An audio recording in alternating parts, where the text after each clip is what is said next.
In case number 2025-00276. My name is Angie Hatton. I'm Chair of the Kentucky Public Service Commission. Joining me in person today are Commissioner Mary Pat Regan and Ad hoc Commissioner Jansen Hammock. Joining us remotely is Secretary John Lyons, who is Secretary of the Energy and Environment Cabinet. Mr. Hammock is the representative from the Economic Development Cabinet. Mr. Lyons, of course, is the representative from the Energy and Environment Cabinet. We also have Commissioner Andrew Wood, who is a normal public service commissioner. He is in training in New Jersey this week and can't join us, but he'll be able to look at the record before any decisions made in this case. We also had two ad hoc members appointed yesterday evening. So unfortunately, neither of them could make it today, but they are appointed now as of yesterday. They are County Judge Executive David Doherty and James H. Downs. It's unfortunate, of course, that they were appointed at such a late date, but we will make sure that they get access to the record and try our best to get them all the information they need in order to be able to fully participate. Anytime we have a public a siting board case like this, we have not just the three members of the Public Service Commission, but also the ad hoc members from the Energy and Environment Cabinet and the Economic Development Cabinet, and then two locals can be appointed, and that's optional. And they were appointed a little late in this case, but have been appointed. All right. If anybody has a cell phone with them, please set those to silent or turn them off. Can you hear? Okay, good.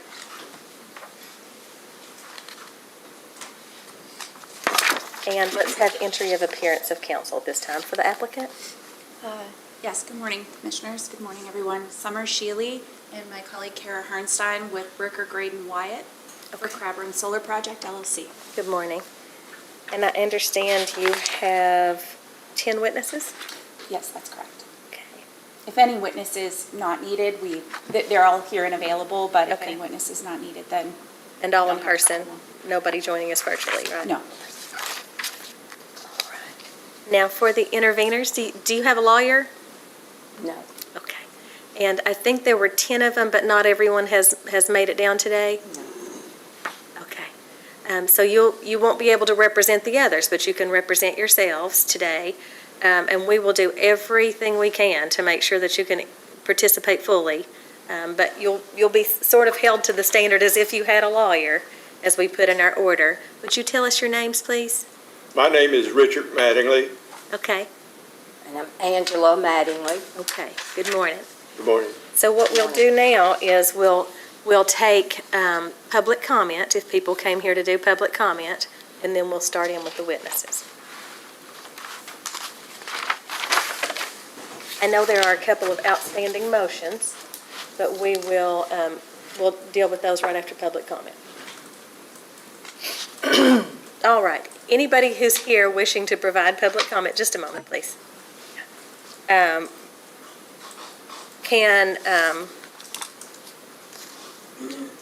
anybody who wishes to provide public comment may do so by following the instructions located on our website at psc.ky.gov. Written comments may also always be submitted by sending an email to psc.comment@ky.gov. And let the record show that the instructions and link to provide public comments have been posted on the website for at least the past day. If you are a party to the case, you won't be able to provide public comment because you'll be participating through the case and have the opportunity to file a brief in the matter. I understand that in any case proceeding, proposing the construction of such a project as this, there may be strong feelings and opinion, and I just ask that as you provide public comments today that you be respectful to one another and mindful of the time limit for each speaker. The time limit will be 7 minutes. We are here to listen to your comments, but we're not able to interact or respond today. Your comments are on the record and will be as if you've testified in the case because they'll be part of the public case record. But this is an opportunity for members of the community in which the solar project is proposed to be built to state their positions, concerns, and provide the siting board comments for our consideration. And with that, let's see. The first person who wants to come up. I see we already have one person standing. Can come up to the microphone, tell us your full name and your address, if you will, and then your 7 minutes will start. Will you time for me, please? Thank you. Good morning. Good morning. My name is Stella Pollard. My address is 105 Steel Street, Frankfort, Kentucky. I am honored to be here today. My story starts back in eastern Kentucky. I lost my dad when I was 22 years old. He was a coal miner and he passed away from black lung. He was only 67 years old at the time of his passing, but he spent his life working really hard to give Kentucky a future. Whenever my husband and I got married, he was 20 and I was 21, and we did what every eastern Kentucky boy has to do, and he went into the coal mines. I've dreamed of the day when we stop losing people to a job so harmful as the coal mines.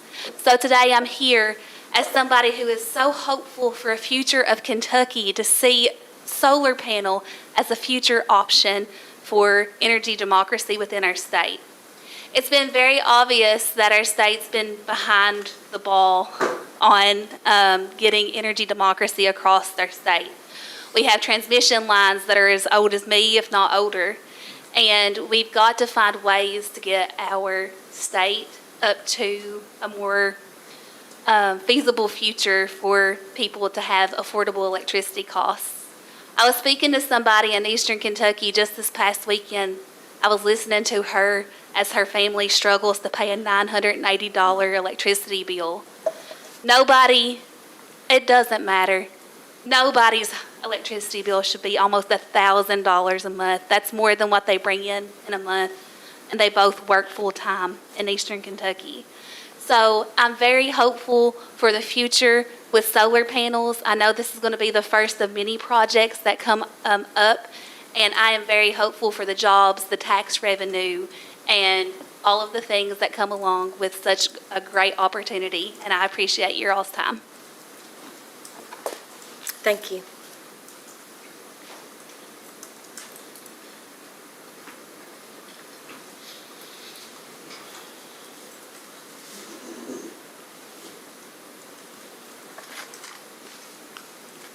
Good morning.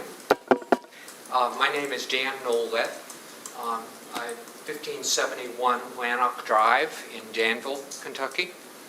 I'm a retired engineering fellow at Corning, and I have lived in Kentucky for 37 years. There are two post-retirement positions that bring me here today. One is I was the co-chair of the Solarize Boyle campaign in 2024 and 2025, and that campaign covered Boyle, Casey, Garrett, Lincoln, Mercer, Marion, and Washington. So familiar with the area. Our campaign was to try to encourage adoption of solar for small businesses, homeowners, small installations. And in the course of that campaign, kind of publicized the benefits of solar. Also was very aware in the course of that campaign about a lot of the misinformation that's out in the public about solar. The second sort of post-retirement activity that brought me here is I was appointed by the city of Danville to Danville-Boyle County Planning and Zoning. And I'm currently serving as the vice chair of Planning and Zoning. We considered a year ago a zoning ordinance text amendment to put some, we think, reasonable restrictions and regulations around solar applications in our county. And setbacks and other things that would be of concern to the population. I think we did a reasonable job of trying to balance the needs of the community with the needs of future power. I want to make two comments in favor of this project. And one comment is economic, and one comment is moral. I would say, in terms of the economics, the Public Service Commission certainly doesn't need my information about the value and the cost of power. Currently, solar, wind, other renewables are a much cheaper source of energy than any other form of generation. And you have all seen the Kentucky Energy Transition paper that was put out last year that talked about the various generation options and how they can save Kentucky consumers money in the future by moving to a mix of energy that is more geared to renewables. And so that's a significant impact, particularly to all of the people who are looking at higher energy bills today. The other piece, the moral comment I would make is around care of creation. This is something that's very important to me, inspired by Pope Francis's encyclical Laudato Si.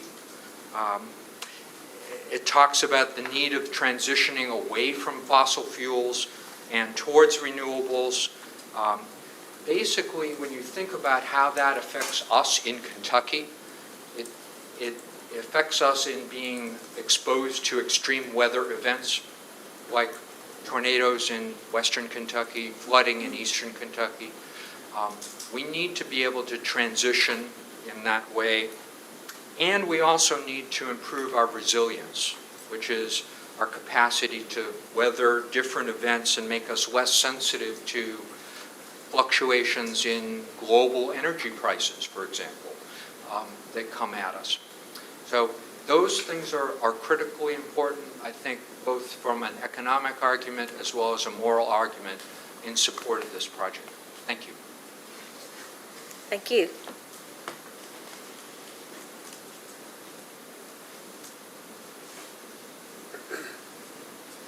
Do we have others? Come forward, please.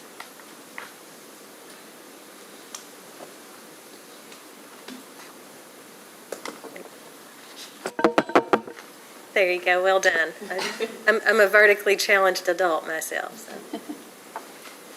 Good morning. My name is Eleanor Mills George, and I live in Louisville, Kentucky, 40205, Forest Hill Drive, 1611. I'm 10 years old. My grandparents live on the farm next to where their solar project will be built. I spend a lot of time there, and it is a really special place to me. I go to a Green Ribbon Award-winning school, and I learn about protecting the planet and caring for God's creation. That is important to me. I love feeding the cows and riding the side-by-side out into the field where it is quiet and no one bothers me. It's one of my favorite places to be. I also love the creek. I like being near it and playing around it, and I don't want it to be changed or polluted. I don't want solar panels next to their farm. I want the land to stay the way it is. I want the animals to stay safe and be able to live there like they always have. I dream of living there one day with all my cousins, like a family place where we can build our houses next to each other. I don't want to build our home next to a solar panel facility. That would not feel peaceful and the same to me. This place is part of my family, and it is a part of my future. I know I'm young, but I care about what happens to it. Please think about families and kids like me when you make your decision. Thank you for listening. Thank you.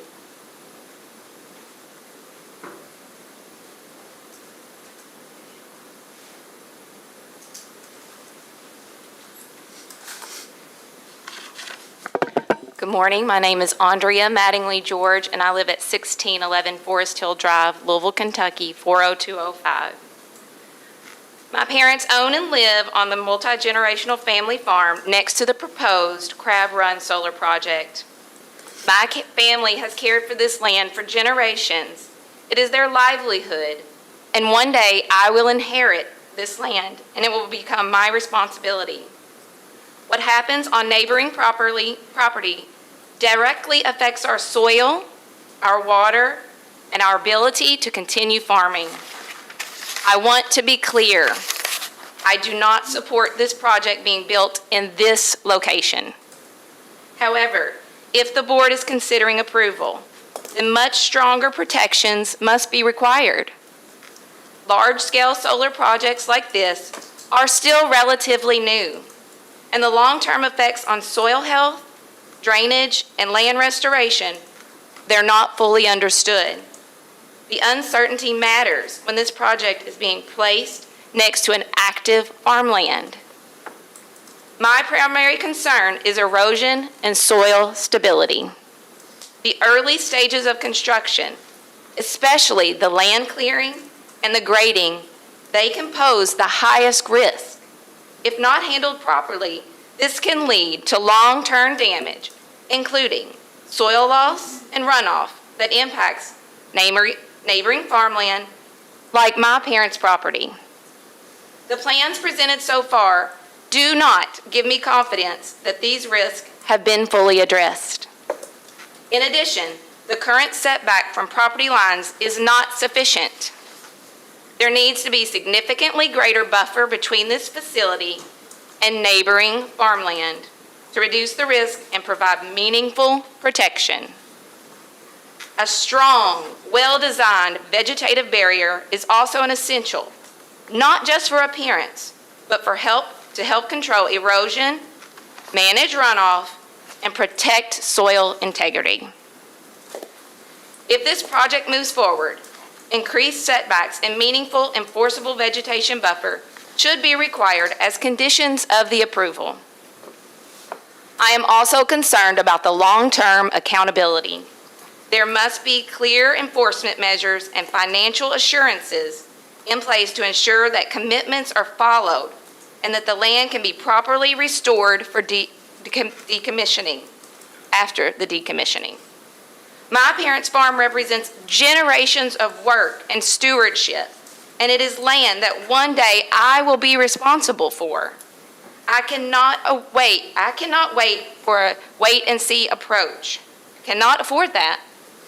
I respectfully ask the board to carefully consider the risk and deny this project as proposed.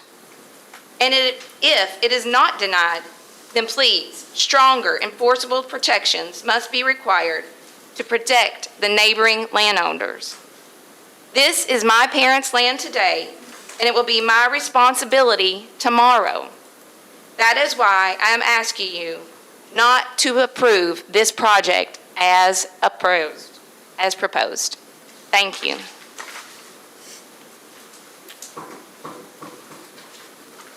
Thank you. Go ahead, sir. Good morning. My name is Brian Mattingly, and I live at 127 Waverly Drive, Bardstown, Kentucky, 4004. My parents own and live next to the proposed Crab Run Solar Project. This is also where I grew up. My comments focus on the impact this proposed 400-acre solar farm would have on the landowners who share a border with the project. It is a request for fairness, responsible planning, and protection for the people who will live with the consequences long after today's vote. For adjacent landowners, one immediate concern is property value. A utility-scale solar installation is by definition an industrial facility. When you place an industrial site next to family homes, farms, and long-held properties, the surrounding land becomes less attractive to buyers. Many residents have invested their life savings into their land. They deserve the assurance that their property won't lose value because of a project they did not choose. A project of this size brings significant environmental changes that fall disproportionately on neighboring properties.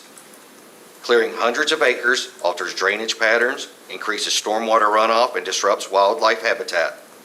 If erosion or flooding occurs, it won't be the developer dealing with the aftermath. It will be the people living next door. Before approving a project of this scale, we need clear enforceable protections to ensure that adjacent landowners are not left with environmental problems created by someone else's development. My next point I want to discuss is noise. I understand that solar panels themselves are quiet, but this project will include inverters and electrical equipment that produce a constant hum during operation. As a neighboring landowner, that means introducing continuous industrial noise into what is currently a quiet rural environment. That may seem minor, but when you live and work on the land every day, those changes matter. In addition, the construction phase will bring significant noise with heavy equipment and increased truck traffic. While that may be temporary, it will affect the quality of life and day-to-day operation for those of us living next to the project. My concern is not just whether noise exists, but how it changes the character of a working farm environment over the long term. My next point is impact on wildlife. My father works this land every day. He sees firsthand how wildlife uses it. He regularly sees deer, turkey, owls, eagles, and hawks moving through our property, especially along the creek. This project would clear fences off of a large area of land, which will displace wildlife and disrupt natural movement patterns. When that happens, some animals don't disappear. They move into surrounding properties like mine. They can increase pressure on pasture, fencing, and overall farm management. It also changes the natural balance we've had on this land for years. Some animals will disappear, such as the owls and birds that nest in the trees that will be destroyed. I'm particularly concerned about how changes to drainage and runoff could affect the creek, which serves as a natural corridor for wildlife. Any impact that goes beyond just water, it affects the habitat that supports those animals. These are long-term changes that come with converting farmland into a fenced industrial site, and they directly affect neighboring farms like my parents'. There's also a matter of quality of life. Construction on a 400-acre site means months of heavy equipment, truck noise, and traffic. Even after construction ends, the view permanently changes. Instead of open land, neighbors will face rows of reflective panels, fencing, and maintenance roads. For many families, this is not the rural landscape that they built their lives around. Another issue is long-term responsibility. Solar leases often last 25 to 40 years. That means the neighbors will live beside this facility for decades. But what happens when the panels reach the end of their life cycle? Who guarantees decommissioning? Who ensures the land is restored? If ownership changes hands or a company dissolves, the county and the neighbors could be left with an abandoned industrial site. That risk must be addressed up front, not after the fact. Finally, I want to highlight the imbalance of benefits and burdens. The landowner leasing their acreage receives financial compensation. The developer profits. But the adjacent landowners, who had no say in the agreement, absorb the visual impact, the noise, the environmental risk, and the potential loss in property value. That imbalance is real and it deserves your attention. In closing, I urge the board to consider the long-term consequences for the people who live beside this project. Progress should not come at the expense of the very residents this county and state is meant to protect. At minimum, we need stronger safeguards, clear accountability, and a commitment to ensuring that neighboring landowners are not left carrying the burden of a decision they did not make.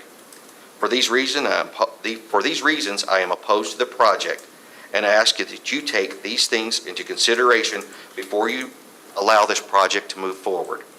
Thank you for your time and consideration today. Thank you.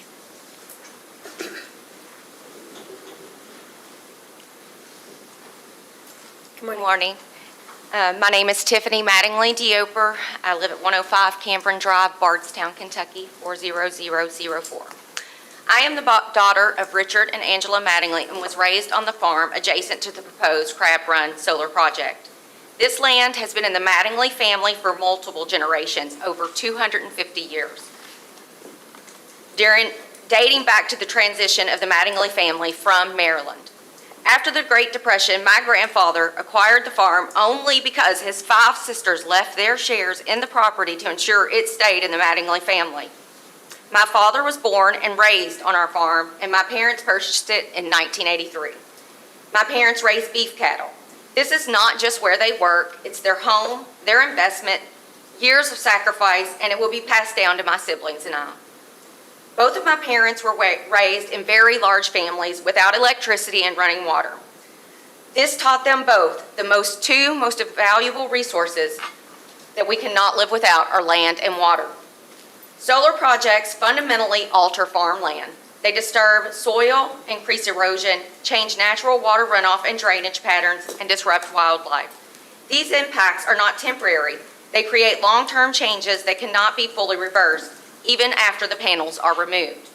Our farm sits directly adjacent to the proposed Crab Run solar project. Therefore, the impact of this decision will affect us every day for decades.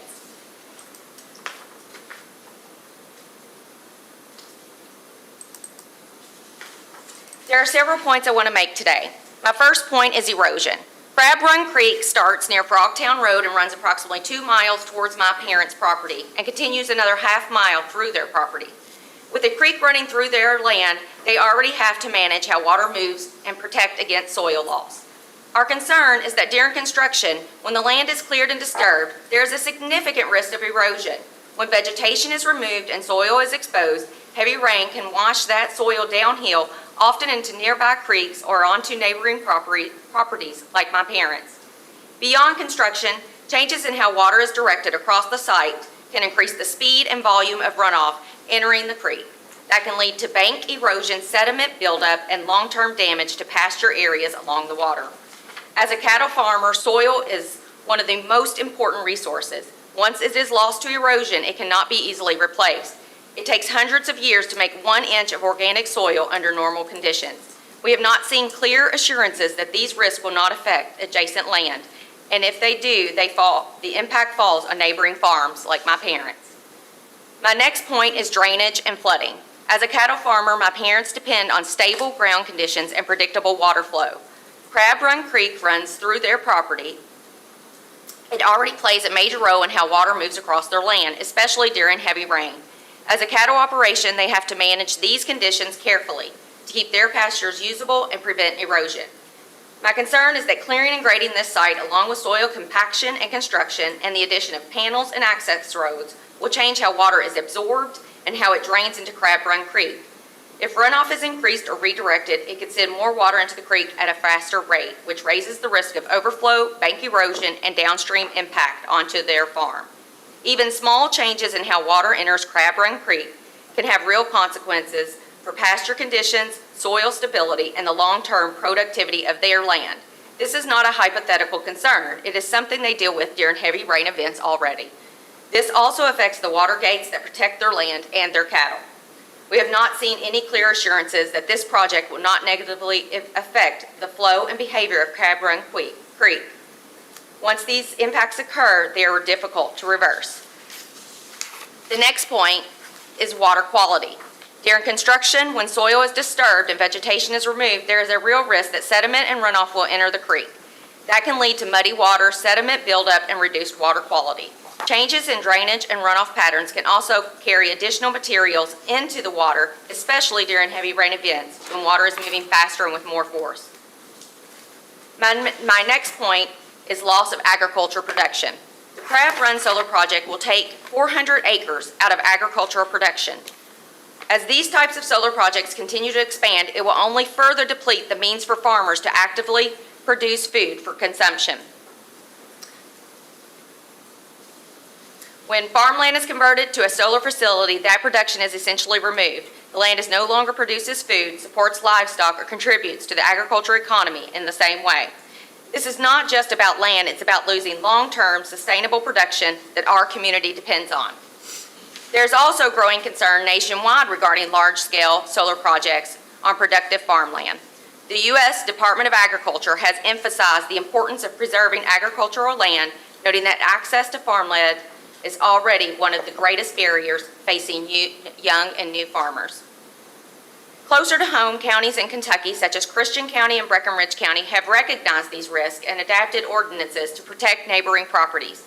These include meaningful setbacks, required fencing with vegetative buffers, and detailed commissioning plans that must be reviewed regularly. While the decommissioning plan is a good start, we want 100% removal of all components and foreign material, and we want to reduce the estimates of salvage and recyclables and income. These protections acknowledge a simple but important principle. Your rights end where the rights of others begin. That principle applies here. This project will directly impact my parents' property, their water, and their way of life. All runoff from approximately 400-acre solar installation will flow through their land and into Crab Run. Currently, farmers are strictly limited by government regulations from disturbing creek beds or working in waterways in order to protect them. Farmers are also restricted from using certain chemicals near water sources. This land is deeply personal to us. It has been in the Mattingly family for more than 250 years. My parents have protected the health of this land, even though when they struggled financially, they made sacrifices to hold on to it. They chose not to sell valuable road frontage along Highway 49 because no price was worth losing part of what generations before them had worked so hard to preserve. The land represents my parents' livelihood, our history, and the commitment to future generations. Placing a large-scale solar project next to my parents' property will negatively impact all of that through increased erosion, flooding, potential contamination, reduced agricultural productivity, and the loss of property value. For all these reasons, we respectfully ask that you deny approval of the proposed Crab Solar project. At a minimum, if the project moves forward, we ask that you adopt strong protections for adjacent landowners, similar to those in Christian and Breckinridge counties. These should include substantial setbacks, required vegetative buffers, and relocation of the substation and point of interconnection facilities further away from our property boundary. Thank you for your consideration in this matter and for allowing me to speak. I appreciate your time. Thank you.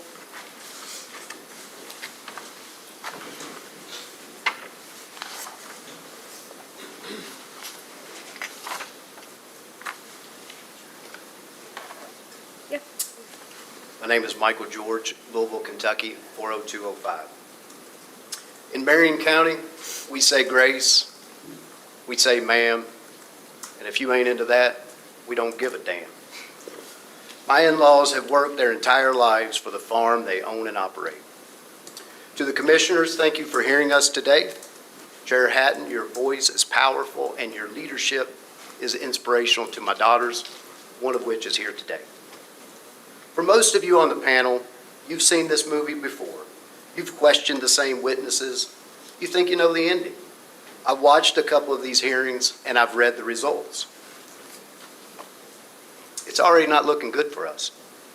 This isn't David versus Goliath. It's David versus Goliath without a slingshot and probably a torn Achilles. One team is intelligent and experienced. The other team is a couple farming senior citizens without a lawyer and some medical conditions. The interveners are going to make mistakes. Others weren't able to attend. They didn't get much time to prepare, and they sure don't have any experience stopping multinational, multi-billion-dollar corporations. But this is 2026, and it's a good time to take a fresh look at their old script. All right, let's get into it. What if Central Bank has a software bug that accidentally gives 10 people a $500 credit? Then that same software bug gives one account a $5,000 deduction.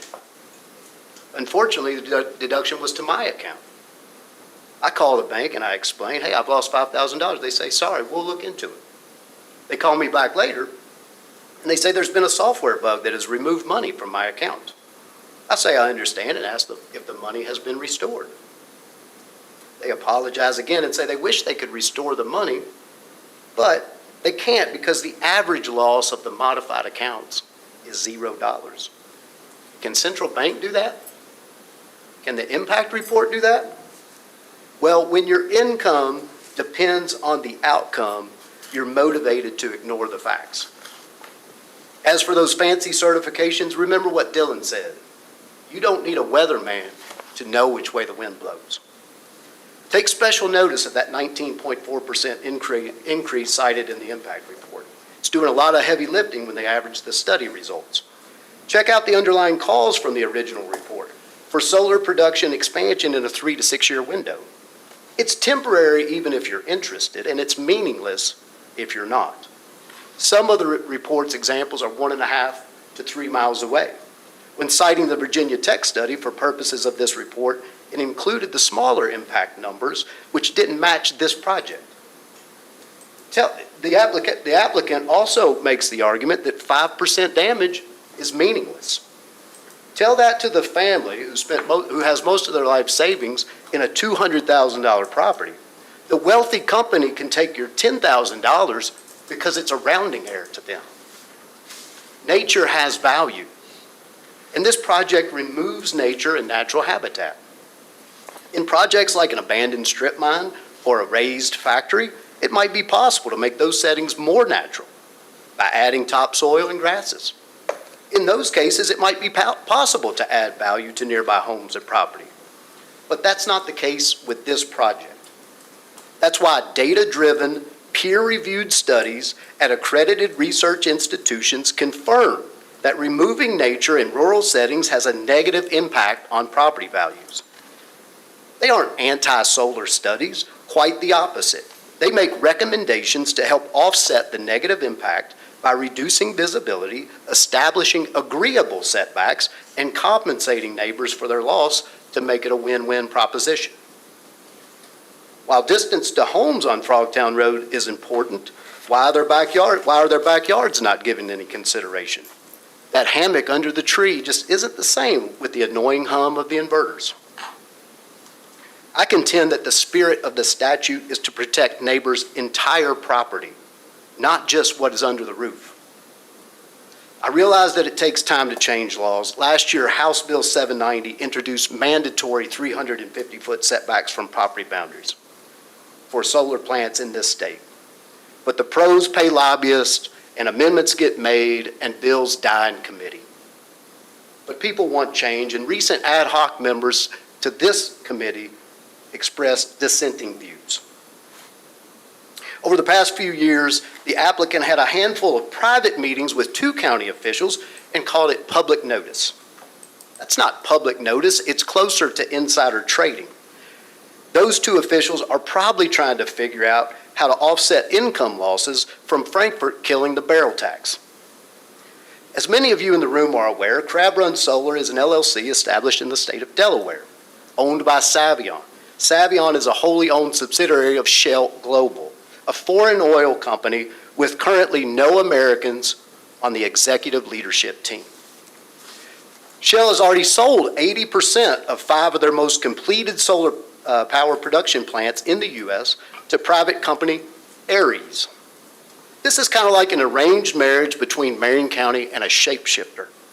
The primary owners before you today will not be the primary owners in the near future. Last summer, when Shell sold off solar projects to private credit, they stated, quote, "This transaction reflects Shell's strategy to selectively develop renewable generation projects and reduce ownership as they mature," end quote. The projects were so mature that 3 of the 5 were still under construction. Now that's not mature to you and me, but it is to Shell. They're looking to de-risk. As for the private credit side, take a look at Ares Core Infrastructure Fund Form 10-K from last year when they stated, quote, "We may acquire portfolio companies in the renewable energy industry which is subject to risks of rapidly evolving market," and quote, "The profitability of certain portfolio companies might be materially dependent," I'm going to repeat that, "materially dependent on government subsidies being maintained." Ares 10K from last year, end quote. What happens if the subsidies aren't maintained and the interest rate swaps don't work out? Well, Warren Buffett once said, "Only when the tide goes out do you know who's been swimming naked." We just finished up tax season. Do you think we could get one of those little check boxes on our 1040 that says send $10 to foreign oil companies? Shell has a $300 billion enterprise value, over $30 billion in cash.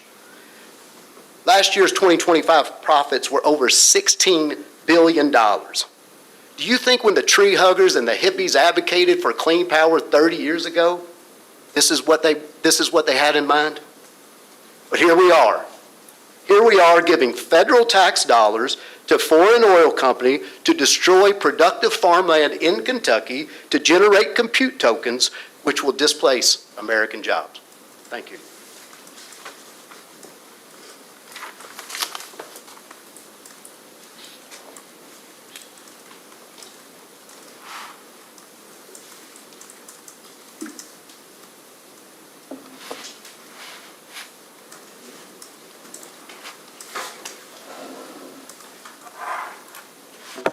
Good morning. My name's Steve Downs, 830 Arthur Magna Road, Lebanon, Kentucky, and I am the landowner of the Crab Run Solar Project. Well, I didn't know I was speaking today or not. I decided to come and just to hear what was going on. I don't have prepared remarks. I can appreciate the Mattingly's farming generations. My dad was a farmer. My granddaddy's a farmer. His daddy was a farmer, so farming's the only thing I've ever known. I guess a few things, talking about farming the ground out of agricultural production. I think my wife would disagree with that. I guess 3 years ago, I bought her 10 ewes for her birthday in November, and now she's the proud owner of about 60 sheep. And with the solar panels, right now we're mainly a cattle farm, pasture and hay. With the solar panels, it'll be converted to sheep pasture, grazing sheep under solar panels. So I think that's a win-win situation right there. As far as, I guess, why? Well, I started drawing my Social Security check last year. I'm 67 years old. My Social Security check is $771 a month, so that's not really that secure. Farmers, I know, I've heard people say they live poor and die rich. You know, their assets are in the farm. Over the years, it's been tough being a farmer. Not a lot of money to be made, and a lot of circumstances can happen. My wife 10 years ago had breast cancer, and proud to say she is still cancer-free as of today. 6 years ago, we had to sell a farm. We had a 120-acre farm in Lebanon. Had to sell the farm to pay our fertilizer bill. So I know what tough times are, and God does provide, I believe. And I guess it's 6, maybe 7 years ago, we first met with Savion representatives and talked about the solar lease and what it could generate and what it could do. And personally, I thought, you know, the Lord has sent a retirement plan. That's kind of what we look at it. We still keep the farm. We're still living there. You know, we're right in the middle of it. As far as the erosion, you know, the pillars are going to be drove in the ground. No concrete. It's not going to be gravel. It's going to be grass around it. They're going to leave trees around the sides of it to help block the view of it or whatever. But overall, it'll still be productive farmland under the solar panels. I don't know what else to say. I know I've heard a lot of people, you know, different things, contamination and whatever, but what I've seen, the solar panels are pretty much inert as far as putting any poison in the ground or whatever. I know Maker's Mark Distillery is just down the road from us. They put in 2 solar arrays. They've spent hundreds of thousands of dollars on regenerative agriculture practices, and I'm sure if there was something bad for the ground, they wouldn't be putting it on their own property. But with that, the gentleman just spoke about the Shell Oil Company.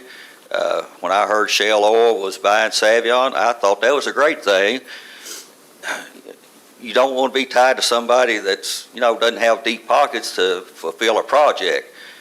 When Savion was already a strong company, as we looked into it before we did sign, but when Shell Oil backs it, you know, the money's not going to be a problem. It's not going to be something, well, we ran out of capital or our investors shied away. They got the pockets to carry on through it.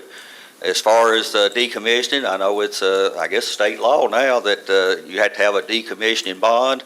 It has to be looked at every, 3 to 5 years, updated or whatever.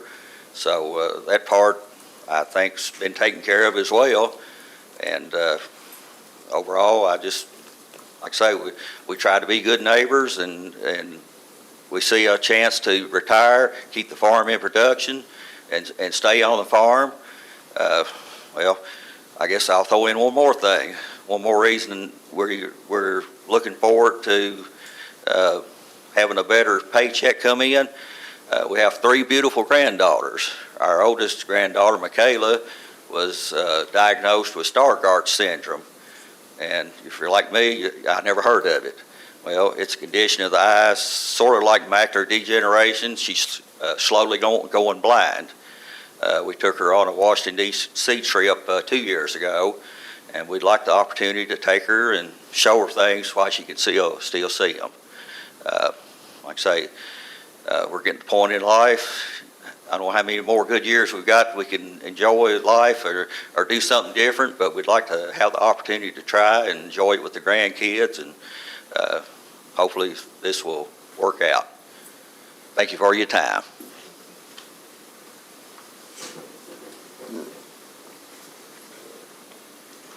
A little nervous here. My name's Peggy Downs. I live at 830 Arthur Mattingly Road, Lebanon, Kentucky. I am also the landowner that this project is supposed to take place on. I was a social worker, and what I do then, still do in life, you never give it up. I worked with families who did not have anything, and seeing how this project can help all these families as far as keeping electricity down, as far as price-wise, so they're not paying so much out of their pocket to stay warm or to keep a refrigerator going or to do anything.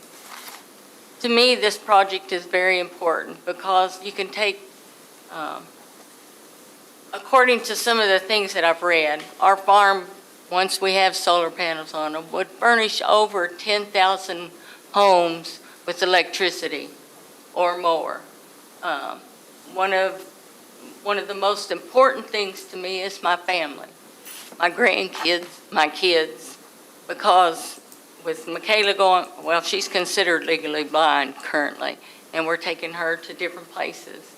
But to ensure that my kids can go to college or do whatever they can do with their life is very important to me. And we're running out of spaces, and we do need this land in order to take care of our future.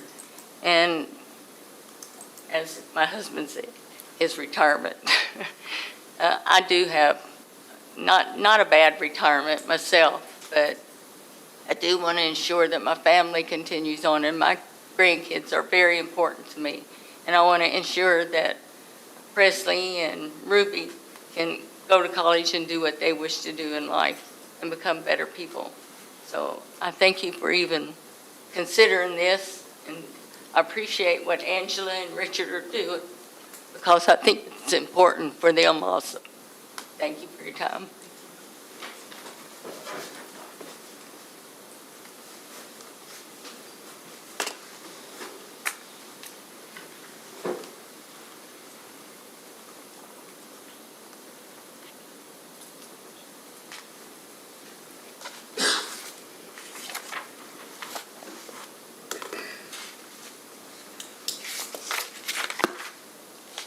Okay. Anyone else wishing to give public comment?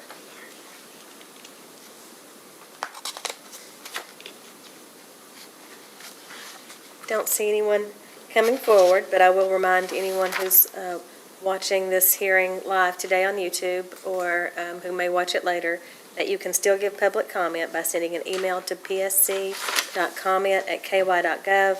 You can also mail in a written comment at 211 Sauer Boulevard, Frankfort, Kentucky 40602. And if anyone who brought written comments wants to submit those, if you haven't already, you can email them, you can mail them, or you could hand them to staff before you leave today when we take a break. We're going to start taking evidence in just a few minutes. Anyone who came for public comment is welcome to stay, or you can leave at any time you want because you're not our prisoners here. I appreciate everyone giving very thoroughly researched comments on both sides, and for the decorum shown and the Kentucky good manners that were shown this morning. I appreciate that.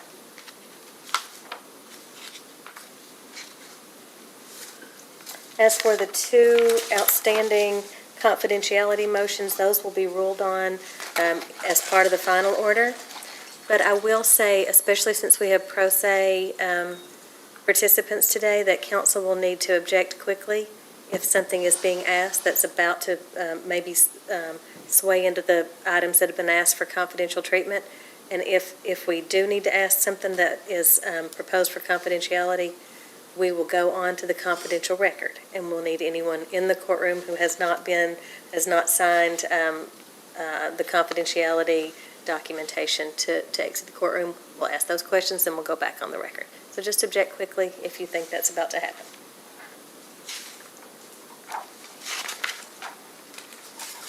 All right. Now, before we call witnesses, I will say that I have a commitment at 11 o'clock today. If it's convenient and working out with the schedule of witnesses, we can take our lunch break at 11. It's a 1-hour meeting. If not, then I'll ask Commissioner Regan to take over for me until we're ready to have a lunch break. So we normally take a lunch break at 12. It may happen at 11 today, or if I slip at 11, I didn't abandon the hearing. I just have a commitment for a webinar that I'm participating in today as a panelist at 11 o'clock today that conflicted, but we have plenty of other commissioners to carry on in my stead, and I'll watch it later if I do miss a little bit. All right, and with that, applicant, you may call your first witness. Thank you, Chair Haddam. We would call Janine Johnson, please.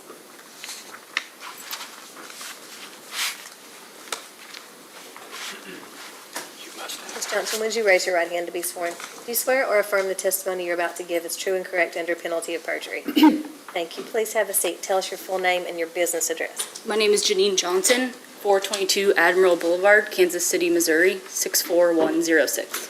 Okay. And counsel, you may ask. Yes, thank you. Ms. Johnson, can you state your title, please? Senior Development Manager. Okay. And are you involved with the Crab Run Solar project? I am.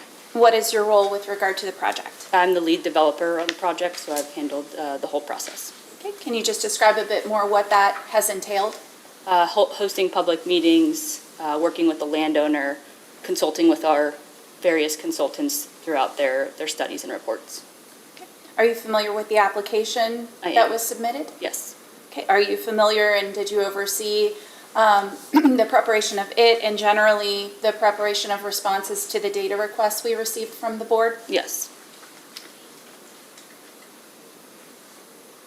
Okay. At this time, we would tender Ms. Johnson for questioning. Okay. So what will happen is that we will allow staff to ask questions. We'll ask Mr. and Mrs. Mattingly if you'd like to ask questions of this witness. And then we'll ask staff to ask questions. And then all of us have the opportunity to ask questions as well. And then we'll see if they want to do redirect questioning. And then we'll see if anybody else has a recross after that. And we'll go around the round again for each of the witnesses. So Mr. and Mrs. Mattingly, if you would like to ask questions of the lead developer, this is your opportunity. Good morning. Good morning. Can you describe the ownership structure, who owns Crab Run Solar and who owns Savion? Yeah. Crab Run Solar Project is 100% owned by Savion LLC, and Savion LLC is wholly owned by Shell New Energies LLC. Every financial projection in this application was prepared by Savion, which stands to profit from approval. Was any of that work reviewed by an independent expert for Marion County? Objection. I understand that we have pro se parties. I just wanted to avoid testimony as part of the question and just that it be phrased as a question instead of testimony. I'm going to allow it. If it continues to be really long questions that sound like testimony, I may limit that, but for now, it's okay, and you may answer, or we can rephrase or repeat. Can you please repeat the question? Every financial projection in this application was prepared by Savion, which stands to profit from approval. Was any of that work reviewed by an independent expert from Marion County? Not from Marion County. Our tax estimates are prepared by third-party counsel, but not in Marion County. What is the standard setback under the state sitting regulation, and how does 335 feet compare to that standard? I believe the setback is 2,000 feet, and our nearest panel to a landowner is 335 feet. The data supporting the request for a smaller setback was prepared by the same team that benefits from approval. Did any independent party assess what that means for the neighbors? I'm not sure I understand your question. Can I repeat it? Yes, please. The data supporting the request for a smaller setback was prepared by the same team that benefits from approval. Did any independent party assess what that means for the neighbors? We had visual impact and noise studies completed by our third-party team as a part of the Crab Run Solar project. Who is the planned buyer for the power from this project? How does that compare to power going to local homes and businesses? We do not have a buyer of the power at this time. Typically, once we get through the full interconnection process, then we will go and try to get a power purchase agreement for the project. How many permanent jobs will this project create once construction ends? Is there any binding commitment to hire Marion County residents? We are expected to have between 2 and 4 full-time jobs once the project is operational. Would Savion be willing to make a binding annual contribution to the Marion County Area Technology Center as a condition of approval? Can you repeat your question? Would Savion be willing to make an annual? Make a binding annual contribution to the Marion County Area Technology Center as a condition of approval? That's not a commitment we're prepared to make today, but I'm certainly willing to have the conversations about ongoing commitments. Do the financial projections in this application account for the big, beautiful bill signed July 4th, 2025? I'm not sure what you're referencing in terms of the big, beautiful bill. Can I repeat it? Sure. Do the financial projections in this application account for the big, beautiful bill signed July 4th of 2025? I'm not sure what you mean by that question. I apologize. Okay. Under that, Rephrase it, but I'm not sure I understand the question. what that We law... can ask questions at any time, so I'll go ahead and interject Sure. one. I think maybe, I don't know if she's referring to tax credits, but have you taken into account the fact that some of the federal tax credits are no longer available Sure. after that bill? Okay, yeah. We definitely have taken that into account. As of right now, the project is projected to come online before 2030, which is one of the end cliff dates. But we're not through the interconnection process yet, so there's a chance that the project won't be able to come online ahead of that. So we're prepared to move forward either way. Gotcha. Okay, go ahead, Ms. Mattingly. Under that law, when must construction begin to keep the federal tax credits? Does this application show that construction has started? It does not, no. If those federal tax credits are not available, how does that change the financial case in this application? It does not change the financial case. Thank you. Thank you. Is that it, ma'am? Yes, ma'am. Okay. Mr. Mattingly, did you want to ask some too? Not with that witness. Okay, thank you. All right, and for staff? Ms. Johnson, if I ask you any questions and you're unable to answer those questions, just please let me know and which witness is best to answer those. Yes. A project site plan was submitted when this application was filed.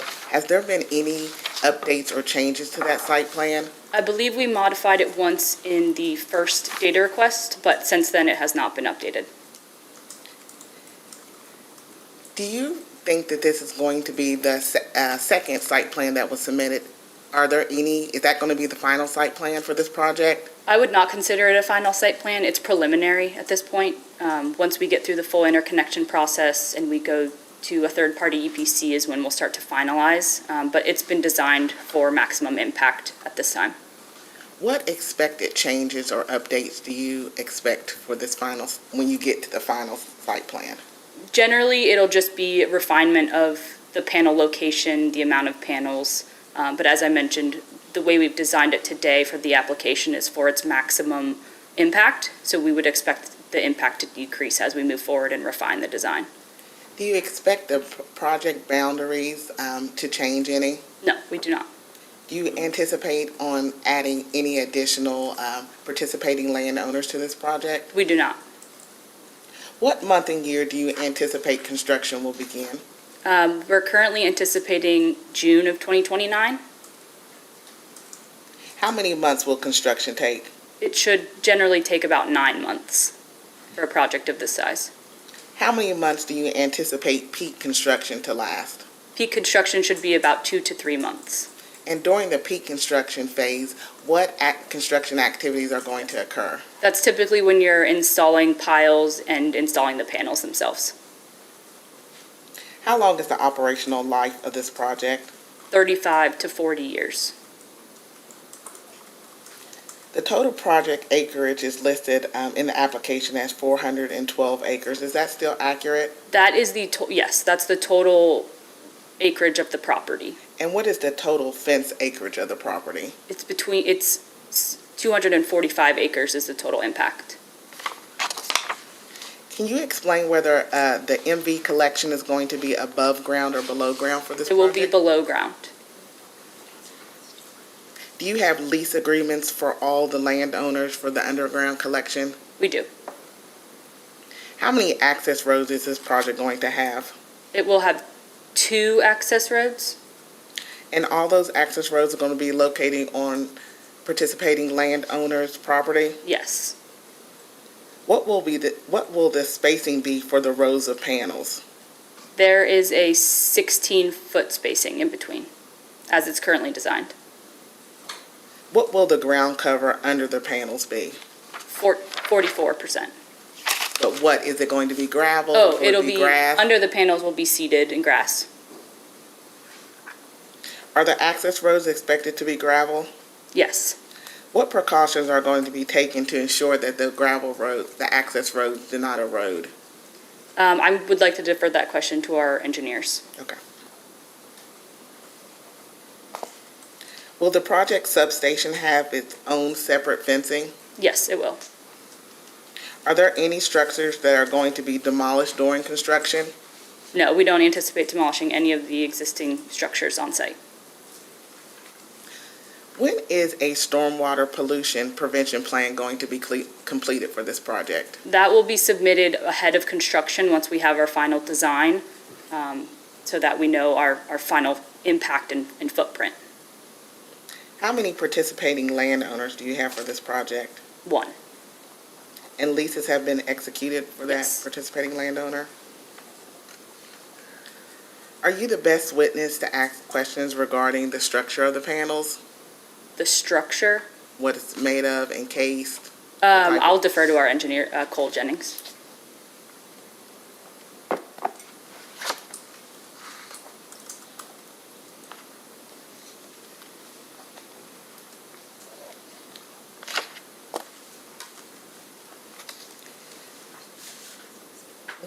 This area is prone to have karst issues.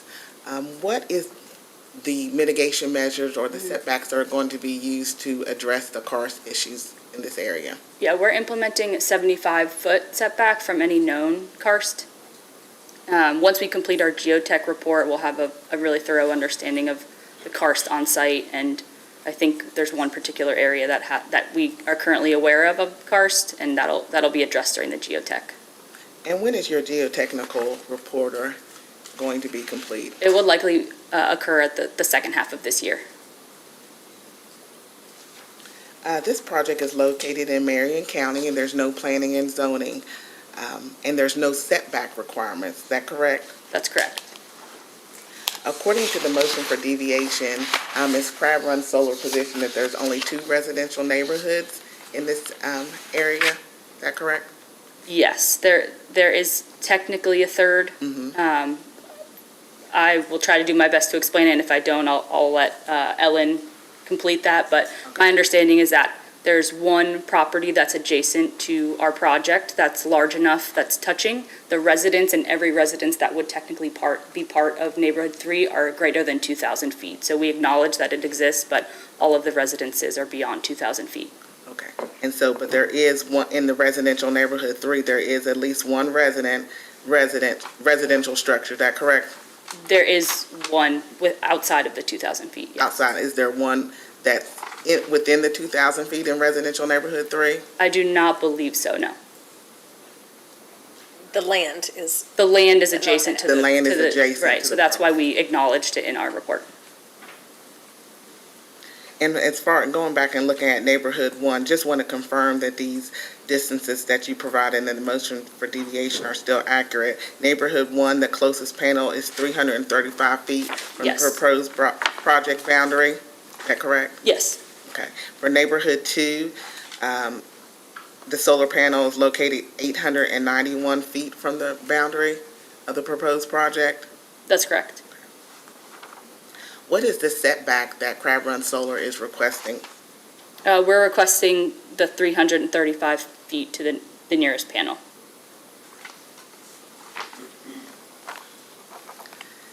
The closest non-participating residence to the fence for this project is 166 feet, and that was provided by Crab Run Solar and staff's second request. When you looked at that distance, where did that distance start? Is that the fencing from Crab Run Solar to the front door of that residence? Where did you guys start your measurements? I'm going to defer to Ellen Okay. Mullins on that one. Could you tell me a little bit about some of the conversations that you've had with that landowner whose project, the non-participating landowner whose fencing is only 166 feet away from the project? I don't recall any conversations. I believe they may have been at our public meeting. I did try to reach out via the best phone number I could find, but I was not able to get in touch with them. Was any additional mailings sent to that landowner? Additional mailings? Mailings or letters letting them know that the distance of the project fencing to the... There were not. The closest non-participating resident to the closest solar panel is 335 feet away. What type of conversations have you had with that landowner? This would actually be the same landowner. Okay. So my response would be the same. How about what conversations you've had with the non-participating residents that's 657 feet away from the closest inverter? I don't believe I've had any conversations with them either. Have you reached out?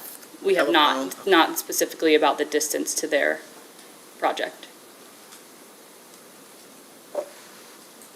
Are you the best witness regarding providing the distances of the interveners' home to the proposed facility? I can reference our table. Okay. And so let's look at the first intervener we Okay. have. Chair Hatton, I think this questioning might run into portions that we'd redacted just to protect landowner names and addresses. I'm not sure that the board even will consider those to be confidential. We were conservative about how we did that, and it seems like these questions might include names, and so we just wanted to raise that issue now. council is generally very careful about things like that, and experienced in these matters, but if we butt up against something, your witness can not answer anything that's confidential, or you can definitely enter an objection at that time. Thank you We for can bringing do a that. post-hearing data request, so if there's any objections, you can provide it, we can do it, because they're just the distances. Okay. And she has the unredacted versions available, so she can answer the questions. I just wanted to be cautious before she says names or things that might be confidential. Okay, council?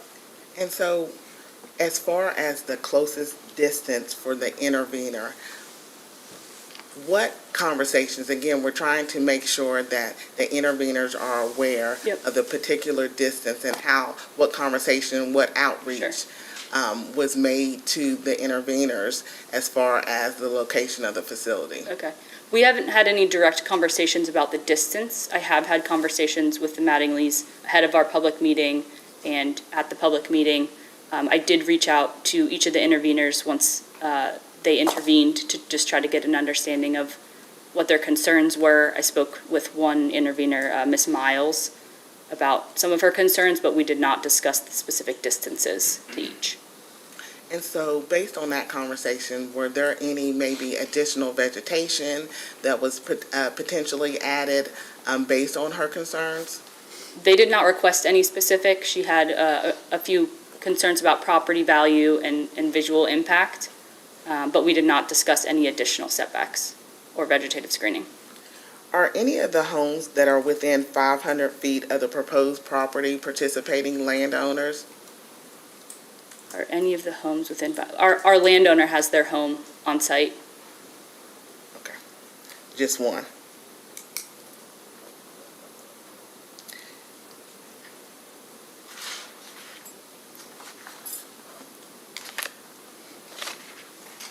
I do believe our landowner owns a property on Frogtown Road as well, one of the residences. Can you outline some of the contact that you've had with the local officials there in Marion County? Yeah, so starting in 2022, we reached out to the judge executive. We had a formal meeting with the judge executive and the magistrate, and the landowners were there as well, just letting them know about the project and our intents to move forward. Over the past couple years, I've had drop-in visits with the judge executive and had phone calls with him, just keeping him appraised of what was happening and making sure that if he had any concerns that we would be able to address them as we move through our application. And so was the judge executive notified when the application was actually filed? Yes. And what was the most recent meeting you've had with the local official there in Marion County? I last spoke to the judge executive probably in September of 2025. I've not spoken to him since. Could you detail any other public involvement or outreach for the project other than public meetings? I did door knocking in July of 2025. I tried to leave letters at all the houses that I could, just letting them know about the project and that we would be having an upcoming hearing or meeting, public meeting. And as I mentioned, once we had the public meeting, I tried to follow up with everybody who left their phone numbers at the meeting, just to make sure they had my contact information and they could reach out and to discuss any issues.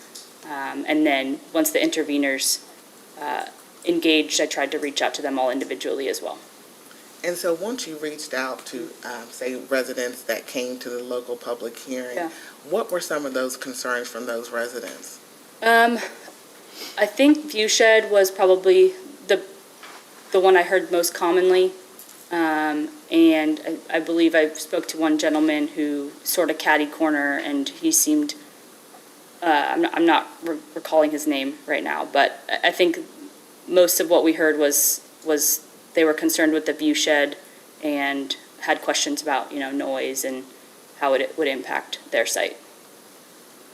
In response to staff's request, item 31, Crab Run Solar stated that they intend to host an additional face-to-face meeting prior to the beginning of the construction of the project. Is that still the plan to Yes. host a meeting? Yeah, ahead of construction, we would send notifications via letter and host meetings.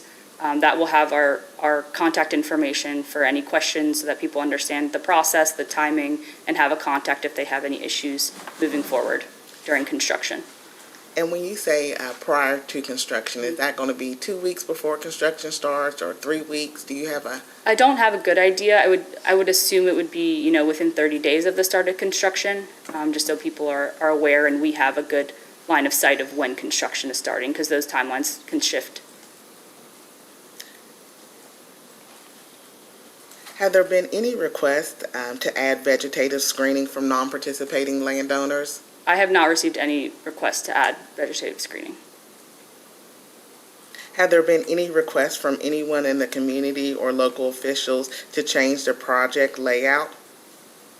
I have not received any specific requests.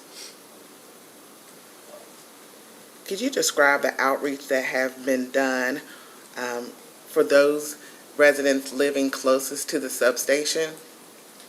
It would be the same as the rest. We've tried to door knock and call, and if they were in attendance at the public meeting, we would have discussed, but nothing specific about their distance to the substation. Could you explain to the siting board how local emergency officials in Marion County will be trained in regards to emergencies that could occur at the proposed facility? I will defer that to our engineers.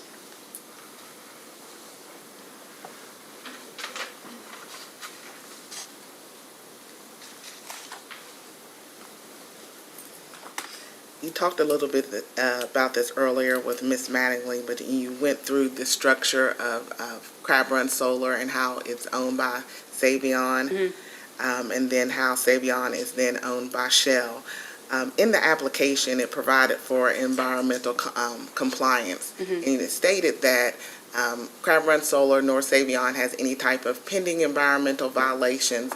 Do you know if Shell has pending current violations or pending administrative procedures? To my knowledge, Shell New Energies does not have any. Does Crab Run Solar currently have any employees? It does not. And so all the employees that will hire the EPC, I'm sorry, will those be hired by Savion?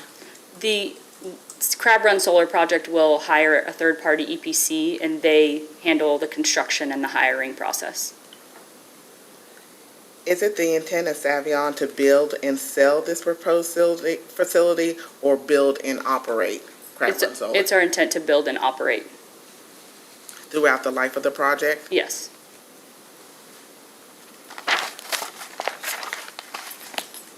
At what point in the process will the EPC be hired?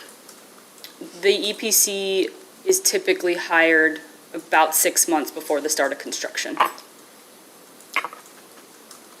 Who is going to ensure that the EPC complies with the mitigation measures from the siting board during construction? Crab Run Solar Project. Who will hire the employees for construction? The third-party EPC. What company will employ the individuals that will be responsible for ensuring compliance during construction? So Crab Run Solar Project and Savion will be responsible for making sure that the third-party EPC is complying with our permit. What company will employ the individuals that will be responsible for ensuring compliance during operation of the facility? That will be Crab Run Solar Project. What measures is Crab Run Solar going to take to help facilitate the hiring of local officials, of local construction workers there in Marion County? Yeah. So we have language in our EPC contract to use best efforts to hire locally. We'll also require them to have local job fairs.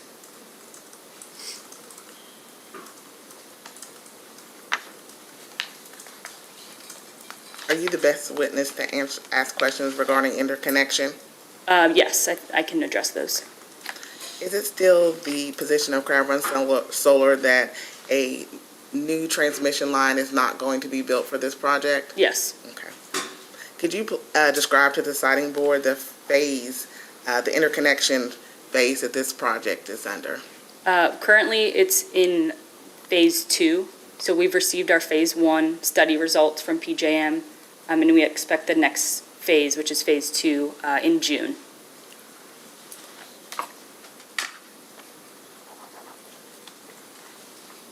As far as the substation, is the location of the substation determined, or is that subject to change? I'd say generally it's determined. It's when we submit our interconnection application, we choose a point of interconnection.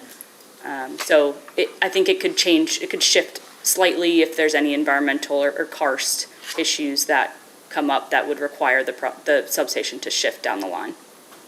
Are there any plans to enter into an IRB or a pilot program in Marion County? There are. We have not began those conversations, but we intend to make an effort to negotiate with the county. Has a power purchase agreement been executed for this project? No. Are you the best witness for decommissioning? I'll defer that to our team. I think that's all the questions I have for this witness right now. Okay, so let's move online then to Secretary Lyons. Thank you, Madam Chair. Give me 1 minute, I gotta pull up something here. Good morning, Ms. Johnson. Savion is not new to the solar game, obviously.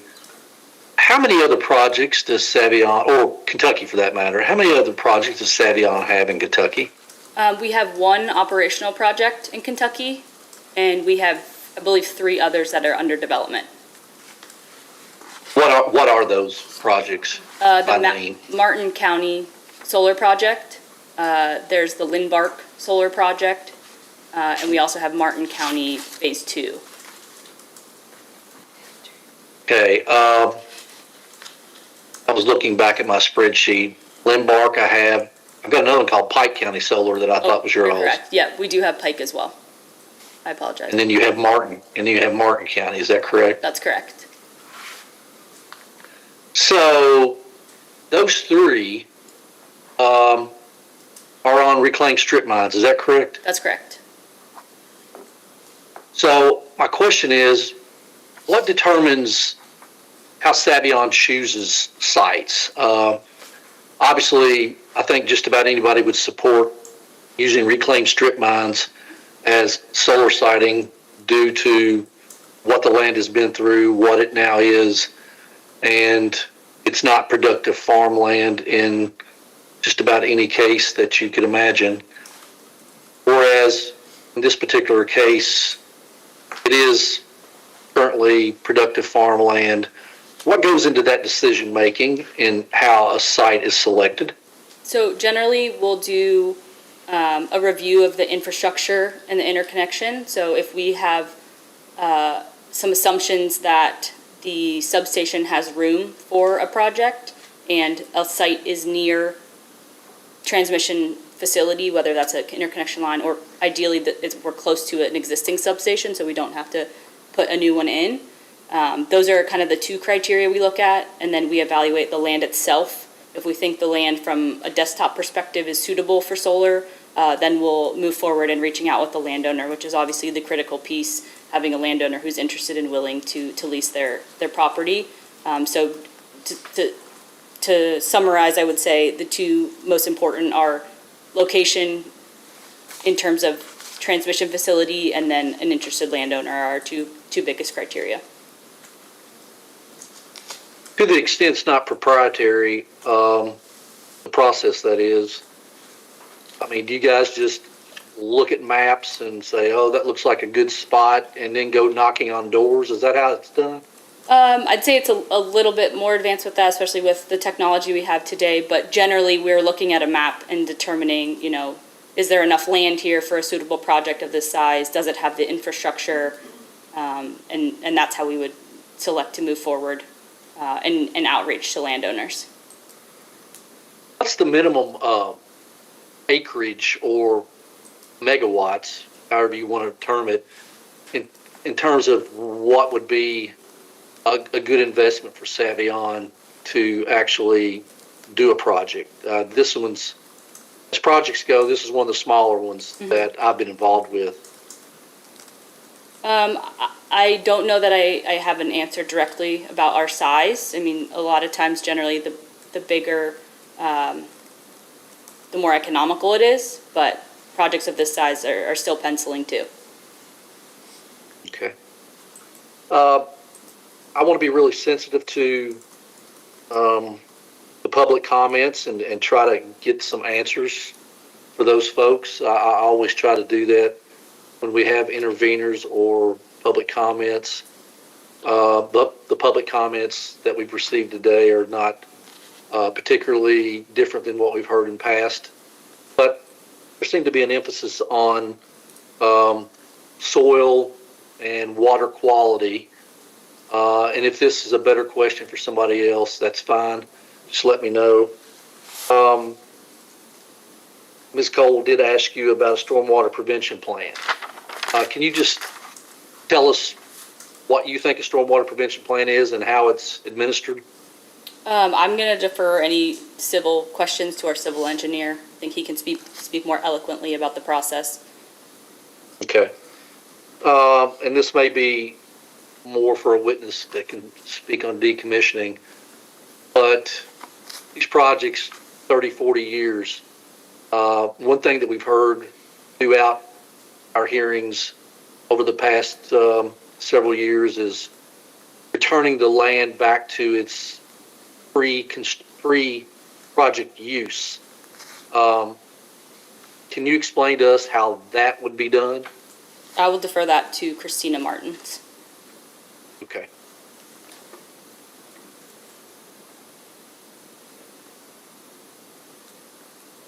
I did notice, this may be another question for somebody else. One of the exhibits that was submitted was a deer fence. Obviously, that's a fence to keep deer out, I assume, but that's the first time I've ever seen in one of these projects that referenced, and I guess it's a high fence to keep that. Is that correct? I think Christina is better suited. Generally, we call them, fixed knot or wildlife permeable fencing as well.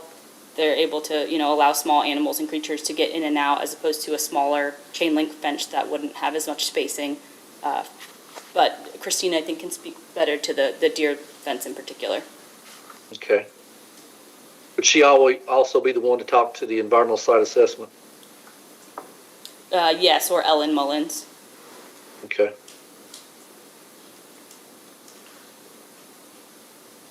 I think that's all I have for this witness. Madam Chair, thank you. Thank you, Mr. Secretary. Jansen? Thank you, Madam Chair. Mr. Hammock, I'm sorry. I called you your first name in court. I apologize. That's all right. That's all right. Thank you, Ms. Johnson. So my first question for you is, will someone be on site throughout the project development to address any of the community concerns, including adjacent landowners? What do you mean during the development? Basically throughout the construction process, not necessarily like pre-operations. Mm-hmm. Yeah, during the construction process, we'll have our site superintendent on site.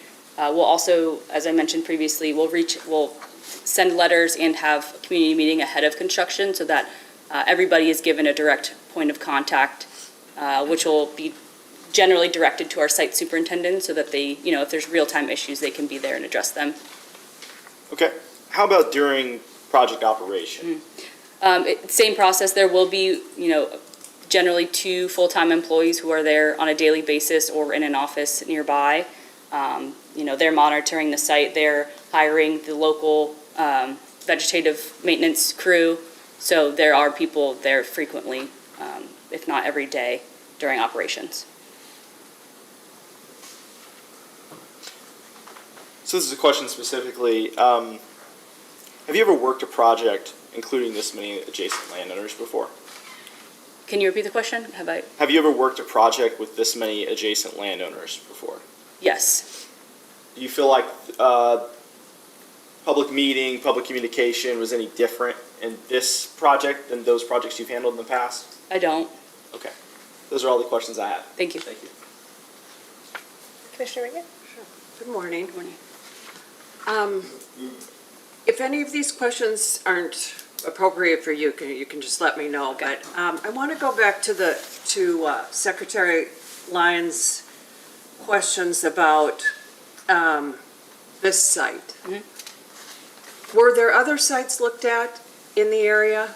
I can't speak to that. That was before my time at Savion, so I'm not sure. But generally speaking, if we find infrastructure, like a substation or a line that seems like it has capacity, we will look at all of the properties and try to reach out to a few and move forward with the property that looks the best in terms of buildability, and then, of course, with the landowner who's willing to move forward. But I can't speak directly to who was outreached in the area for a project like this.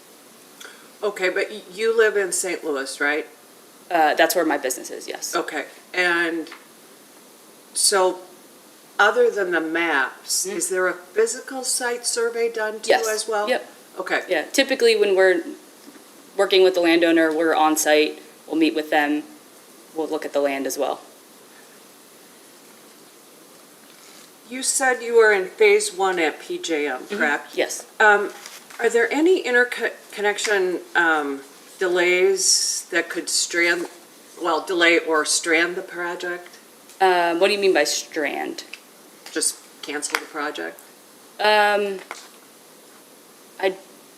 don't think so. there's no way for, the PJM to say you can't move forward with this project. So we're in the phase 1 right now, and there's 3 phases before we get to the final interconnection agreement. So as they're studying the project, they're looking at it more closely and more refined and update costs that it will take to interconnect the project. What about supply chain issues? That is just a timing issue. So If there's supply chain issues, it would just delay the start of construction. Okay. Do you know so far if there's been any? Not that I'm aware of. Okay. And are there any guarantees that would prevent this site from being sold to an operator who has maybe weaker commitments? There's no guarantees. I would say whatever commitments that we make during this hearing or beyond has to be upheld. So whoever were ever to take on the project, if it were the case, would have to. And prior to any sale, would landowners be notified? Generally, no, they're not. Do you know why they're not notified? I do not. Is there someone on your team who would know that? I don't think that would be, I don't think so, no. We can follow up in a data request. Okay.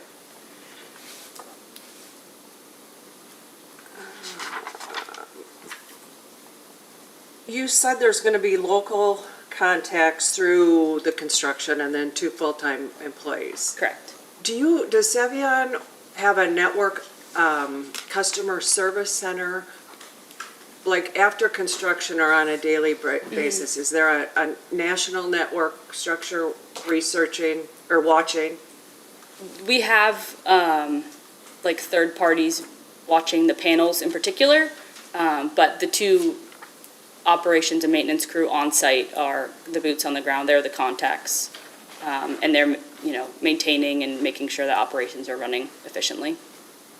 So there's no one monitoring all your operations then? If there was a problem, they would have to contact the local team?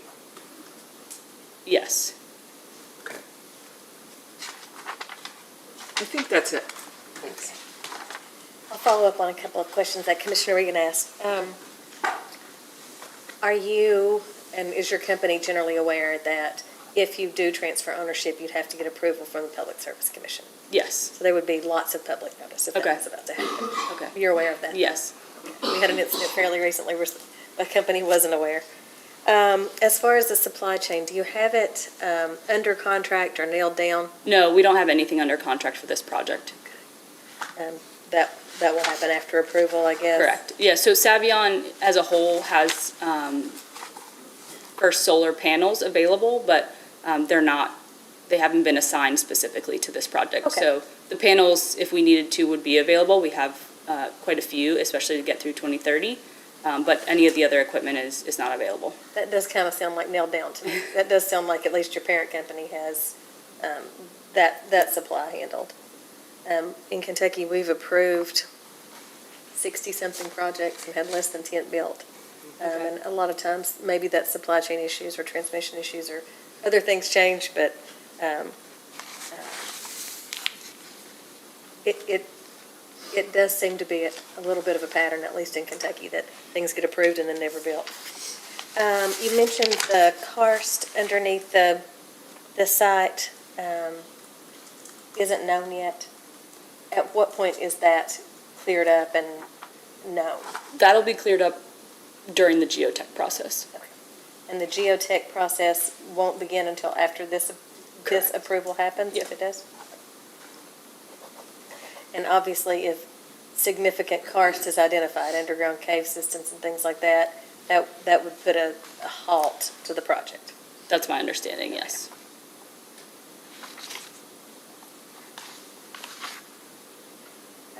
You had identified transmission as one of the major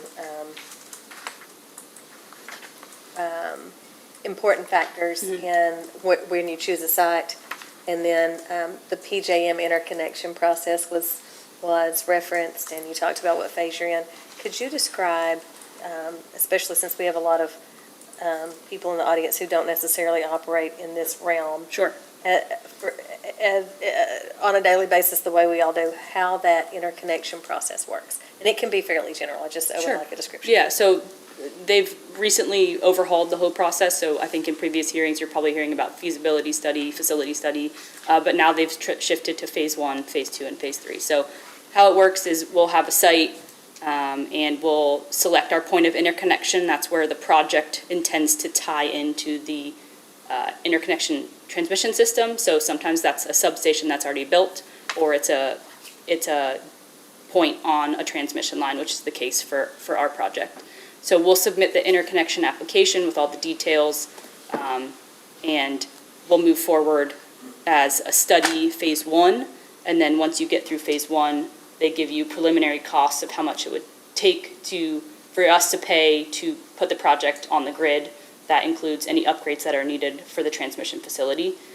Phase 2 is a little bit more refined. They're still looking at the same information, and as we get through the 3 phases, the costs associated with the project are more refined. Once you get through phase 3, that's generally your last study. After phase 3, you go to the interconnection agreement.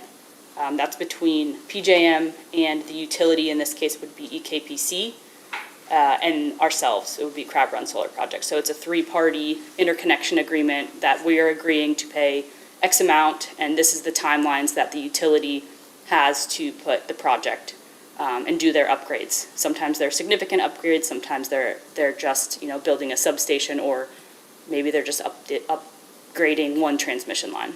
So once you have your interconnection agreement signed, generally that's full steam ahead for the project. You go out and get your power purchase agreement and start finalizing designs and final permit to head into construction.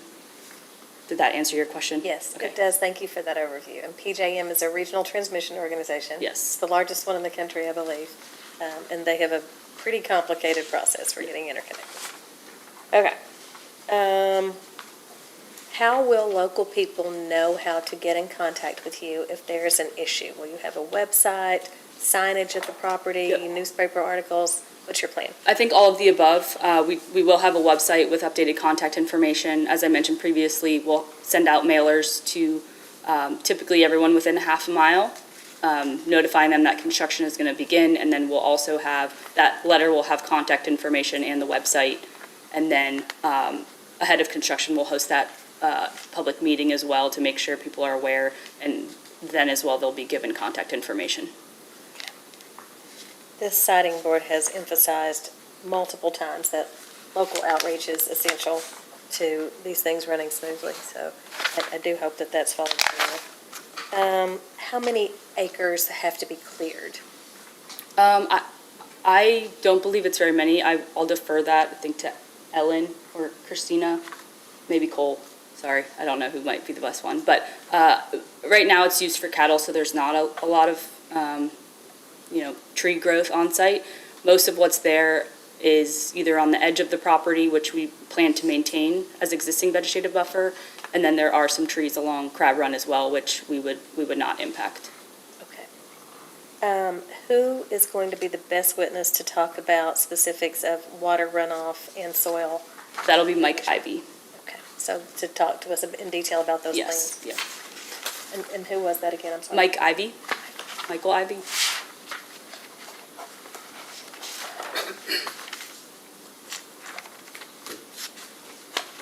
Okay, I think those are the questions I have. Do you have redirect?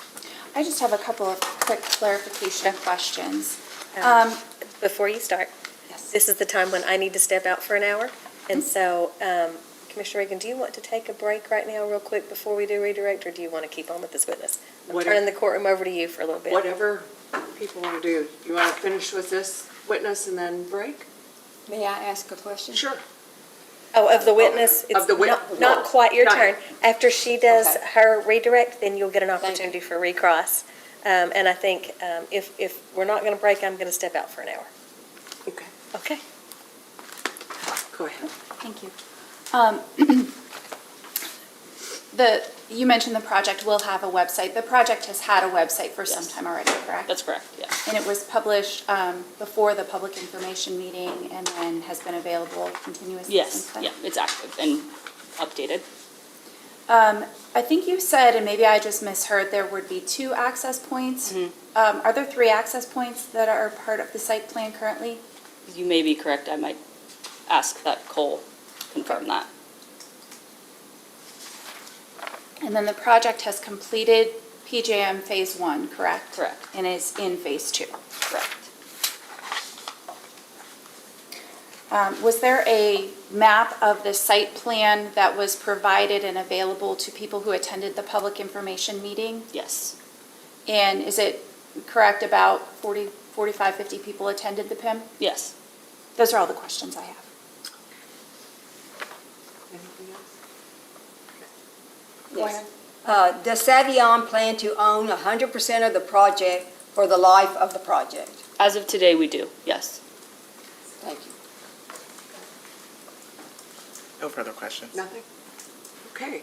Is there any reason this witness can't be excused? Okay, great. Thank you. What, do you guys want to break for an hour for lunch? I defer, but it seems as though we're going to need a lunch break, so it makes sense to me Okay. to do one now, but Okay, we'll go ahead and break and be back here at 12. Thank you.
76, electronic application of Run Solar LLC for a certificate of construction for up to 45 megawatt electric solar generating facility in Marion County. Do you want to call your next witness? Yeah, thank you, Commissioner Regan. Cole Jennings, please.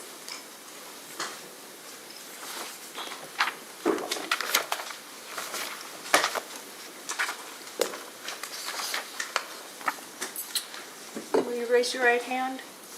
Do you swear or affirm that the testimony you're about to give is true and correct under penalty of perjury? I do. And please state your name and address for the record. Counsel, you can ask. Cole Jennings, 429 Admiral Boulevard, Kansas City, Missouri. Thanks. Thank you. Good afternoon, Mr. Jennings. Could you please state your employer and your title? Yes, my employer is Savion, and my title is Project Delivery Engineer. Okay. And do you have familiarity with the Crab Run Solar project? I do. Can you just explain what your role is with respect to this project and what types of questions you're going to cover today? Sure. So as the lead engineer, I've been tasked with overseeing the preliminary site design, and that can include things like equipment and means and methods of construction that we plan for in a preliminary way. Thank you. So you have familiarity with the application and with the data request responses and materials that have been submitted to the board? Okay. And I would tender the witness for questioning. Okay. Yep. Good afternoon. Good afternoon. On your site plan, what is the closest distance between the solar panels and a residential property line? If you'll give me a moment to refer to this, to a neighboring property line. Sorry, you asked from a solar panel or from the fence? Between the solar panels and the residential property line. Okay. What I'm seeing is 335 feet as the closest distance. Thank you. Can the substation and switching station be relocated to a more interior position of the landowner's property? So we have identified the location of the substation and switchyard based on what we know from our preliminary design right now. That if we have something come up that requires us to move it in terms of features on the site, karst, or other geotechnical or hydrology considerations, we would reserve the right to move that to account for that. Does your site plan include a sightline analysis from each adjacent property? Not that I am aware of.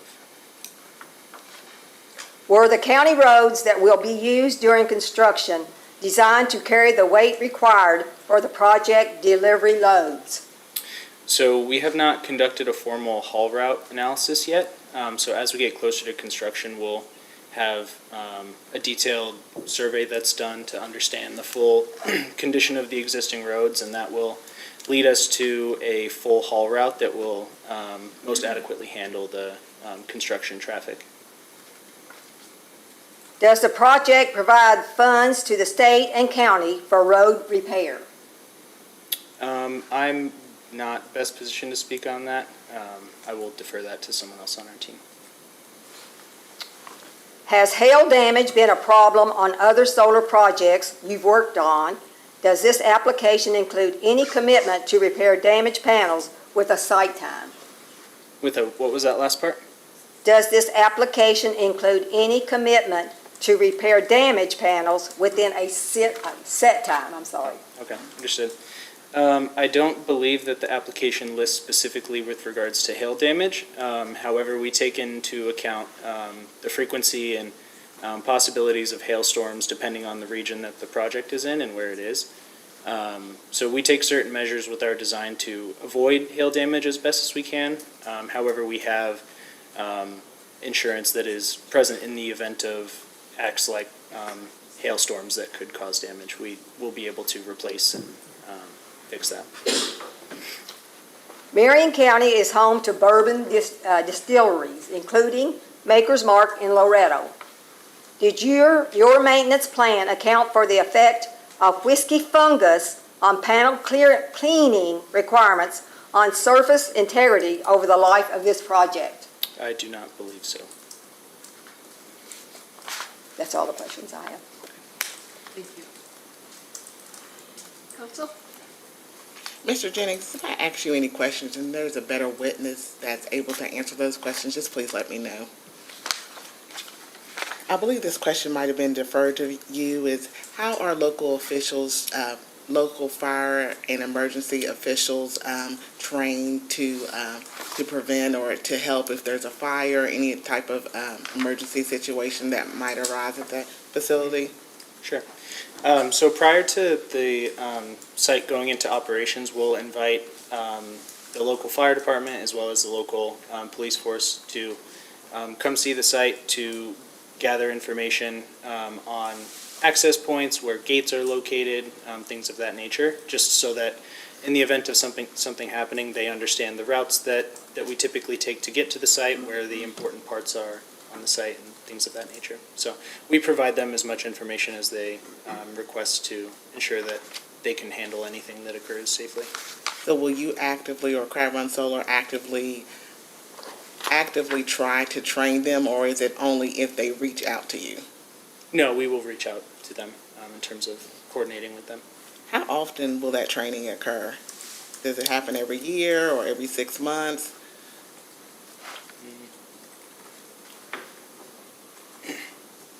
I'm not positive if we have identified how often that would be happening, but we would be coordinating with them to whatever level of comfortability they feel to feel that they know where everything is on the site as needed.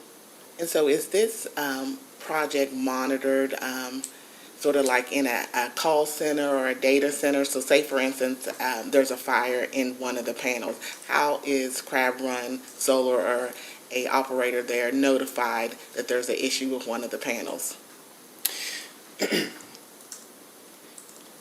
So as we mentioned prior, we'll have full-time staff on site. And then there are pieces of equipment on the panels and the trackers that have the ability to detect if there is smoke coming out of in the area. And additionally, there are sensors hooked up to our inverters that will kind of trip an alarm if there's any sort of issue with regards to that. What type of panels are going to be used for this project? So at this point in time, our application lists First Solar panels is the brand that we're planning to use.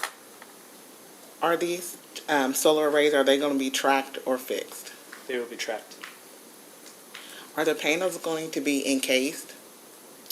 Yeah, so they are designed with a thin film of glass on the top of them, so that in the event that there is, say, a hailstorm, the panel is protected, and it's designed in such a way that you don't expect things to break from inside that casing and kind of expose into the surrounding areas. One of the comments that we hear from residents is the concern about chemicals possibly leaching into the soil. Are you the best witness to answer a few questions about that? Yes. What could you describe to the siting board and to the residents to assure them that no chemicals leach into the soil? Right, so as I described, the way that the panels are manufactured, it's designed in such a way that leaching does not occur.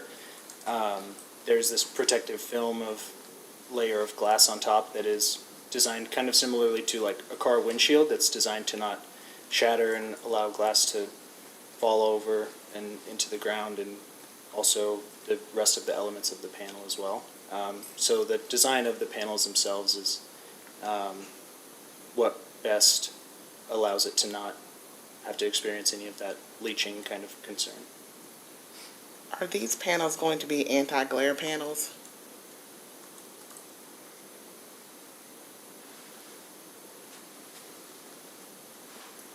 I'm not positive about that. I don't believe there's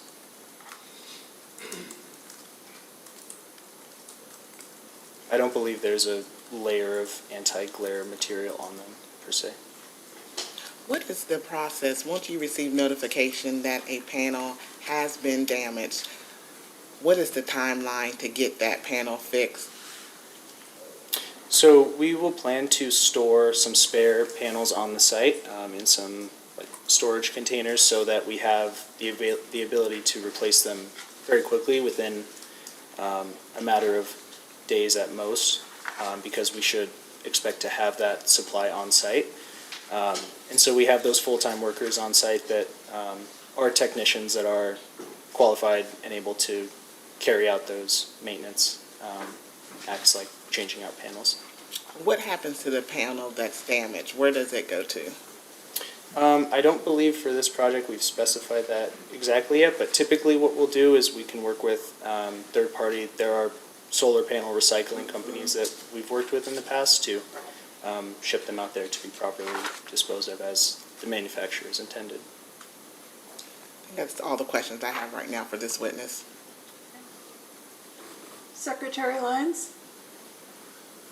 Yes, thank you, Commissioner. Good afternoon, Mr. Cole. I wanted to get back to the question the intervener just asked. It's very intriguing. I'd never thought of actually panels being dirty, but what is the rated efficiency of a solar panel typically? I would have to get the number for that in a follow-up to this in a data request if possible. I'm sorry, Cole, I called you Mr. Cole. It's Mr. Jennings. I apologize. Well, I think from literature I've seen in the past, it may be better now. It's about 25%. That aside, are panels usually, are they washed? Are they self-cleaning? So typically, they will be self-cleaning just in terms of they'll be washed whenever we have rainfall. But during periods of construction is where we'll see the most kind of contamination from dirt being moved around on the site. So we will go through with portable water trucks and do a cleaning of the modules, particularly prior to operations. But you don't very often have to do a module cleaning during the operation phase of the project, just because oftentimes, depending on how much rainfall you're getting, they'll be able to be kind of cleaned off in that way. Commissioner, I think we need to look into this a little more about the whiskey fungus. I agree. I had never heard of that before. Well, it's common. If you've been in Frankfurt long enough, you know every white vehicle that we have sitting in the parking lot outside of my building ends up with black mold on it over time. I would have to think that this would impact the efficiency of a solar panel. Now, it obviously depends on the proximity of this project to a distillery. The closer that is, the more impact that you have. But I would think that we would want to investigate that, or just have an answer to that. I don't know that it would impact a decision necessarily. That's going to be on the developer and the efficiency of their solar panels at their project. But Mr. Jennings has testified that they basically are self-cleaning, and there's no necessarily periodic washing. But through my experience, many years of dealing with whiskey fungus and answering complaints from citizens close to distilleries, I know some distilleries actually power wash homes because of whiskey fungus and the complaints there. But this site may not be in close enough proximity to Maker's Mark or another distillery that would cause a problem. But that's an intriguing question and something I'd never really given thought to. So I don't know if we should pose this in a post-hearing data request or something of that matter to investigate that. Okay. That's all I have. Thank you. Hi, Mr. Jennings. I'm also going to ask a lot about the panels specifically. Is there anything in general you would consider dangerous about the panels that will be used in this project? No. Do you think they could be a harm to any wildlife in the area necessarily? No. How often do panels typically need to be replaced? Not necessarily because like a weather event, but just kind of what is the general lifetime of a specific panel? They're typically designed for around 35 to 40 years, and so that aligns with the expected lifetime of the project. Those are all the questions I have. Thank you.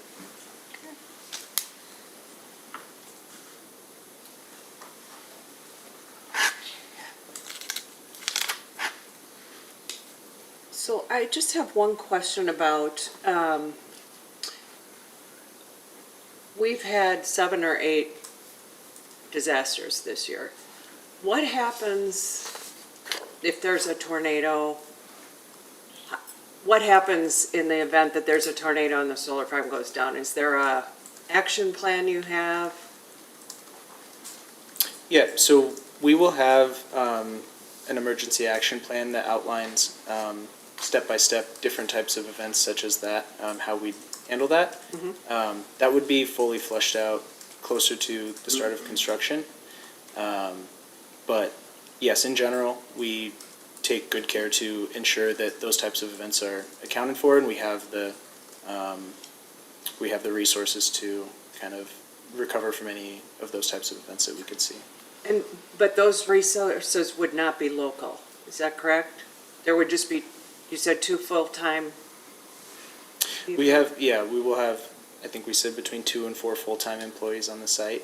And so if there was some event that occurred where we needed more people to do that, then we would have to contract separately to have some qualified workers to assist in whatever manner that would be. Would that be done through the EPC? Not if it's during the operational phase. Okay. So no, that would fall on the Crab Run Solar project. That would fall on Savion? Yeah. Okay. All right, thanks.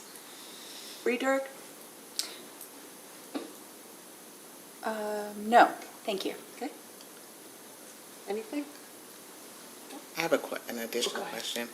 I'm not for sure if you're able to answer this, but how would this project be impacted if the siting board implemented a 450-foot setback or a 500-foot setback?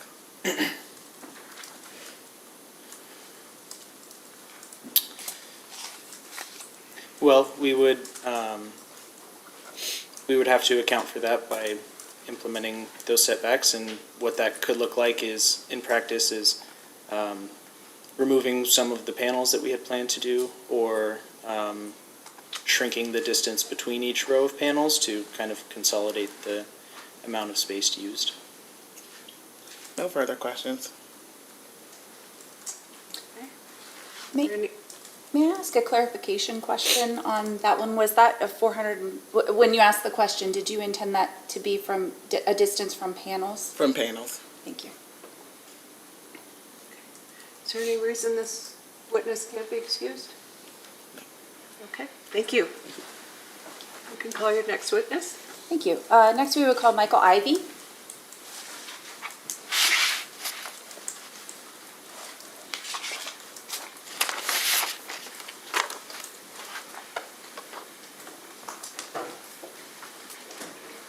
If you'll raise your right hand, do you swear or affirm that the testimony you're about to give is true and correct under penalty of perjury? Yes. And please state your name and address for the record. My name is Michael Ivy, address 422 Admiral Boulevard, Kansas City, Missouri. Thank you. Good afternoon, Mr. Ivy. Good afternoon. Who is your employer? My employer is Savion Energy. And what is your title? My title is Senior Civil Structure Manager. Are you familiar with the Crab Run Solar project?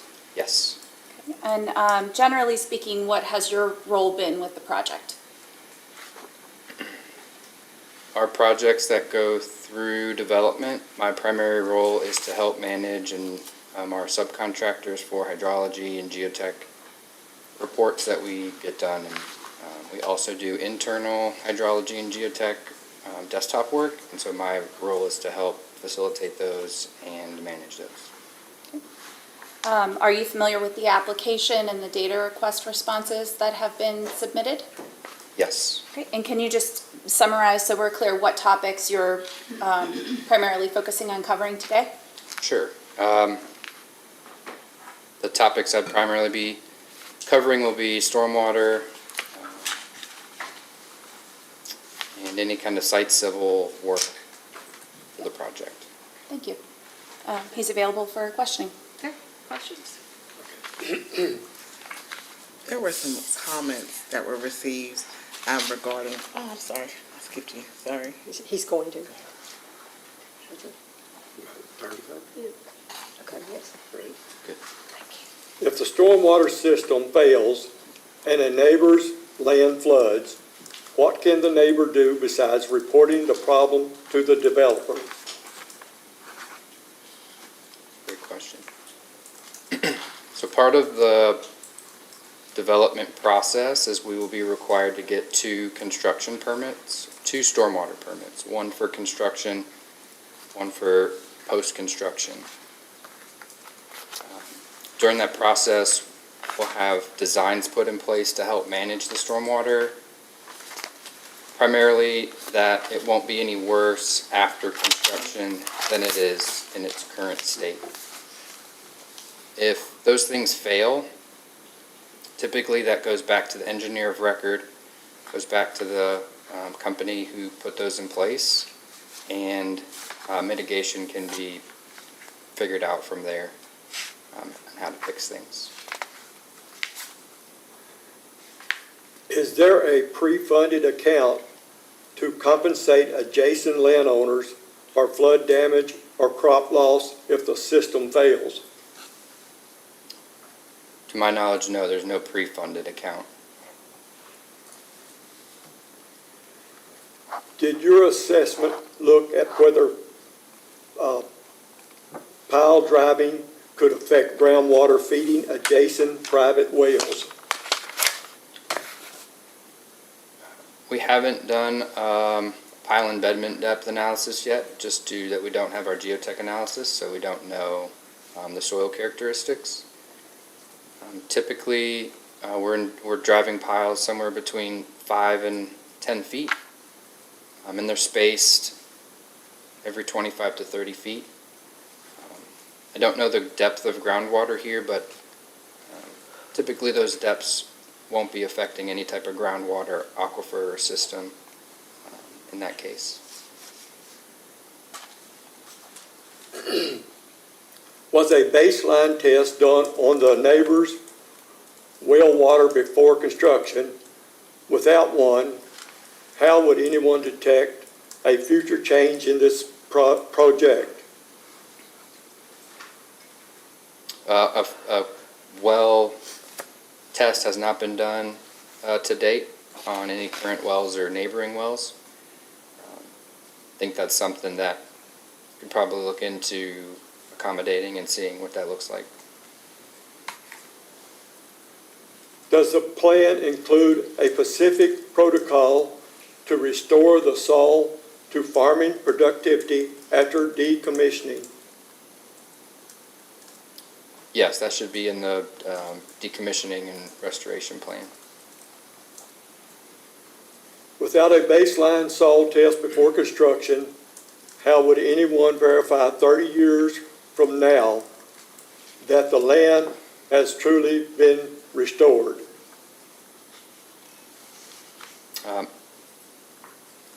I'd have to defer that question to the decommissioning and restoration plan, but yeah, just to speak to that, we would want to have a baseline soil test done so that we do know what we're restoring the site to post operation. That's all I have for you, sir. Thank you. Okay, thank you very much. And Mrs. Mattingly, did you have some questions for this witnesses too? Oh, no. Okay, Thank you. you're welcome. And for staff? A couple of questions. One of the residents addressed had some concerns regarding the risk of erosion. Can you speak to a little bit about this project and how it will affect the land and the erosion, and what mitigation measures Crab Run Solar plans to utilize? Sure. So I mentioned previously that there are 2 permits we'll get for this project once we get further to construction. A construction stormwater permit, which primarily addresses soil erosion, what's happening during construction and how we can mitigate that. And then our post-construction permit, primarily being a SWIP. So as part of the state permit where we're doing our KPDS erosion and control construction permit, those items will be addressed there. Typically, to help avoid and minimize any type of erosion, we limit grading. So however, there are going to be some items on site that we have to grade, the gravel roads, the substation. But in terms of the array grading across the land, we can look at different technologies to limit grading in that respect. Also kind of phasing the project, limiting the amount of open soil that's exposed from time to time. And then all the engineered and designed perimeter controls to help manage sediment runoff, silt vents, sediment basins accordingly. How will this project affect the flow of water to Crab Run Creek?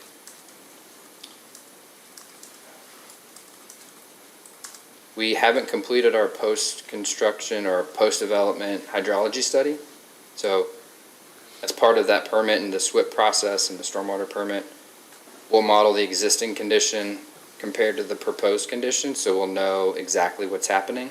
If there's an increase in peak or an increase in volume, we will put engineered measures in place to reduce those, so everything's going to be on site. I can't specifically state to how it's designed now, how it will affect. Typically, converting an agricultural land to a managed vegetation, we've seen a lot of improvement in runoff just from that. Deeper roots over time, vegetation that stays in place year-round. No further questions. Okay, so let's go online then to Secretary Lyons.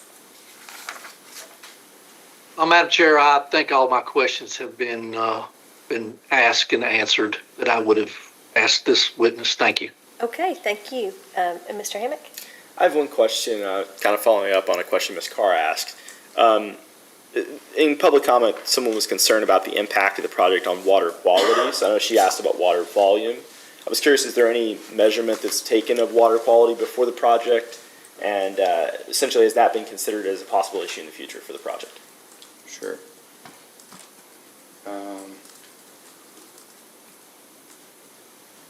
Maybe asked to restate, like in terms of surface runoff water quality or groundwater? Specifically to the nearby creek, sorry. Okay. Yeah, so water quality is something we do think about and take into account. It's why we've increased the standard buffer distances from 25 to 75. Those additional vegetative areas help reduce the pollutants that are in the water that come off the site, typically from the impervious areas, here being gravel roads and the substation.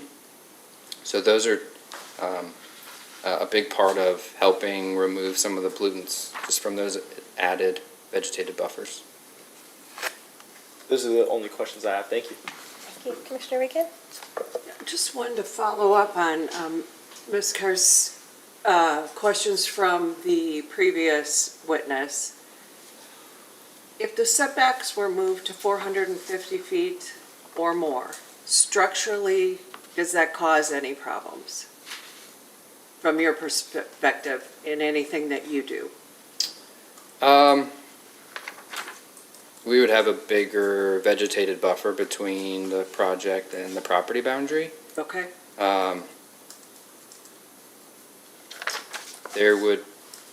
The design of all the stormwater management would likely be the same because it would still be within the general footprint. We'd be reducing, I don't know the exact perimeter and where we would cut back, but we would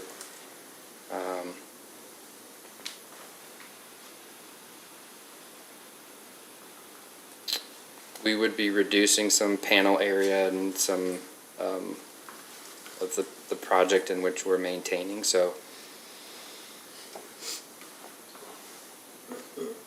I think the biggest change would just be the added vegetated buffer that would be kept in place. But from your perspective, there wouldn't be anything that could risk the project technically or anything, it's just a vegetative buffer? It's tough to say where those setbacks would be increased and how much additional panels we would lose or the project area we would lose because of the buffer. It's tough to answer that. Okay, thank you. Good afternoon. I had a couple of questions earlier that were deferred to, I think, engineers. I Okay. think that's probably you.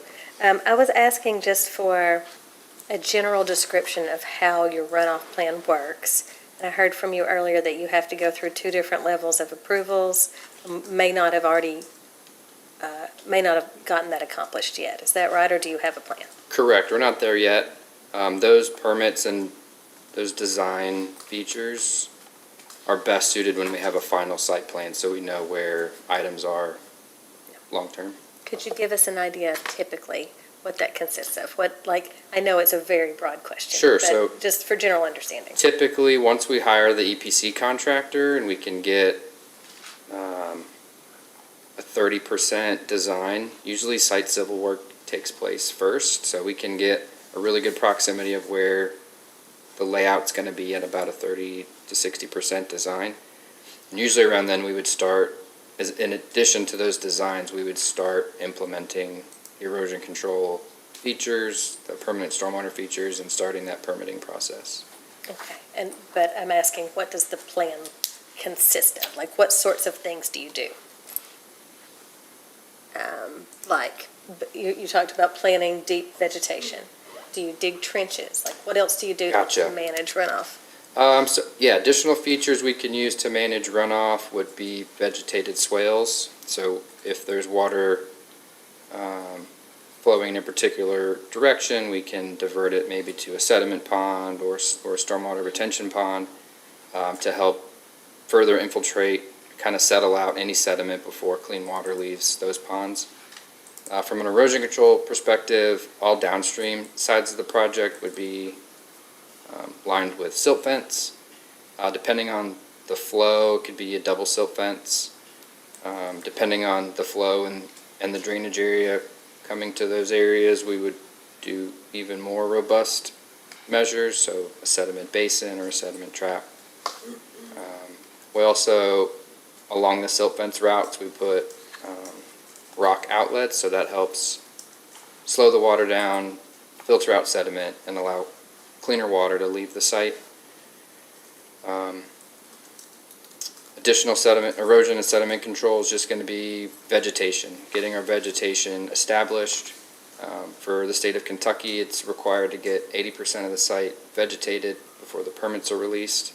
So that's above and beyond the national standard. So we would be getting those measures in place before any permits were closed out and released. That is helpful. Thank you very much for that. You'd mentioned maybe getting some baseline water samples, and you also do baseline soil samples. Mm-hmm. I think part of the issue with citing these cases is that no one is really to the point that they've fully decommissioned one. We haven't gotten 30 years into this process so that we've watched the full decommissioning process. But your company has done several. Do you know what the oldest one is? That we have in construction or that we've completed? Completed or in construction?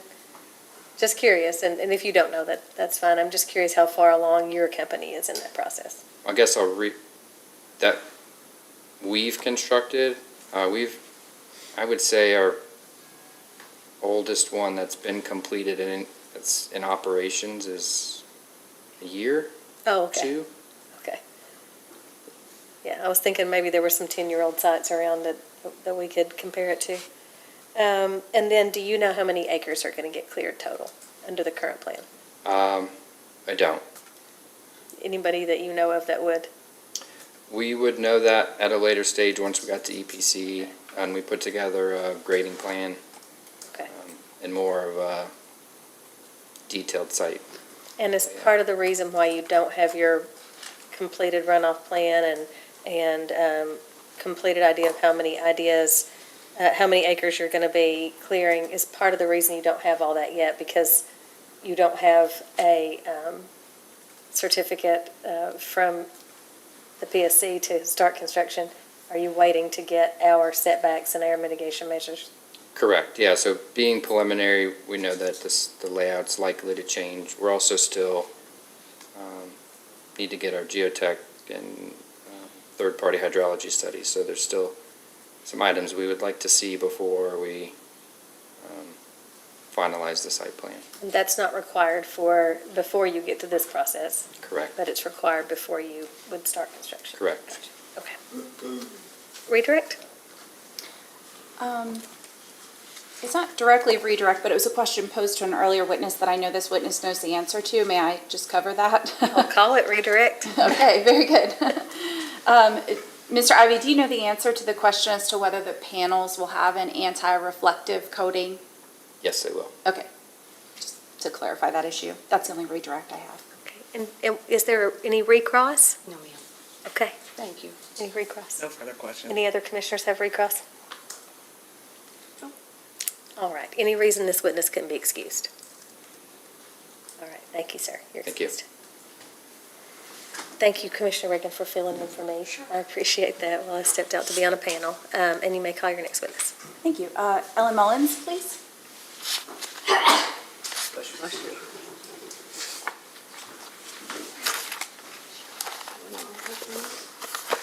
Ellen.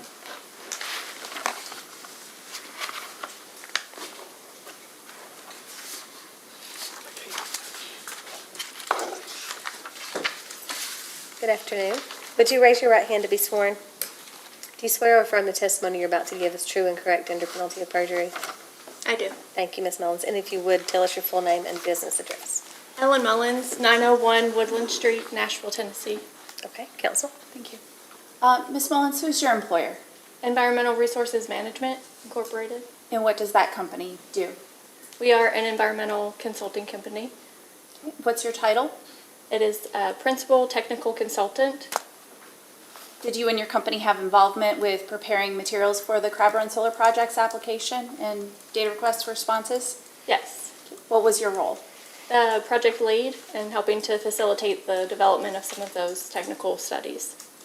And what specific topics are you primarily focused on covering here today? The cumulative environmental assessment, and then just in general kind of water, wetland information or habitat for wildlife. Okay. And before I tender you, I do have one specific question just to clarify. Do you know approximately the number of acres that the plan right now proposes would be cleared in terms of trees?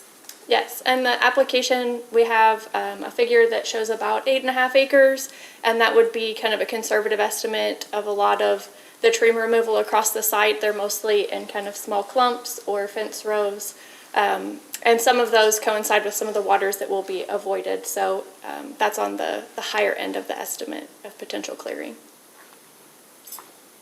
Thank you. Whenever you're ready. Okay, thank you. Who hired you to prepare this landscape assessment?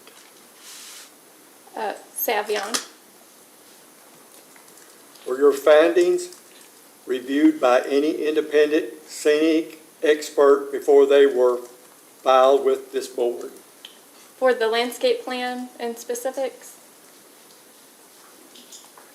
Yes.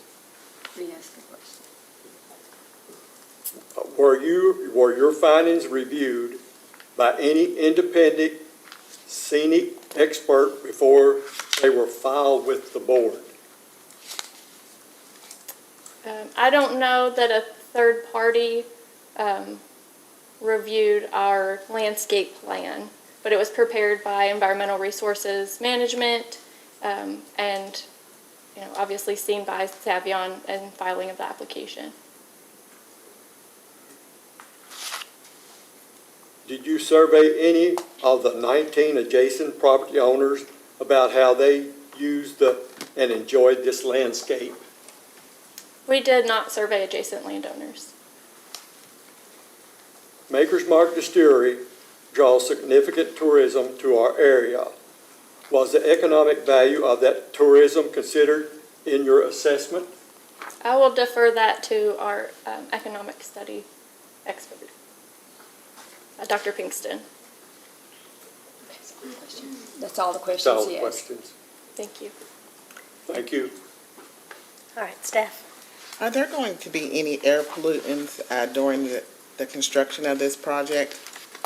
There would just be the emissions of some of the equipment for the construction, but not anything that would be, I guess, concerning or adverse. Are there going to be any air pollutants from this project once it becomes operational? No. And how was that conclusion reached? Just the inherent nature of the panels and kind of the limited emissions. I think it would mostly just be from, just daily driving from the staff would be a potential emission, but not from the panels themselves. Is it anticipated that there are going to be any greenhouse gases that could be released? There is kind of an association with greenhouse gases encapsulated in some of the panels potentially, but those are not anticipated to be released at all. And should that be an incident that would occur, that they would address that or report anything according to the standards, but it's not anticipated. Are there any surface water that is going to be affected by this project?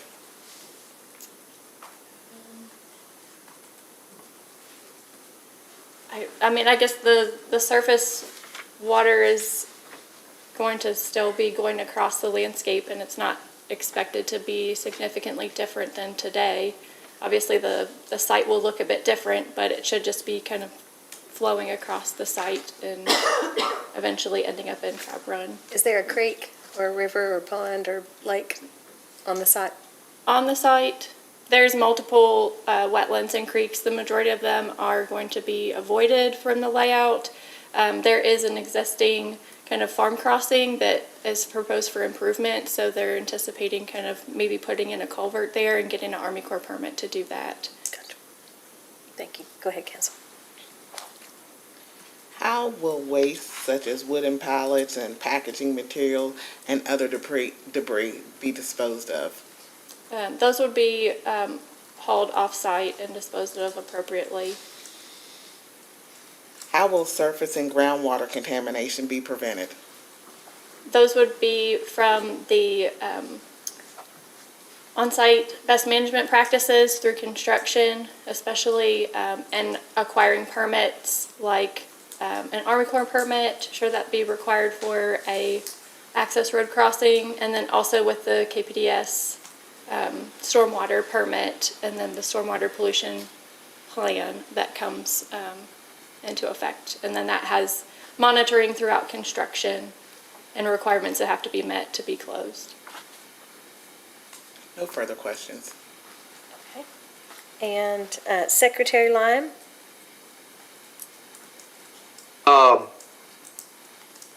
Chair, Nicole's gotten so good at asking my question. Sorry. But I did want to say hello to Ms. Mullins, and I wasn't going to ask her a jurisdictional water question, but Nicole covered that, so thank you. All right, thank you, sir. Mr. Hammond?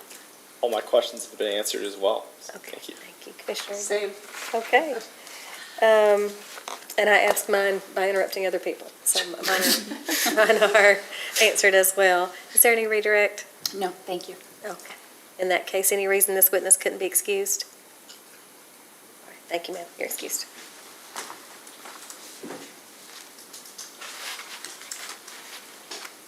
And when you're ready, call your next witness. Thank you. Ben Sussman.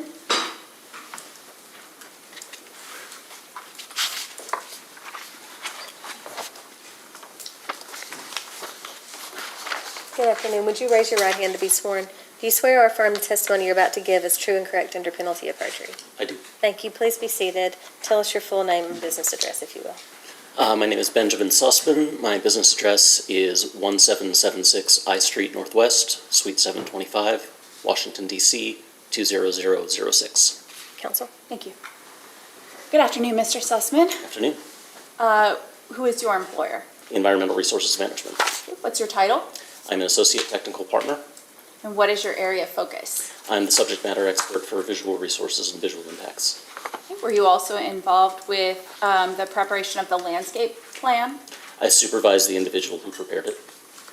And generally speaking, what type of professional prepared that plan? The gentleman who prepared it is a registered landscape architect. And today here you are prepared to cover things relating to visual impact, landscape, and glare, is that correct? Correct. He's available for questions. Okay. Mr. and Mrs. Mattingly? Who selected the viewing points used in your local visual impact assessment? ERM, Environmental Resources Management, my company selected them. I supervised the selection of those points. Did any of those viewing points include the closest residence, which sits 335 feet from the panels? If you give me a second, I can confirm whether or not that is the address.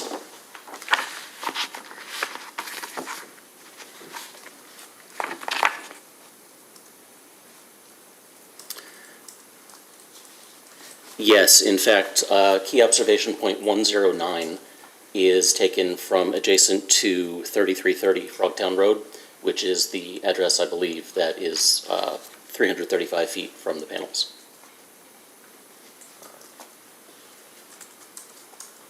Were any of the viewing points selected with input from the adjacent property owners?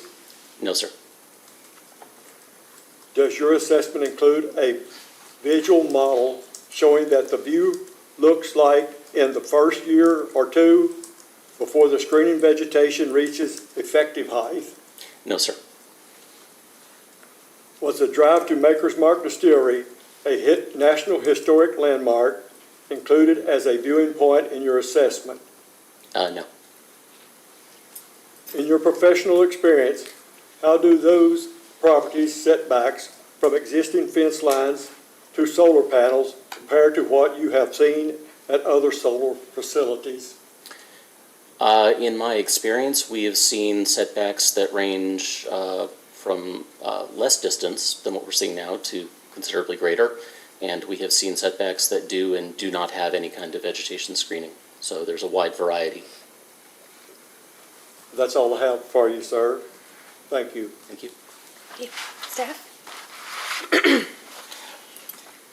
It looks like from the report, there are going to be 3 locations that's going to have vegetative screening planned. Is that correct?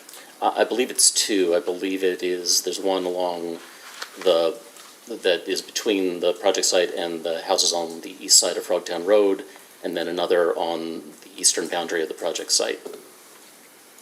We have, according to the staff request, item 9, it says the west property line, the east property line, and a short distance along Arthur Mattingly Road from the east property line to the side entrance. Correct. Thank you. Okay. Thank you for that correction.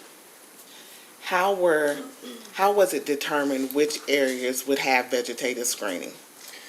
So the vegetative screening was a mitigation proposed by Savion, and it was based on feedback, as far as I understand, from the community. Who determined that a double row of trees and shrubs planted in a staggered pattern would provide a full screen? That was a combination of our landscape architect and Savion considering the amount of space available. Given that there are so many adjacent landowners who have objections to the proximity of this facility to their homes, what would Crab Run Solar position be if instead of a double row of trees, a triple row of trees and shrubs?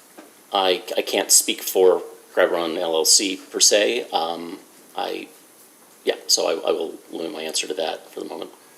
Would that provide further visual, a stronger vegetative buffer for those adjacent homes? As a general rule, yes, a wider buffer will provide more screening. Is it still accurate that an eastern white pine and a southern magnolia and an eastern red cedar are the type of trees that are going to be used? Those are the types of trees, yes. There's also shrubs. It stated that that maturity is between 15 to 20 years. Is that still accurate? That's the time to reach full maturity, yes. And so, are you able to give us a height at, say, 5 years of how high these trees could be? I'm not personally able to do that. I'm not a landscape architect myself, so I'm not quite as familiar with vegetation. It's possible that other witnesses might have a bit more information. Okay. If not, we'll ask in a post-hearing data request. Given that the large number of adjacent owners, again, who have issue with the proximity, are there any other type of native species trees or shrubs that can be used that would not take 15 to 20 years to reach maturity? Again, since I'm not a landscape architect, I would defer that question. If there's a post-hearing data request, we can respond to that.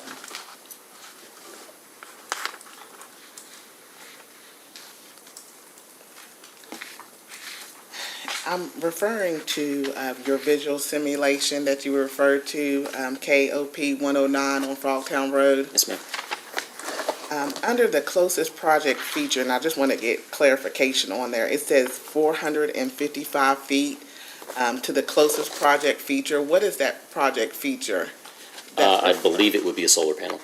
Okay, so before you testified that it was 335 feet, so I just want to get clarification on that distance. Right, so that's the distance from that panel to the closest residence. The actual photograph was taken across the street or on the edge of the right-of-way, on the far side of the right-of-way. Okay, and so the 335 feet, where did you start that measurement? Did you start it from the property boundary line of that home, or is it from the front door to the solar panel, to the corner of the solar panel?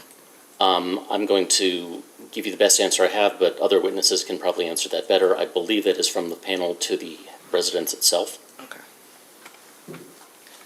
And in this KOP, the visual simulation that you provided, it has the existing conditions, the proposed conditions, and then what the area will look like with the 15-year growth of the vegetative screening. Mm-hmm. Are you able to provide a visual simulation for at 5 years of growth and then also at planting?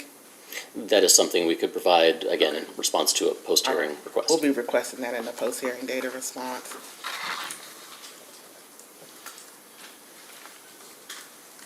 Did you ever, or are you aware if whether Crab Run Solar ever received any additional requests for additional vegetative screening?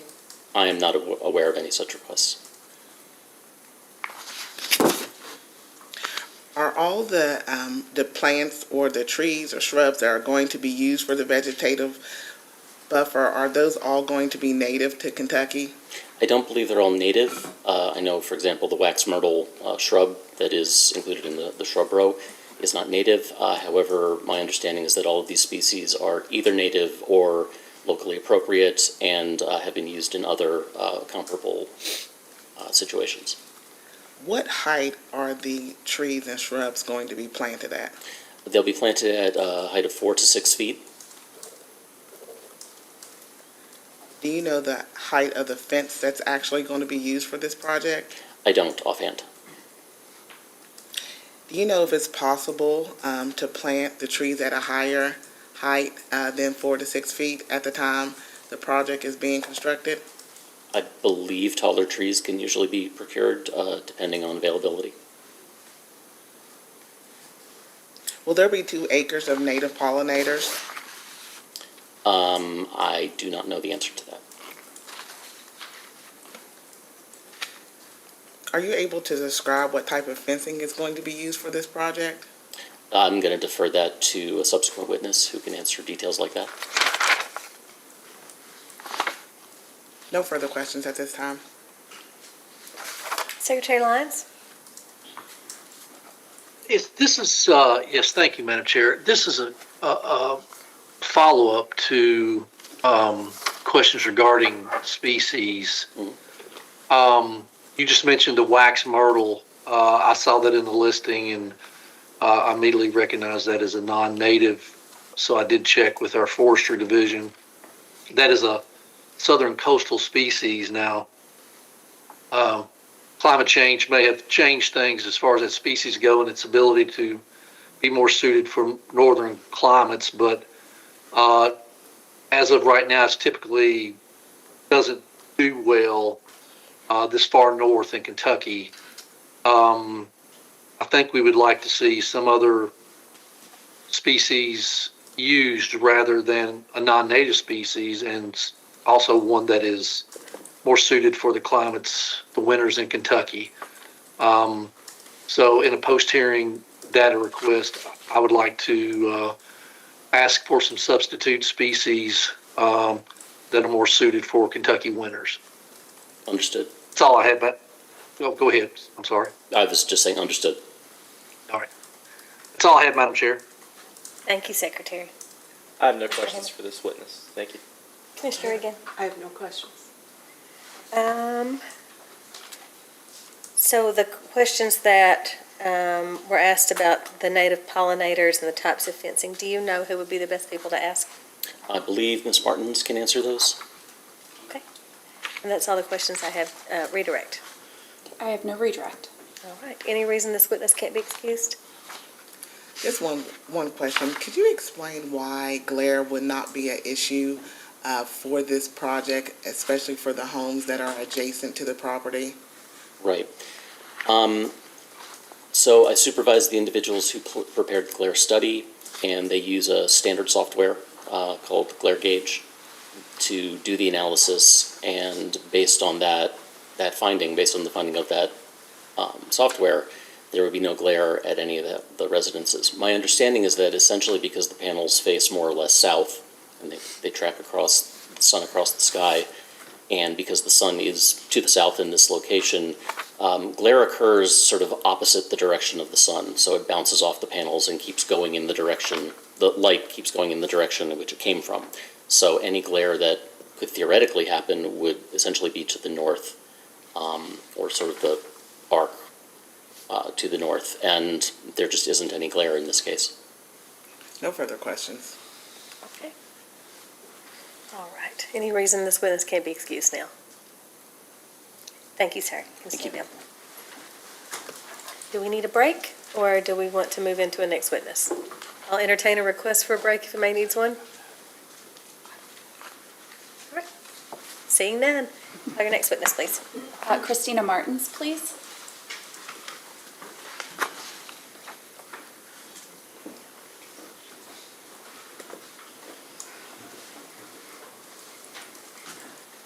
Would you raise your right hand and be sworn? Do you swear or affirm the testimony you're about to give is true and correct under penalty of perjury? I do. Thank you. Please be seated. Counsel. Oh, tell us your full name and business address, if you will. Christina Martins, 422 Admiral Boulevard, Kansas City, Missouri.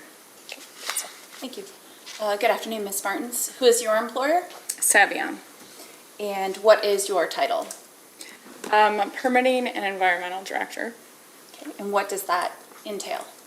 That entails that I am directly involved with all of the on-site environmental studies that are completed, the application and all the materials that are submitted before you guys, and then also any environmental permits that are required to be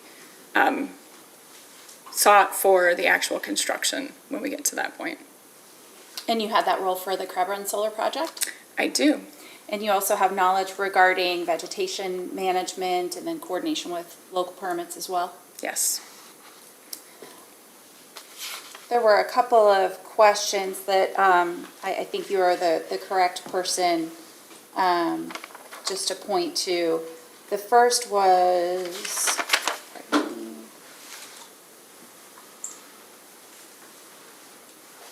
the first was, can you explain just the plan in terms of vegetative screening for the size of the plants and the variation in height and species? Yes. So Savion proposed the vegetative screening here for the Crab Run Solar Project due to the residences adjacent to the project as a double row staggered. The 4 to 6 foot height for planting, as said earlier, trees you can get taller.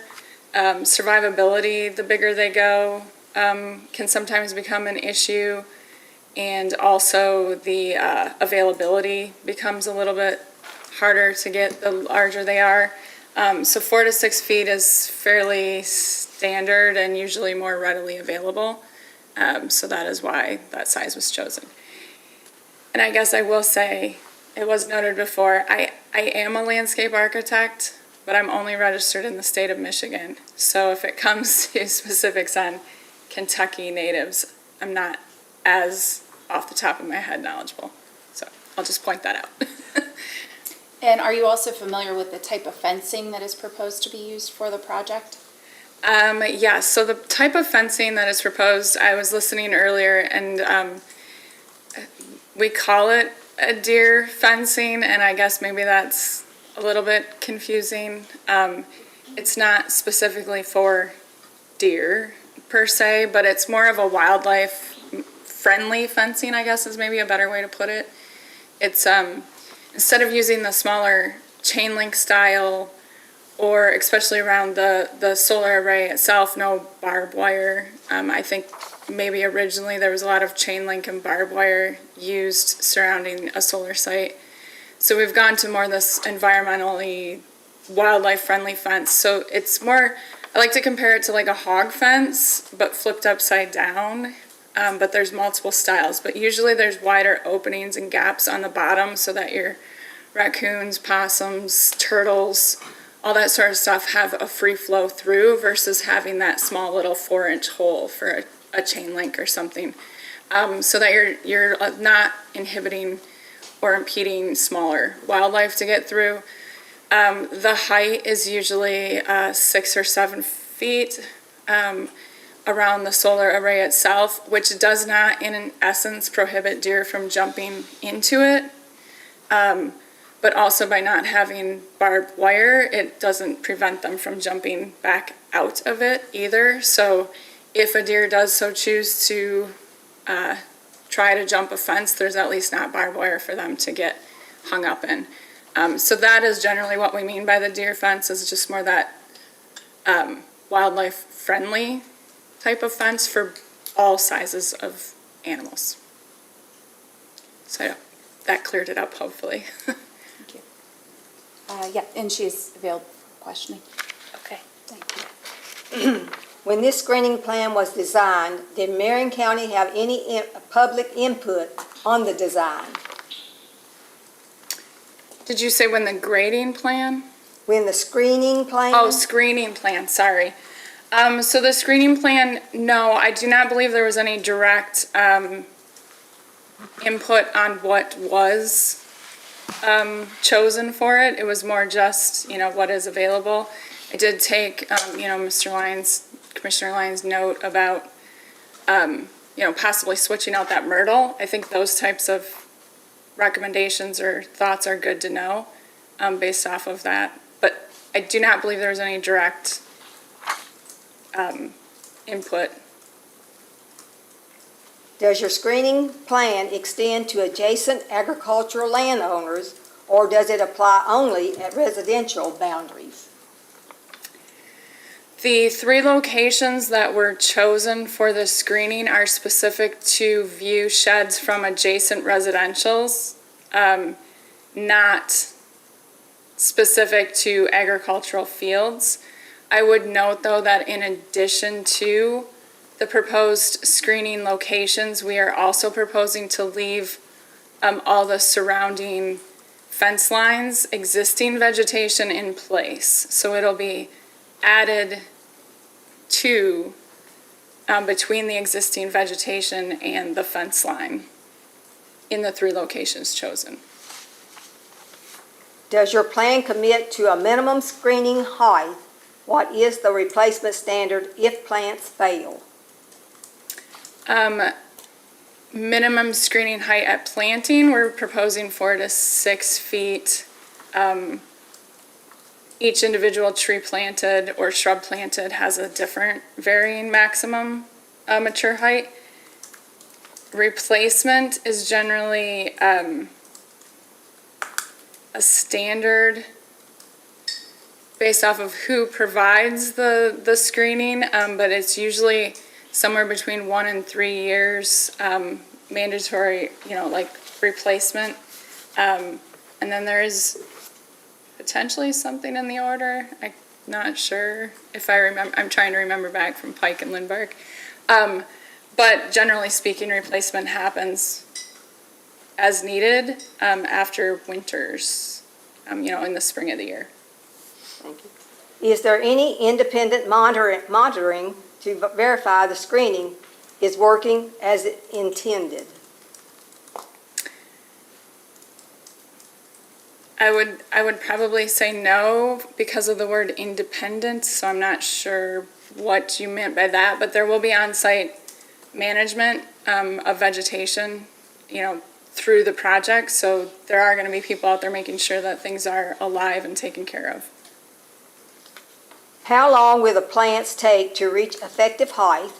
Is there a deadline for the developer to address an unobstructed view in the meantime? I think mature height for most of the varieties is considered between 15 and 20 years. I forget what the second part of that question was, sorry. Is there a deadline for the developer to address an unobstructed view in the meantime? No, not that I'm aware of. Thank you, that's all my questions. Thank you. Staff? Just a couple questions for you. I'm referring to Crab Run Solar's response to staff's second request, item 41. The answer that was provided stated that along Frogtown Road, the range is from 35 feet to 100 feet from the project fence line. Does Crab Run Solar, given that distance from 35 feet to 105 feet, does Crab Run Solar still believe that that is an adequate vegetation for that distance? Stat request 1. This is the Second request. Second. Question number 41. Yep, response 41.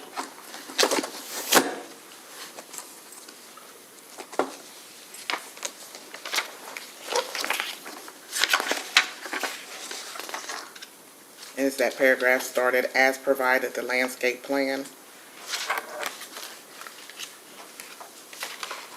Just 1 second, I might not be at the right one. That was the first one. I'm like, that's not the answer I got for 41. Wrong one, sorry. Okay.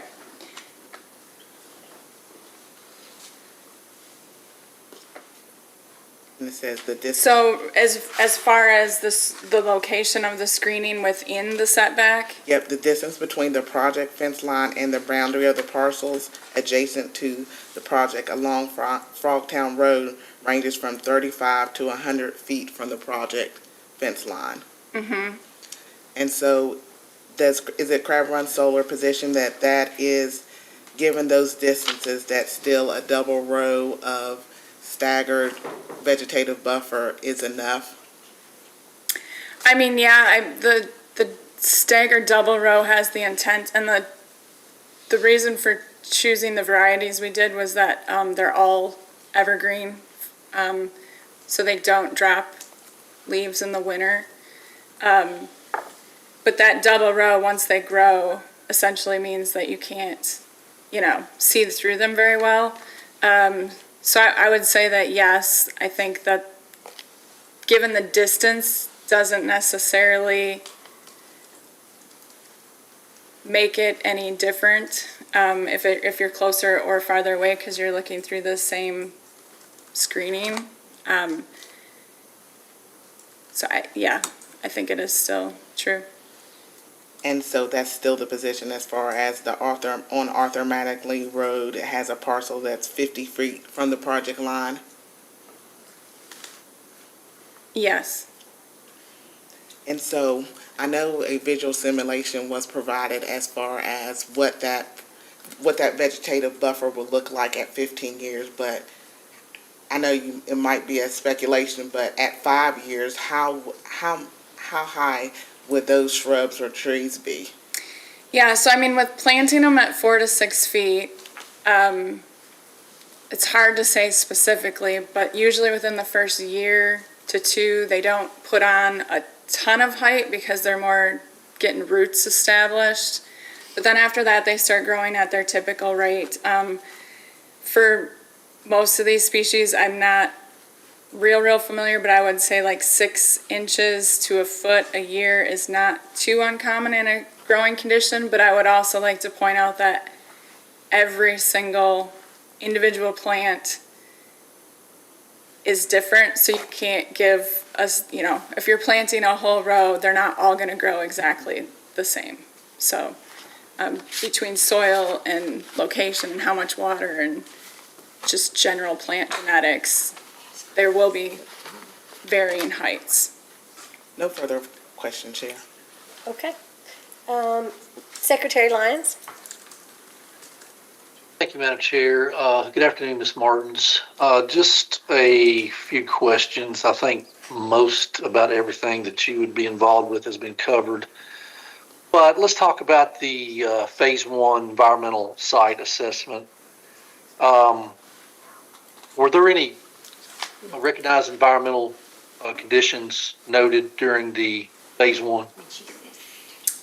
No, there was no wrecks identified within the parcel.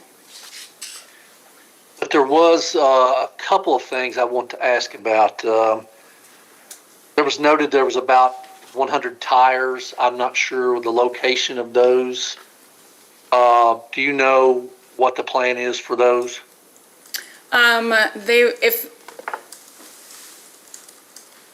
So I guess I'll put it to, because off the top of my head, I'm not remembering exactly the location of those. So 2 things. I believe the entire parcel was looked at. There are going to be 2 sections of the property that are remaining under the current landowners that will not technically be within the project boundary. So if their location is next to one of the barns that's remaining with the landowners, the project will not be touching them. If they're out in an area where we're doing it, they'll be disposed of properly. Okay. And this may pertain to this as well. There was a manure lagoon noted. Now I'm sure it's close to a barn. Would it be the same answer for that? Yeah, same answer for that, and all the existing ponds. Whether they remain with the landowner next to the barns or are in the area, we have no intentions of filling or removing those existing water features. Is there any planned structured demolitions? There is none. Okay.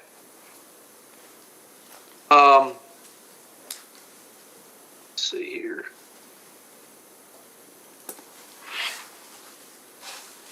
Regarding threatened and endangered species as it pertains to the tree clearing, I noted that in the record there's an IPAC that's been done with U.S. Fish and Wildlife and also KY BAT survey with our state nature preserves. Just looking through the listed species, it looks like the Indiana bat is probably the only species that where habitat may exist that will be disturbed, that being the trees. What is the plan, just for the record, for the cutting of those trees? Yeah, so as mentioned previously, right now, like a maximum amount of tree removal is estimated about 8.5 acres. We would continue any formal coordination with the agencies as needed, but the plan right now is to remove those fence lines that will be removed during the winter so that we are in compliance with the winter tree clearing for the Indiana bat. All right, thank you. No other questions, Madam Chair. Thanks. Thank you, Secretary Lyons. Any questions, Mr. Amick? All my questions have been asked. Thank you. Got you. Commissioner Regan? Same Secretary Lyons asked my questions. Okay, and I don't have questions either. Any redirect? No, thank you. All right. I'd like to. Well, that's okay with me. Normally, we wait and see if there's any redirect, but I'm going to go ahead and allow you. I thought she said no. No, thank you. Unless there's strong objection, I'm going to allow her to ask a question. That's fine. Yep. No objection. This probably is not for her, but I failed to ask it when the gentleman was on, or at least make it noted. In our time at our farm, we have discovered several Native American items. If additional items are discovered during construction, how will they be handled? Yeah, I actually can speak to that probably. So we have done, preliminary cultural resources on site. But during the pre-construction, construction phase, we'll actually have a unanticipated discoveries plan. That's the correct word. That would be created just for the staff on site. But typically, if anything is found that is more concerning, like bones come to mind, but anything like that is found, but any artifacts, they would collect them and follow the process for the cultural resource depending on what it is that's found. Thank you. Is there a historical study done to the property before you start? So a cultural resources study has been, there was, and I think it came up on our site visit, potentially. There used to be like an old log cabin near the Crab Run Creek that shows up on the historical data, but it is no longer in existence. So those studies have been looked at and reviewed already. Okay. Yeah. Thank you. Okay. Any reason this witness can't be excused? Thank you, ma'am. You're excused. Thank you. Call your next witness. Yes, Josh Adams, please.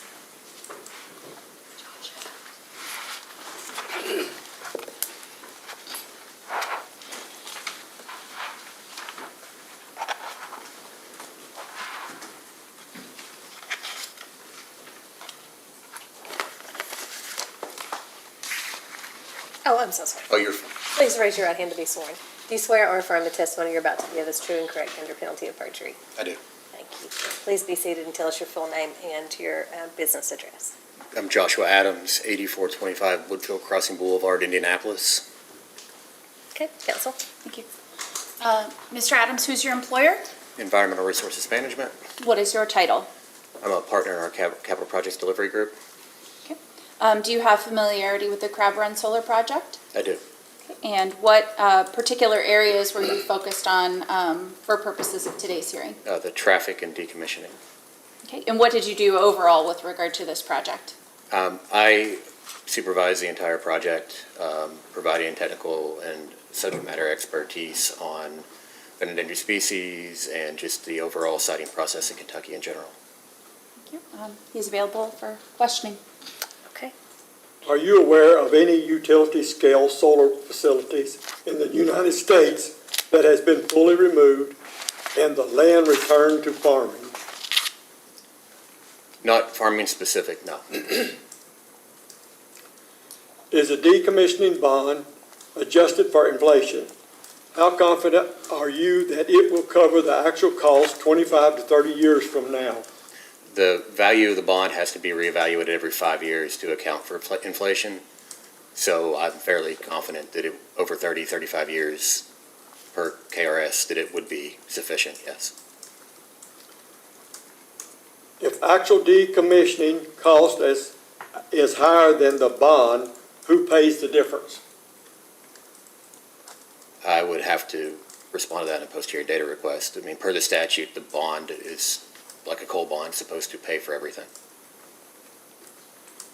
If Crab Run solar panel is sold or goes bankrupt, what happens to the obligation to remove the project? Is there anything in this application that would prevent that from happening? That's the whole intent of the bond, is if the the proponent pulls out of the project after construction or even during construction, the bond covers the reclamation. Does the plan address restoring the county roads that the heavy removal equipments will travel on? As part of the transportation permitting process that the project will go through when the whole routes are determined, as discussed earlier, generally those transportation permits require rebuilding and replacing any damage caused by the project construction. Does the plan rely on solar panel recycling capacity that does not yet exist in Kentucky? I would have to defer that to one of the Savion team members. That's all I have for you. Thank you. Thank you. Okay. Staff? Could you explain a little bit about, so everyone can have a general understanding, sort of how the decommissioning bond process works? When is it filed? Who holds the bond? So everyone can have a good understanding of that. Yeah, prior to construction starting, this board will require proof of the bond being funded and held by an entity. Generally, it's the counties that hold them, but the county can delegate that authority to another entity if desired. When you said prior to construction, is that normally 30 days prior to construction? How far in advance is that bond actually filed? That just depends on the project specifics and the agreement with the bondholder itself. Could you describe a little bit about as far as when the decommissioning, when the facility ceases to operate, when does decommissioning actually start? Since very, very few projects have gone through decommissioning, I think that's kind of a broad answer, but I know that, the project proponents aren't going to want to sit on those bonds, and the landowners are going to want their land back, so the restoration and decommissioning will start fairly quickly upon de-energizing. And so as part of the decommissioning, what facility components are actually removed? Everything that's 3 feet below grade or higher, unless the landowner or somebody else wants an access road left or something like that, there could be negotiations there. So does that include I know this project is going to have the underground collection storage unit. Is that going to be removed, or are those underground collection lines going to remain in place? If they are 3 feet or closer to the surface, then yes, they will be removed. I do not know specifics here on how deep they will be buried. How can the residents of Marion County be assured that, say that Savion goes under and no longer operates, how can they be assured that they are not going to be held responsible for breaking the site or decommissioning the site after that time? Again, that's the whole point of the bonding process, is to ensure that the project can be removed if any entity defaults on their responsibility. No further questions. Okay. Secretary Lyons? No questions, Madam Chair. Mr. Hammond? Mr. Adams, are you the correct person to address the traffic study? Yes. Okay, I have one question for you. Do you expect there to be a substantial impact on any surrounding roads based on the traffic analysis you did? No, the traffic analysis that was conducted indicated that base load of traffic would not vary greatly even during peak construction. In a situation, if there were, for some reason, how would that be addressed? That would most likely be addressed at the permitting phase when they go to the county and the state for their permits, and they would handle it with flagging or alternate routes and things like that. But it would be a case-by-case basis. Or, if Savion receives a complaint on their complaint line, it would be addressed at that point as well. Thank you. Mr. Wiggin? And just to follow up, so if there was a complaint, it could be addressed at that time? Yes. Okay, thank you. All right, and I don't have any questions. So, redirect? No, thank you. All right. Any reason this witness can't be excused? No. Thank you, sir. Thank you all. You're excused. I think I will call a 10-minute break just for bathroom, et cetera. It is 1:25, so let's meet back here at 1:30. You have to bring Tony up. 1:30?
We are on the record now in case number 2025-00276. Application of Crab Run Solar for a certificate of construction for an up to 45 megawatt electric solar generating facility in Marion County. Is that working? No, not working? What are you hearing? It sounds like a jackhammer. Well, Driving piles. you ask Glenn if he has a suggestion. I'll grab them. We have one more set we haven't tried. him, I'll bring these down. They might not be charged. Otherwise, we'll try and find something else.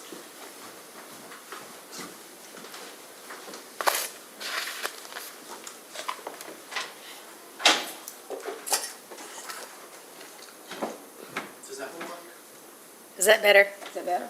I don't think I'm not hearing them. Any difference in their sounds? Say something to me. Richard? It sounds just like it, but without it on, I don't know. Apparently not. Glenn is Maybe our it's off. tech, he's our It's on tech zero, wizard. So maybe that's wrong. Testing. Oh. Is it on now? I forgot to turn it on. Oh, okay. It was on zero. Oh, the volume was down. Is that better? Yes, that's Thank much you, better. Glenn. Thank you. Okay. Thanks, Bud, sorry. Thanks. Should have thought of that.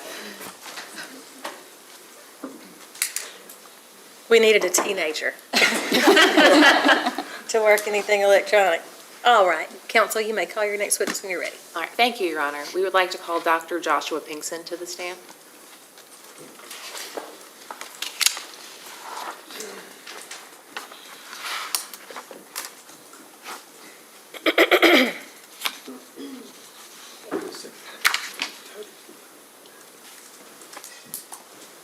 Welcome back, Mr. Pinkston. Would you raise your right hand to be sworn? Yes.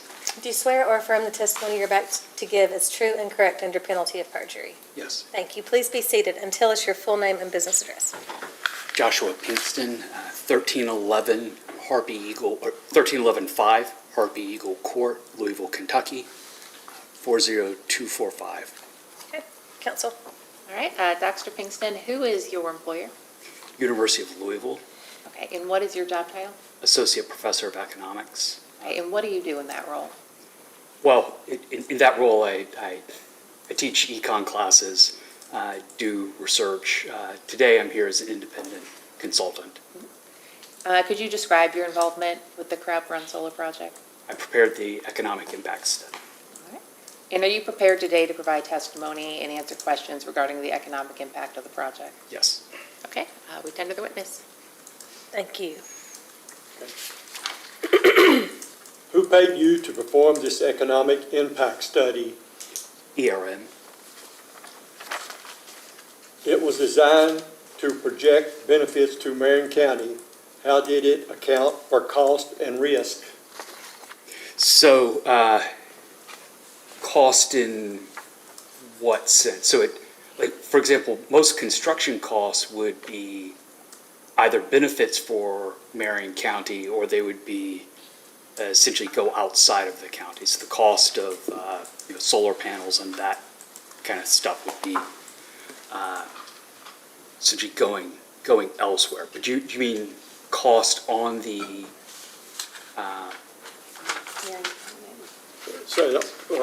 The benefit for Marion County? So the benefits for Marion County, looked at a few things. So the construction phase and the operations phase.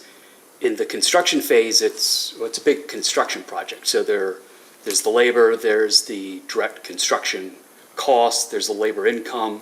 And then on top of that, so the companies come in, they build, they invest in the construction, then they're hiring companies, and so those companies have their own economic impact. Then also the workers are spending their money, and so that adds on to it. So you have this direct effect, this indirect, and this induced effect. And adding those up in the construction phase, I estimate, 7.6 million in labor income that year, and I think it was 17.7 million in value added in the county. And value added is the part of all of those costs that basically stay in the county in terms of like, that would be wages, that would be tax income, payments to property owners, that kind of stuff. That's the stuff that stays there. They're buying solar panels and none of that. Marion County doesn't make solar, Kentucky doesn't make solar panels, so that goes elsewhere. In the operations phase, the impact per year is much smaller. I think it was another few $100,000 in labor income, another $800,000 or $900,000 in value added to the county. And so you add that up over the life of the project, and that's where that gets more substantial.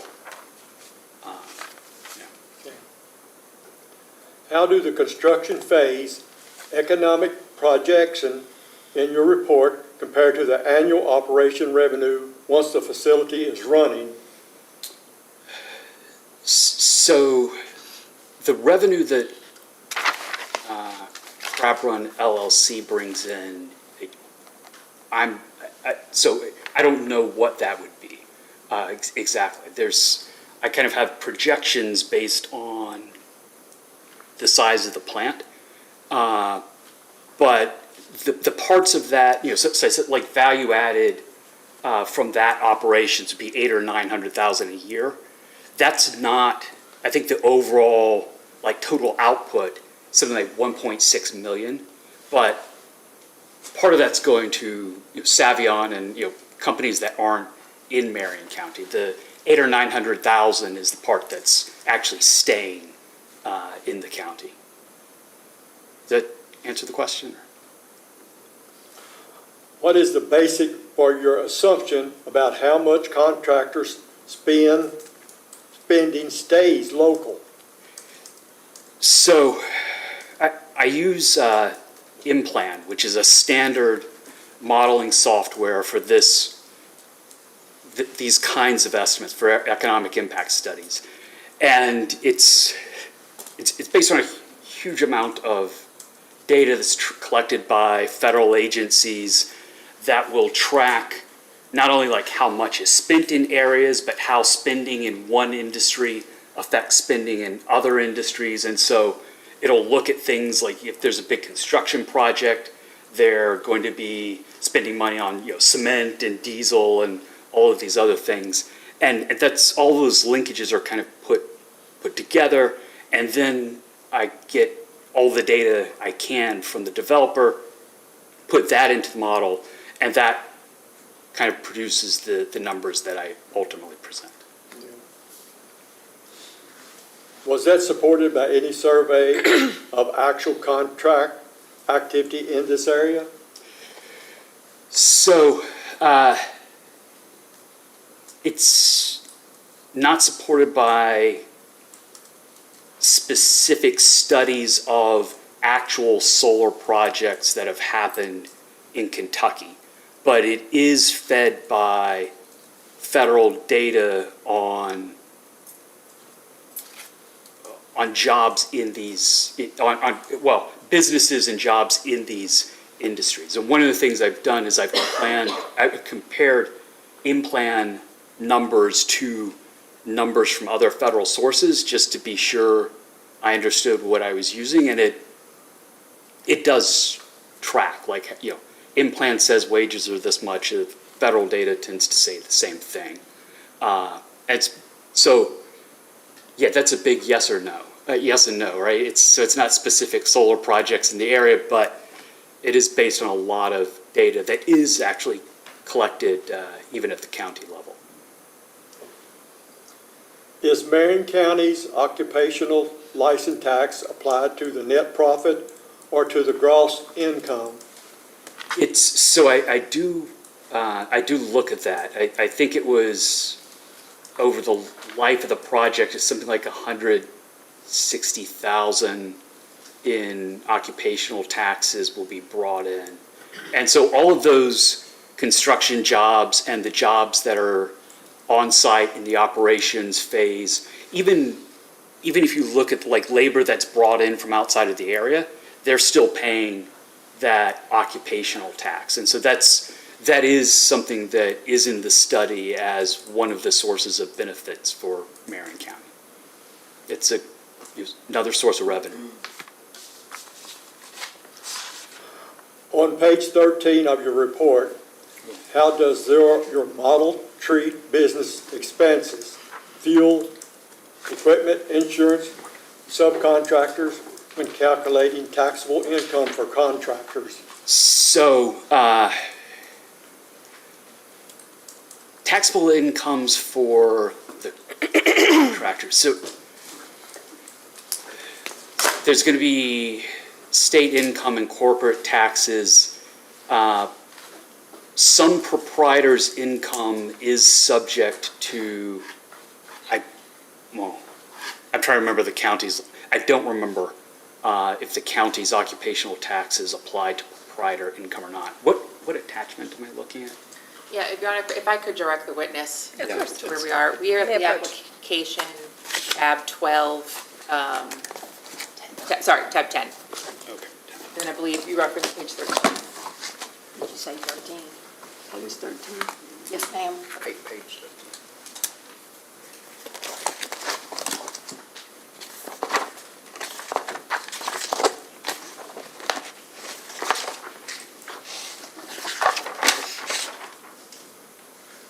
Okay. So here,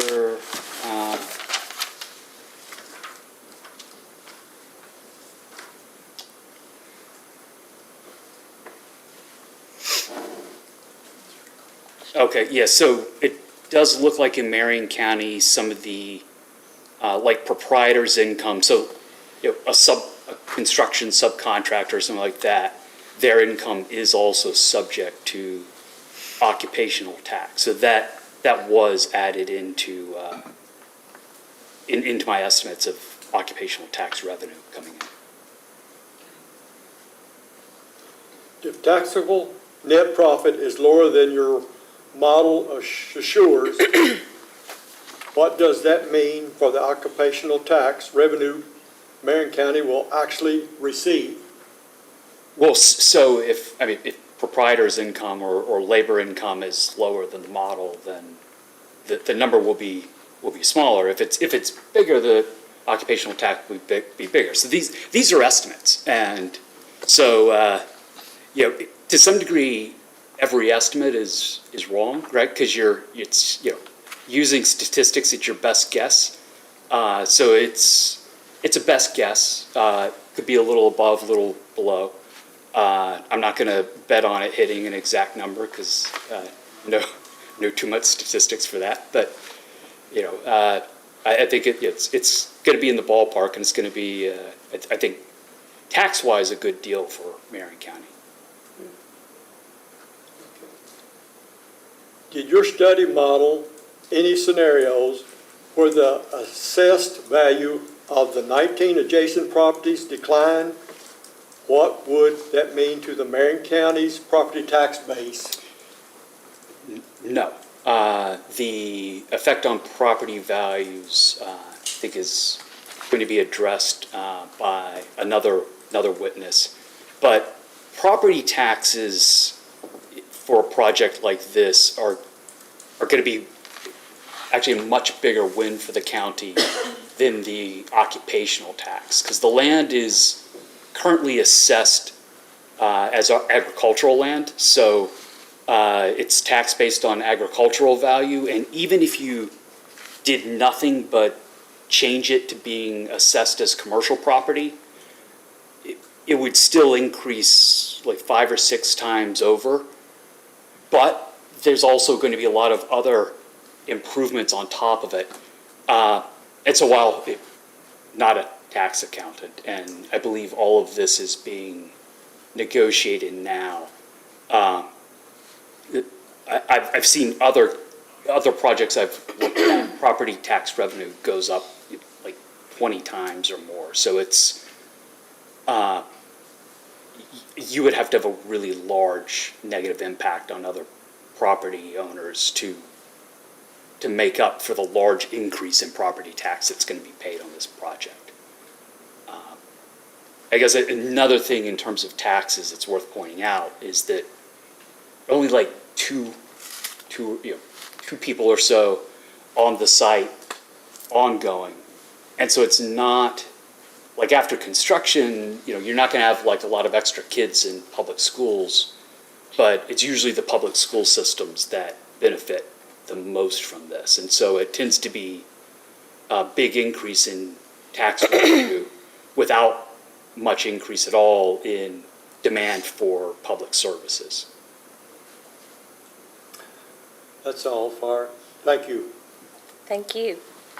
Staff? No further questions at this time. Okay. Secretary Lyons? No questions, Madam Chair. Thank you. Okay. Mr. Hammond? Dr. Pinkston, thank you.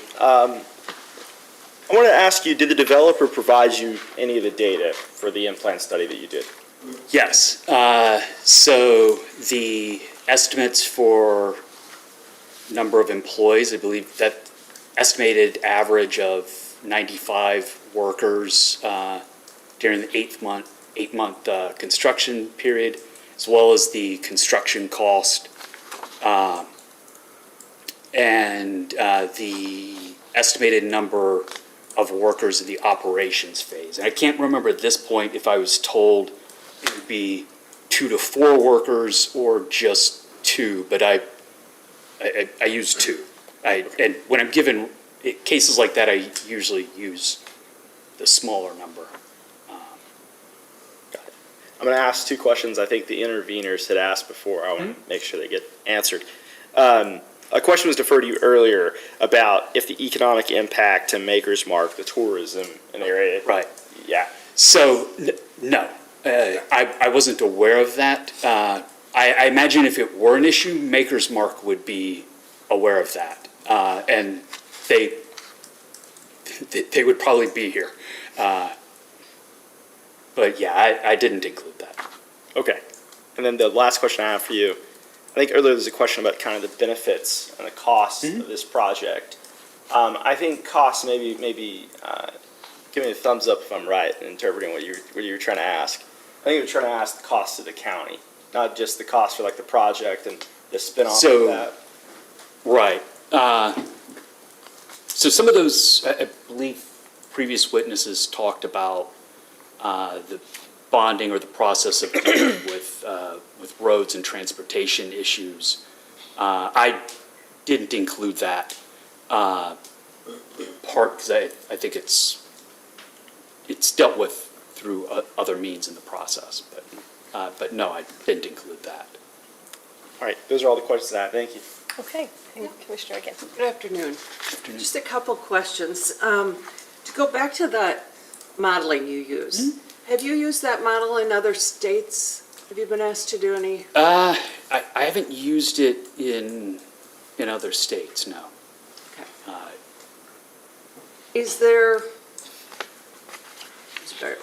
Are there any assumptions that are in your testimony that might be at risk if local conditions were to differ from what's there? So the model is, InPlan does use county level data. As I dig into it, I always look at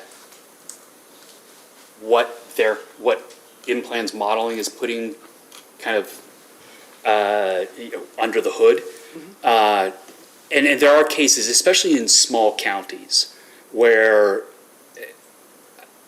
I'm not sure how much I trust their estimates of number of proprietors or something like that might be involved.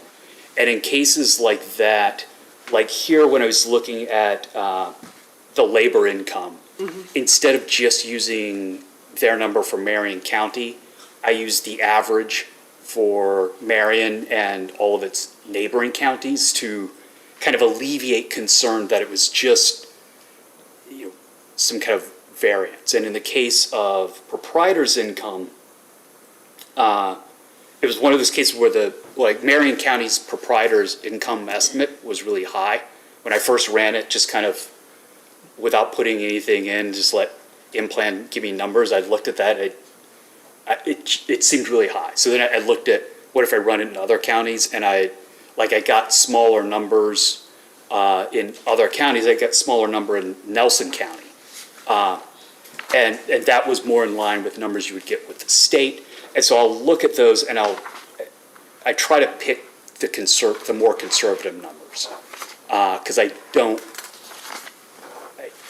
if that kind of local variance does affect things, I'd rather it push my estimates down than be telling people that there's going to be a bunch of money that they'll never see or something. Okay, thank you. Yeah, you're welcome. Dr. Pinkston, you took into account increased labor income from construction and things like that. Did you offset with any lost farm income? Yes.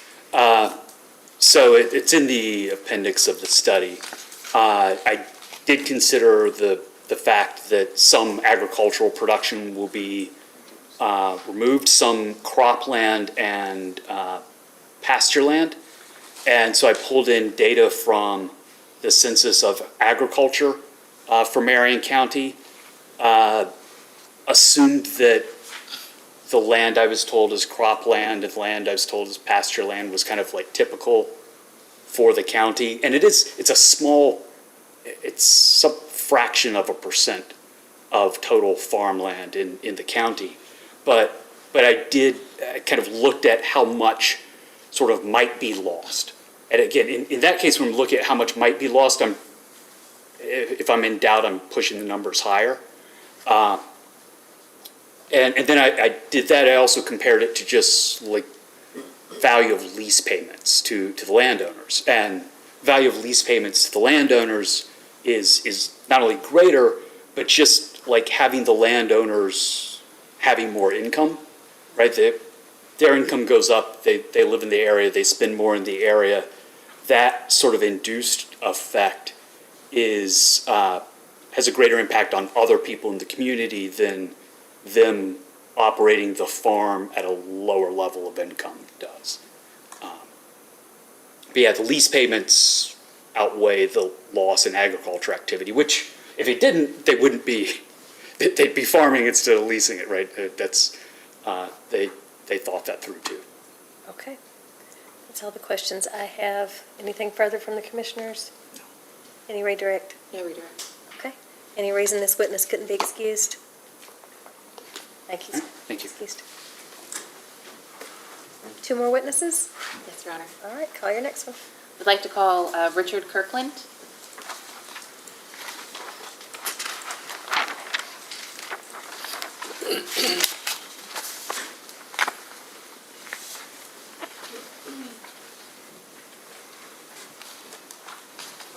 Well, Mr. Kirkland, would you raise your right hand to be sworn? Do you swear or affirm the testimony you're about to give is true and correct under penalty of perjury? I do. Thank you. Please be seated. Tell us your full name and business address. Richard Kirkland, 9408 Northfield Court, Raleigh, North Carolina. Counsel. All right, Mr. Kirkland, who is your employer? Kirkland Appraisals. All right, and what is your job title there? I'm owner. All right, could you describe your involvement in the Crab Run Solar project? I was hired to do an impact analysis on adjoining property values relative to any potential impacts from this proposed project. And did you prepare a report of your findings? I did. All right, if the binder in front of you, if you wouldn't mind, please turning to the application, tab 12, Exhibit B.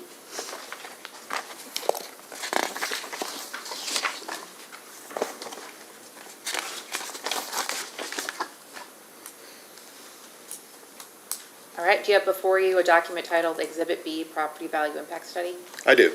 All right, could you tell me what this document is? This is the written impact study, the report itself.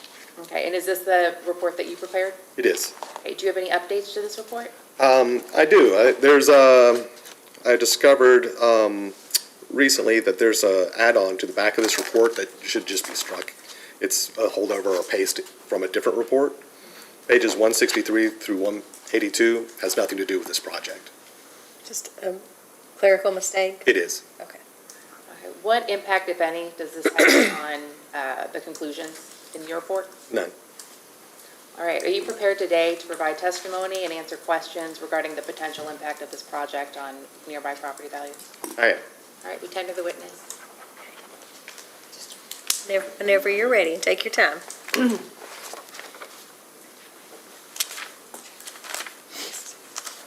Oh, yeah, yeah. You have an exhibit?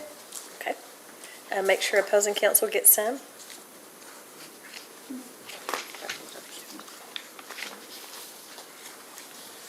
Thank you.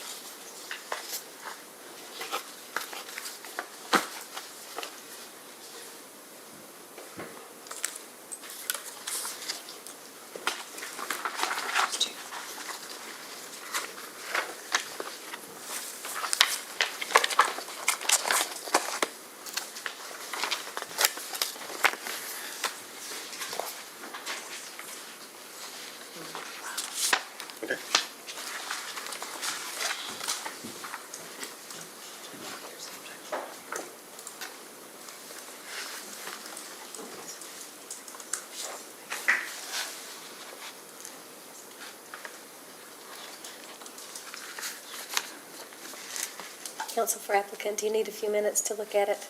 I'm willing to allow that. If we could get some guidance on what you're going to be talking about first, that would be helpful on what's been passed out. It's a couple reports that were cited in the property impact report. It's just the full report, and Mr. Kirkland's lines are highlighted in regards to the questions. Does that help? All right, that's very helpful. And if you need a minute, I'm very much willing to grant that. There was one additional article that was a publication on a website. That was the third thing. So Okay. two are academic reports. This one? This is the That was an website? article. Yeah. All right, thank you. Mrs. Mattingly, whenever you're ready. Yeah, Mr. Kirkland may need a chance to review. Would you? I'm familiar with the two studies and the article. I see what was highlighted. I'm less familiar with the first article. Did any of the paired sales in your study involve a home near 335 feet from a solar installation? We've got numerous examples of homes closer than that distance that we've looked at. Yes, ma'am. A peer-reviewed study you cited found that homes within half a mile of a solar facility lost about 8% of their value. Did you apply that finding to the homes sitting 335 feet from these panels? No. I cited the university studies, including the two that was just provided to me. They are included in my report, but they are not part of my research or my analysis. I relied on the research I did looking at resale analysis, as well as match pair analysis that is detailed through the report. I addressed the university studies as additional information that I considered, but my conclusions are not based on these university studies. In an interview published in July of 2020, you were asked whether a solar developer had ever declined to use your findings because they were not available. You said no. Is that still accurate today? Again, I've asked, there's been 3 times that I can recall where I was asked a developer, and it's not uncommon when I do these studies, if I find an issue, I ask the developers to make changes.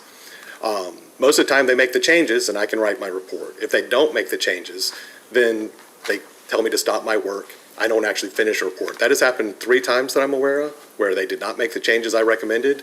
They asked me to stop work. So I've never written a report that went against what the developer was looking for, but I have been fired, basically. In that same interview, you said you have refused requests to testify in cases where you felt a project was being built too close to homes to not have an impact. So in those cases, rather than producing a report showing potential harm, you simply declined to participate. Is that accurate? Again, that's what I just described just then, was those 3 examples. In those cases, there was multiple homes that were within 50 feet of the solar panels. Your plus or minus 5% standard, the filter you use to decide what counts as real harm, does it appear in any law, any regulation, or any published professional appraisal guidelines? If not, who created it? The American Society of Farm Managers and Rural Appraisers did a study looking to see what kind of variation they would find between appraisals. They found a plus or minus, looking specifically at rural properties, they found plus or minus 10% A lot of the lending institutions, everyone is aware that there is market imperfection. It's a standard in the appraisal industry. The best way I can explain this is to describe a typical appraisal and let you see kind of from the appraiser's point of view.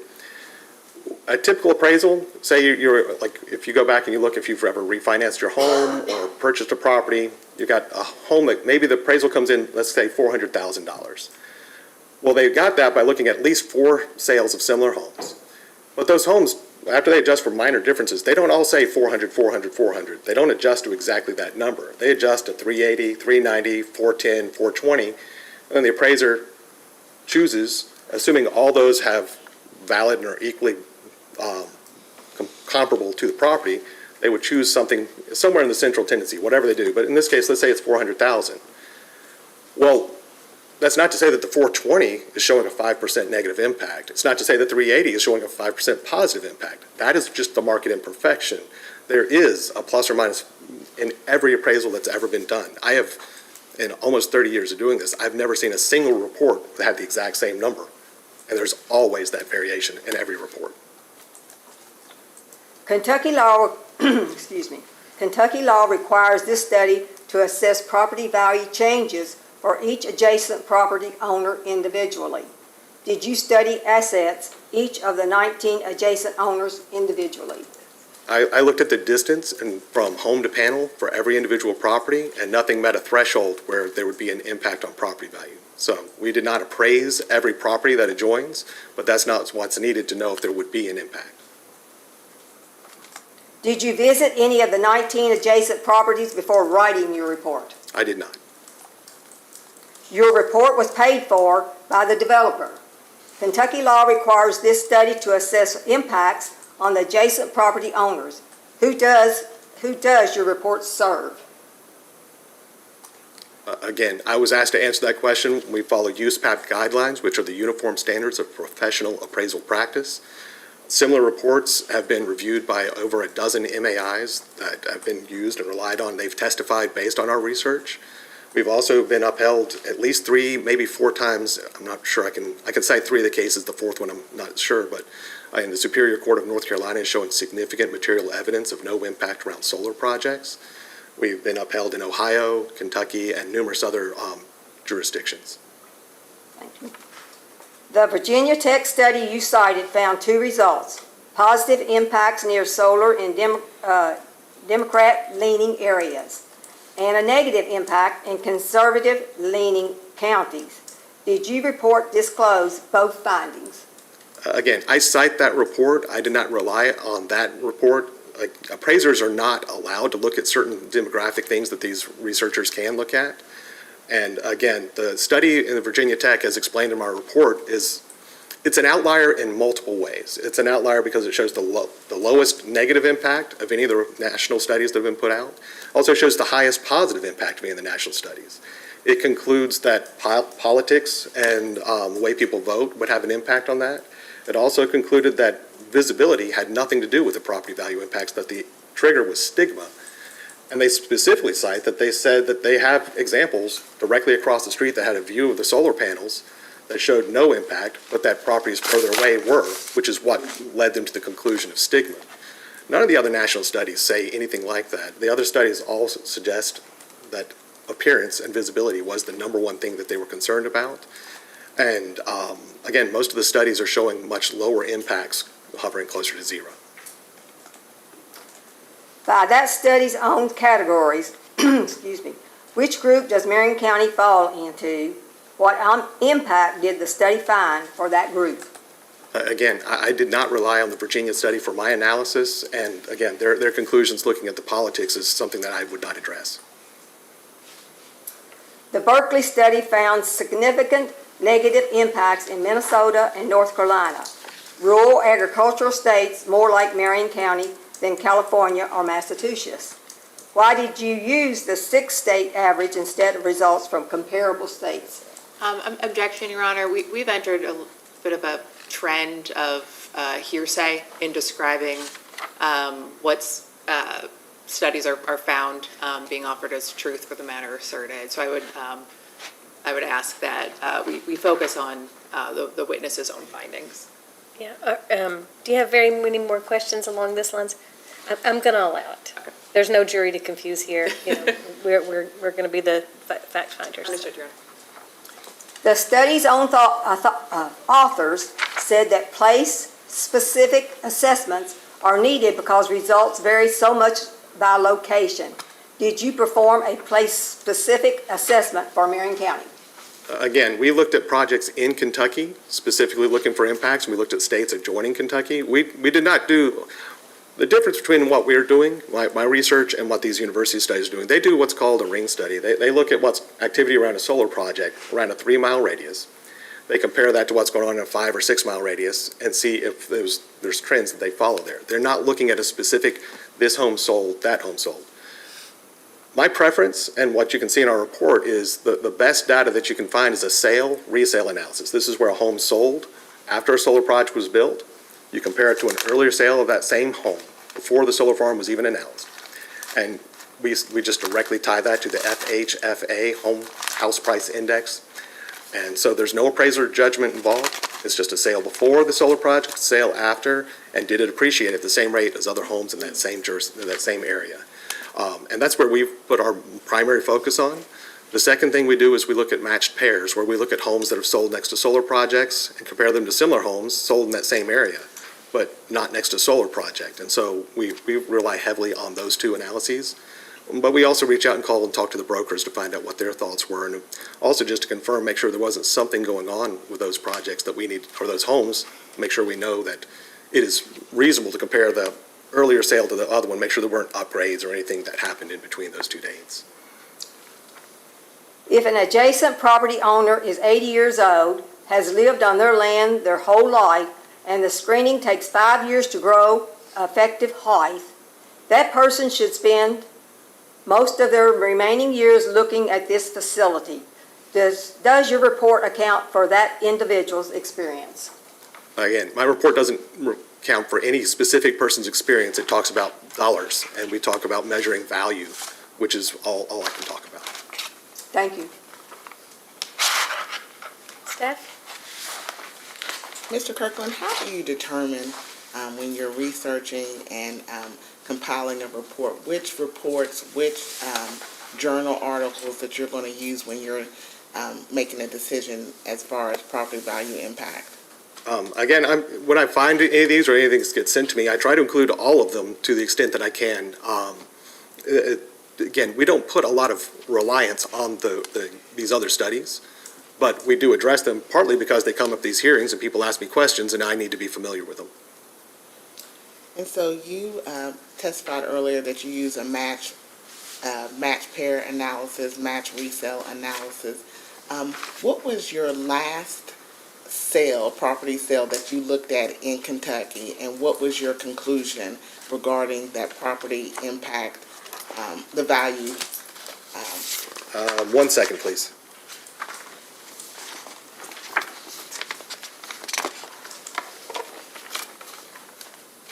So the last sale resale analysis we did was a sale in March of 2024.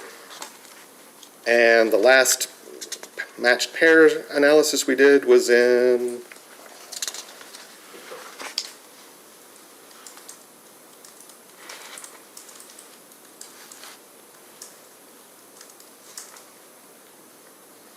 May 2024. And so let's look at your match pair analysis in 2024. What was the ultimate conclusion, and how did you reach that conclusion as far as whether that proposed facility had an impact on that sale? That one showed a plus 4% impact, meaning it came in higher than the test for that. So it's showing a positive impact, not a negative. Are you having trouble again? Sorry to interrupt.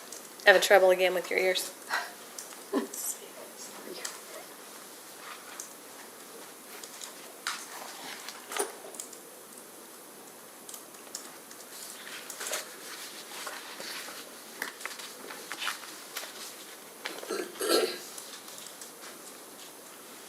Thank you. There's two different settings. I think they're turned all the way up, so we're trying.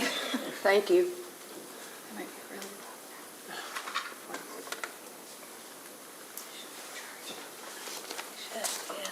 Any better? Okay, you'll have a spare. Okay. The match pair analysis that you looked at 2024, do you have a distance that that home was from the closest solar panel?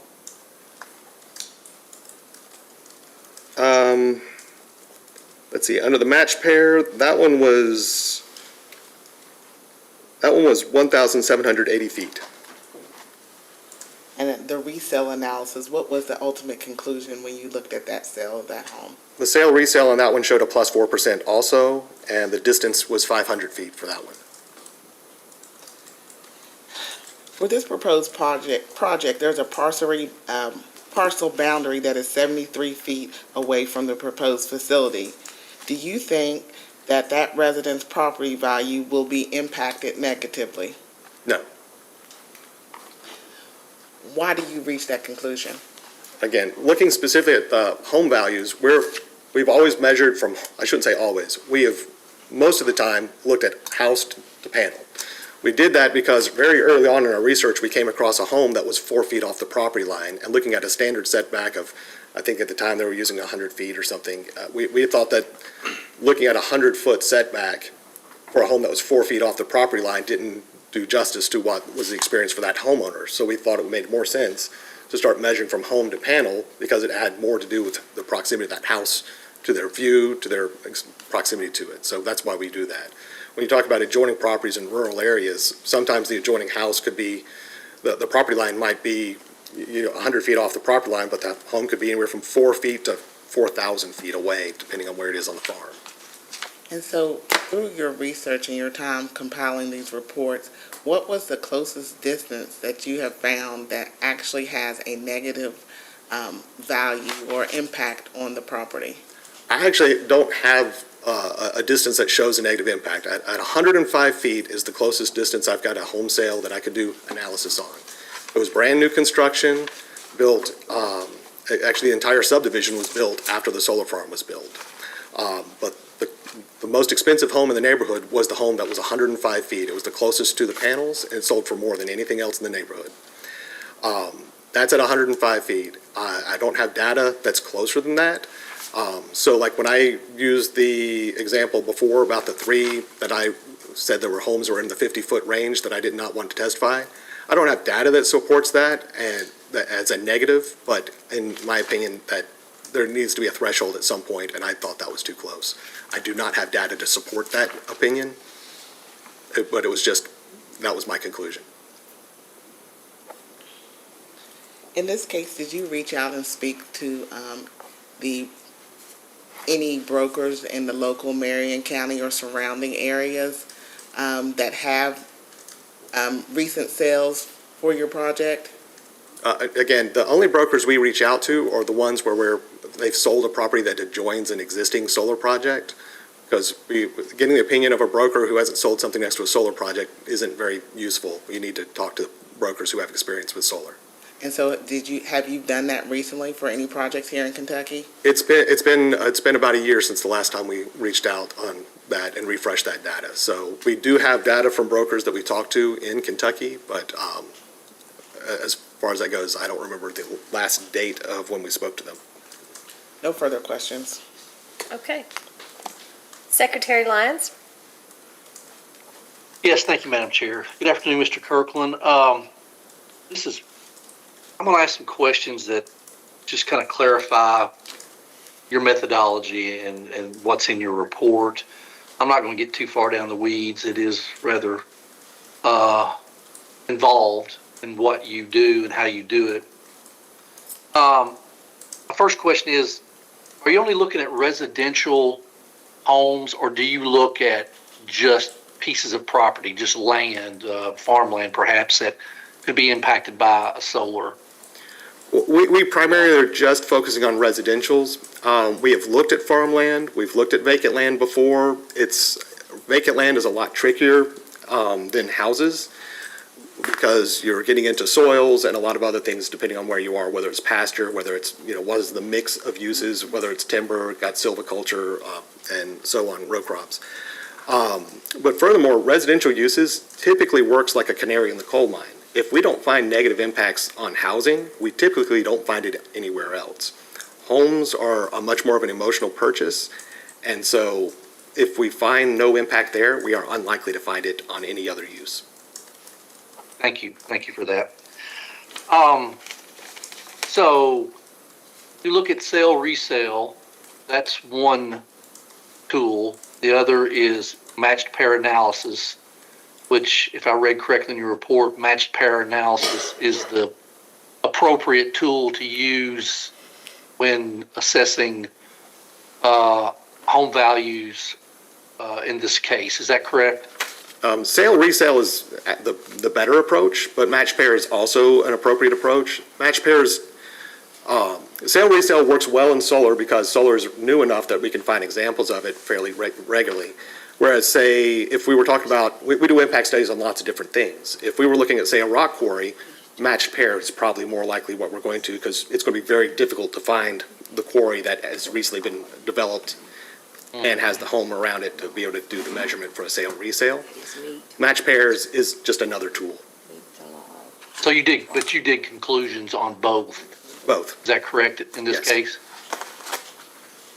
Which one would you rely on the sale resale more favorably than the match pair analysis, or is there any difference? I would rely on the sale resale first and foremost because, again, there's no appraiser judgment in there.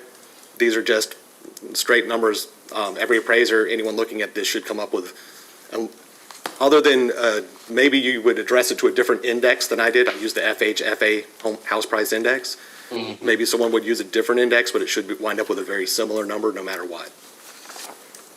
And just a clarification on the matched pair analysis, in your table of contents on page 3, you indicate you looked at 47 matched pair analysis, but then on pages 138 through 139, it looks like there's 50.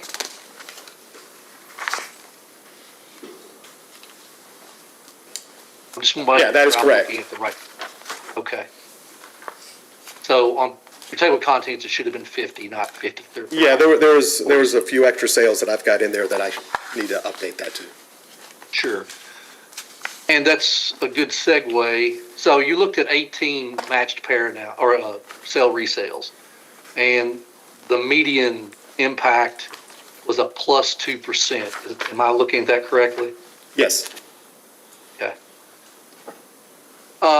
Speaking of updated information, I did look through, and what gives me pause, although in your write-up, you say from state to state, there really is no discernible difference. I'm paraphrasing, that may not be the exact words, but I'm struck by the fact that, there's, I think, 10 examples used in the sale resale. And when you're trying to find examples, for matched pair, I understand it's like for like. You kind of throw out the oddballs where there may be variables such as updates to the home or improvements to the property, like a swimming pool or even distance from the solar. What are the variables that you use in a sale resale analysis to make sure you're comparing like to like? Well, in a sale resale, you're looking at the exact same house. That's just, the only difference is time. Oh, I'm sorry. That's correct. Thank you for that. Yes. So you're just looking at before and after, basically. Yeah.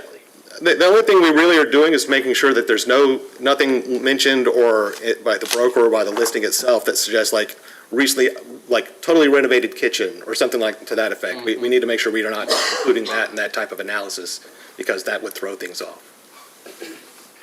So when did you collect this data? And regardless of your assertion that from state to state, and am I stating that correctly? That's what you're saying, from state to state, there's really not a big difference? I don't want to put words in your report that's not there. I wouldn't say that there's no differences and that when you go to more arid states or places where landscaping screens can't be used, you're going to see a different type of setback and different type of landscaping or no landscape screening. But in areas where you can get a landscaping screening, we see a fairly consistent layout as far as proximity to homes and landscaping screens. Does it have anything to do with home values in states? I mean, you've used Kentucky, Virginia, and Indiana here for your resale.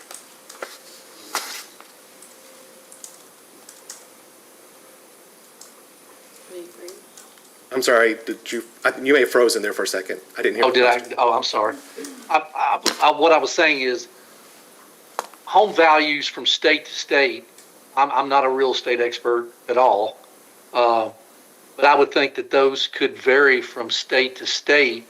Is there any reason that you used Kentucky, Indiana, Virginia versus some other states? No, again, when we're doing the comparison, we're always comparing something nearby. We wouldn't compare a home in Kentucky to a home in Virginia, say.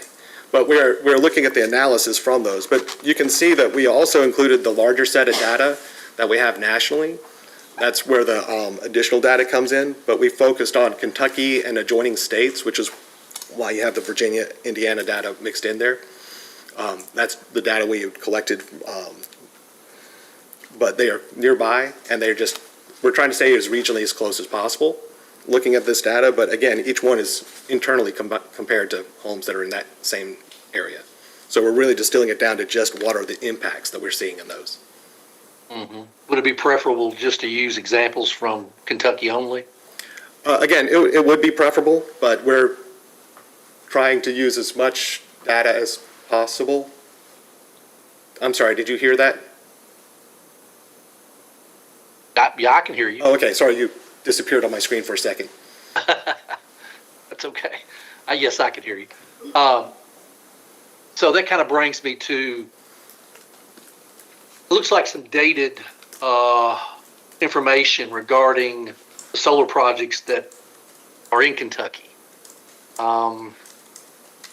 I noticed the description that some of them, you say they started construction in 2023 and finished in maybe 2024. I don't have a good listing of all the solar projects, but we've had several in Kentucky at this point in time. I guess my question is, have you done a recent research of Kentucky data specifically, or how recent is the Kentucky data? I guess is my question. Again, I believe the Kentucky data was refreshed about a year ago. When I say refreshed, that means I did not include any recently newly constructed facilities, but I went back through all the ones I had looked at before and refreshed to see if there had been any new sales of homes around those existing projects. So there may have been additional projects built, but those were not included as part of that updated research. Okay. Let's see. I think that's all the questions I have. Thank you. Okay. Thank you, Madam Chair. Mr. Hammock? All my questions have been answered. Thank you. Okay. Commissioner Reagan? Welcome back. Nice to see you. Good to see you. I just have one question, and what is the margin of uncertainty in your valuation conclusions? Again, I'm just going to discuss that whole market imperfection. There's a plus or minus 5%. Okay. And that would be true of any appraisal decision, I would say. And I think, one more question. The last time you were here, and you may have just mentioned it, about is it that you live near a solar site, or one of the, you did the housing appraisals in something that brought solar in, and the house was about 150 yards away? 105 feet. 105 feet, and that was the one that went for? It was the highest one there. It was Reese Ridge subdivision is where that was located. And it's not far from where I live, actually. That's why I interviewed the person who bought the land from the farmer. I interviewed the developer the same person, he developed the subdivision. He didn't see any issue with it. They built all the lots, sold all the lots, had no impact on the selling off of the lots. The lot value sold the same regardless of where they were in the subdivision. And then the final homes went up, and I interviewed the appraiser who actually appraised those homes for the bank loan, and they found no impact either. Do you know if they're using broadband over solar? Do you have any idea on that? I'm not sure what, I don't know. Okay, thank you. Okay. I'm curious about that same piece of property. The one that was within 105 feet. And I think we've talked about it before, actually, but, and it's near your home. How rural an area is that? Or is it more suburban, urban area? It's still rural. There's a lot of vacant farmland around it, but it is an area that's still going through transition. Anything that it's just outside of Wake County, so it's in Johnston County. It's right at this place where 3 counties come together. So I'm pretty sure it's in Johnston County from my recollection, but it could be Harnett County, but it's right where they all come together. But it's very rural. There's a lot going on up there, but there is subdivision pressure starting to come out that way. I know near my house, the pasture with the cows won't be cows in 5 years. But you interviewed the buyer, the seller, the realtor, satisfied your own curiosity about any other factors that could have affected that price, yeah? Yeah, and again, that one fascinated me, partly because it was so close, but also because there were pine trees on the property that did not screen the solar project very well, but the only screening that was planted around that, from that house lot, was some 4-foot shrubs. And so they cut down, the property owner, or the builder, I should say, the builder cleared all the pine trees off that site and didn't try to keep any to add to the screening, which I was curious about. That's why I started watching it very carefully. And I know that you don't necessarily rely on the study that talked about the stigma associated with political party leanings in a certain area, but is that anything that you discussed with the buyer and seller in that 105-foot to a solar? I would never ask anyone about such things. Did you have a feeling about whether or not this was an area where people tend to love or hate solar? No, again, I'm not sure. I'm not sure how I would gauge that. If you're talking about is this a red leaning or blue leaning area, I would say it was a red leaning area, but Wake County tends to vote blue. But this is one of the rural areas around it. So Yeah, and it would be hard to gauge. I know Eastern Kentucky, we never get protests, or any former coal mine sites. People never protest putting a solar facility there, although, they tend to be red-leaning areas. Has that been your experience? It just doesn't matter? Well, again, most of the rural America is red-leaning. So most of the solar projects are being located there. So, I do have some in city limits. I've got one that's, I look at that is really, it's kind of crazy. It's right inside the Beltline around Raleigh, some of the highest value land. Somebody put a small solar project there. Doesn't make sense financially, not sure how that happened, but it's there. So you see them in different places, and you see them, there's not just a cluster of these being located in one type of area. They're kind of all over, but most of them are going to be in more rural settings because that's where the vacant land is. You testify in several different states. I do. We've worked in 28 different states on this issue. Our experience here has been farming land is the most controversial. Is that the case in other states where you testify as well? Typically, again, one of the things we talk about, and I think it's mentioned in this report, and the American Society of Farm Managers, Rural Appraisers, when they've looked at it, and a lot of the key members there, that we talk about, this is an alternative way of preserving farmland for the future. It serves as basically a private CREP. Instead of the federal government or the state government paying the farmer not to farm, you put the panels in, it lays fallow for 40 years. At the end of that, everything's pulled out. You probably have to catch up on some soil amendments and lime and things like that, but then it can go right back into soil production or farming if that's what you wish to do. That's not true with the main thing that affects farmland, in my experience, is subdivisions. Residential subdivisions eat up far more farmland, and that will never go back into farming. Okay. Anything further from the commissioners? No? Any redirect? No redirect. Okay. Any reason, go ahead. Have your studies ever been peer reviewed? Again, there's at least a dozen MAI appraisers that I know of who have reviewed my reports, relied on them, and testified based on them. In addition to the battery section, pages 23 and 24 also references Graves County. If you can't tell the reports apart, how can you meet the law which requires property value to be valued individually? I would just point to, despite a clerical error that I'm not sure, I haven't seen it yet, but you can see very specifically we've listed every parcel that adjoins. We have a map that identifies every adjoining parcel, the tax parcel, and the measured distance from the home to the panels, the linear feet of adjacency, and the present use. So, I mean, we've identified all the parcels involved. Thank you. Any reason this witness can't be excused? Thank you, Mr. Kirkland. You're excused. Thank you. All right. When you're ready, call your final witness. Yeah, we'd like to call Tony Agresti. I've got it here, anyway.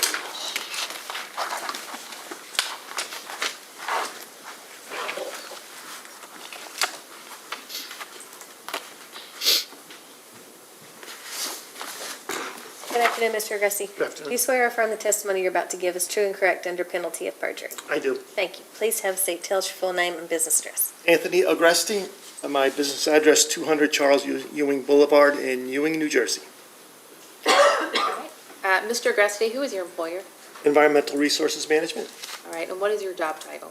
I'm a technical consulting director. All right, could you describe your involvement with the Crab Run Solar project? Yes, I conducted and/or oversaw analyses that were done by other employees at the firm and prepared the report. All right, does this include the noise assessment report? I'm sorry, yes, the noise assessment report. All right, do you have in front of you the binder with the application? I do. All right, if you could please turn to the application, tab 12, Exhibit D. Yes. Okay, could you identify this document, please? Yes, that's the noise assessment report that I prepared. All right, do you have any updates to this report? Yes, in reviewing the report, I noticed Table 8 in the report, there was some discrepancies in there, and that table has since been updated and corrected. All right, Your Honor, I have a copy of the updated table. May I approach the witness and pass it out? Yes, please. Thank you.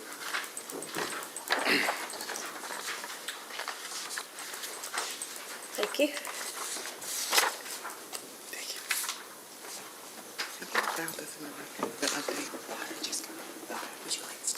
Yeah, yeah, yeah.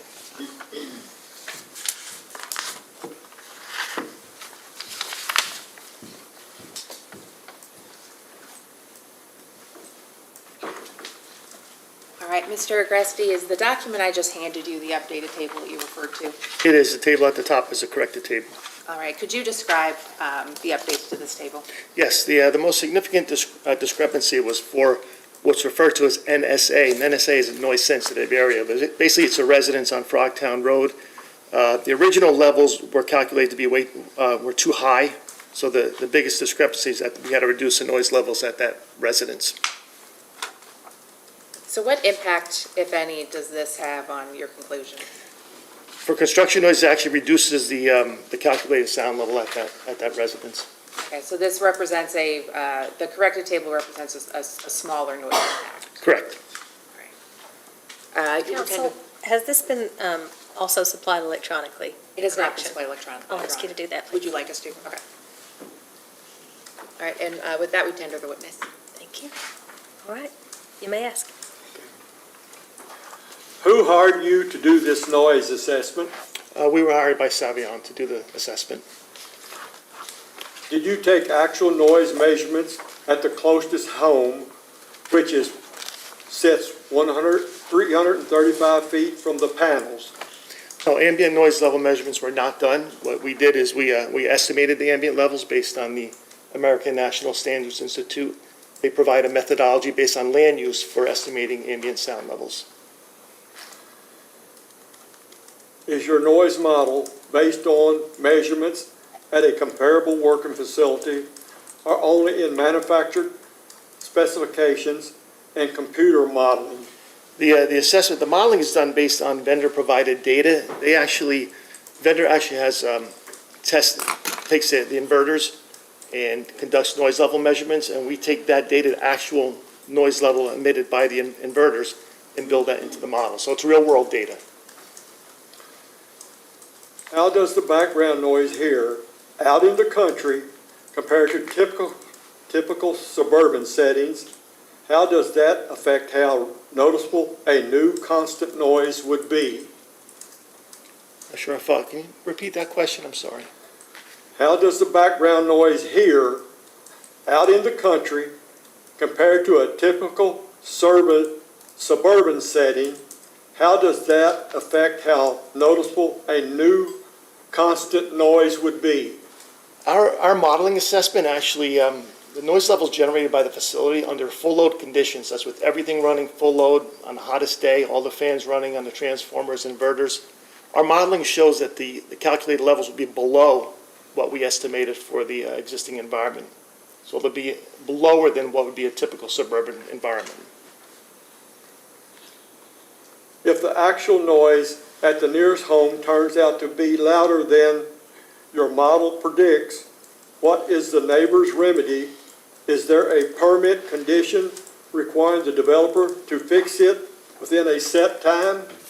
There are no noise standards in Kentucky or at the county or local level. So what we did is we looked at the United States Environmental Protection Agency has developed a noise guideline. So in lieu of any standards that limit noise, we looked at what does the EPA consider to be a protective noise level. So the EPA developed this guideline, and it's considered protective of outdoor areas, farms, places where quiet is important. And that guideline level is about 49 decibels on a 24-hour basis. And our noise modeling for daytime hours when the project's in operation were below 40. The highest, I think, was 36 dBA, so well below what the EPA guideline was. So in lieu of a standard, we'll look at a guideline that protects the environment. That's all, thank you. Okay. Staff? Just a couple questions. The closest non-participating home to the fence line is 166 feet. And so according to, when I look at your noise study, it concludes that modeling was going to be about 76.5 decibels, is that correct? That's for the pile driving activity. For the pile not for driving operation. activity. Can you give us a comparable sound of what that 76.5 decibel would sound like? The first thing I'd like to say is that we use pile driving data from the Federal Highway Administration, which is for large piles, basically 20, 30-foot tall, big steel piles. That is very conservative data. I've seen some anecdotal data for the Vermeer-type small pile drivers, and those sound levels are much lower. But using that higher sound level, 76 decibels would only occur when pile driving is occurring at the nearest panel to a residence. As the pile driver moves further away, the sound levels are reduced. The 76 dBA is probably if you're standing next to a tractor, say maybe 30, 40 feet from a tractor, that'd be about the sound level you would experience. What mitigation measures are going to be utilized, say for instance, especially for those adjacent landowners? What mitigation measures is Crab Run Solar proposing? Yeah, normally mitigation measures are only used when the sound level comes out to be above a standard or above a guideline. The sound levels are so low here that noise mitigation measures are not required. And so even for the pile driving, Crab Run Solar is not recommending any, and that's what I'm specifically Oh, I'm sorry, for talking about. construction. During construction, what mitigation measures? For construction, the applicant is limiting construction hours to, I believe, 8 a.m. to 8 p.m. So no nighttime pile driving would occur. And I believe only 6 days per week for construction for pile driving. Would sound blanketing or any other type of mitigation measures help protect the noise level for the adjacent landowners? Not really for pile driving. It's a temporary activity. It doesn't occur continuously, which is why a lot of times an administrative mitigation measure, such as limiting the hours of construction, is what's applied to this type of activity. So is it your opinion that no other mitigation measures are necessary for those adjacent residents? There's really no practical mitigation measures, because pile driving, it's an activity, it's a short-term activity. I think each pile takes less than a minute to drive into the ground. So there's really no practical mitigation measures. I think that's all the questions I have. Okay, Secretary Lyons. Yes, thank you. Just one question. I think there was a public comment to the effect of the hum of inverters. I noticed in your report there was no operational noise evaluated or expected. Can you expound on that just a little bit? Did you say there were no operational levels in the report? I didn't. What I thought I saw in there was no operational noise evaluation or operational noise noted, like from inverters. The modeling that we conducted included all the inverters, there's 12 of them, and the substation transformer. So we modeled that for operational noise, and that is included in the report.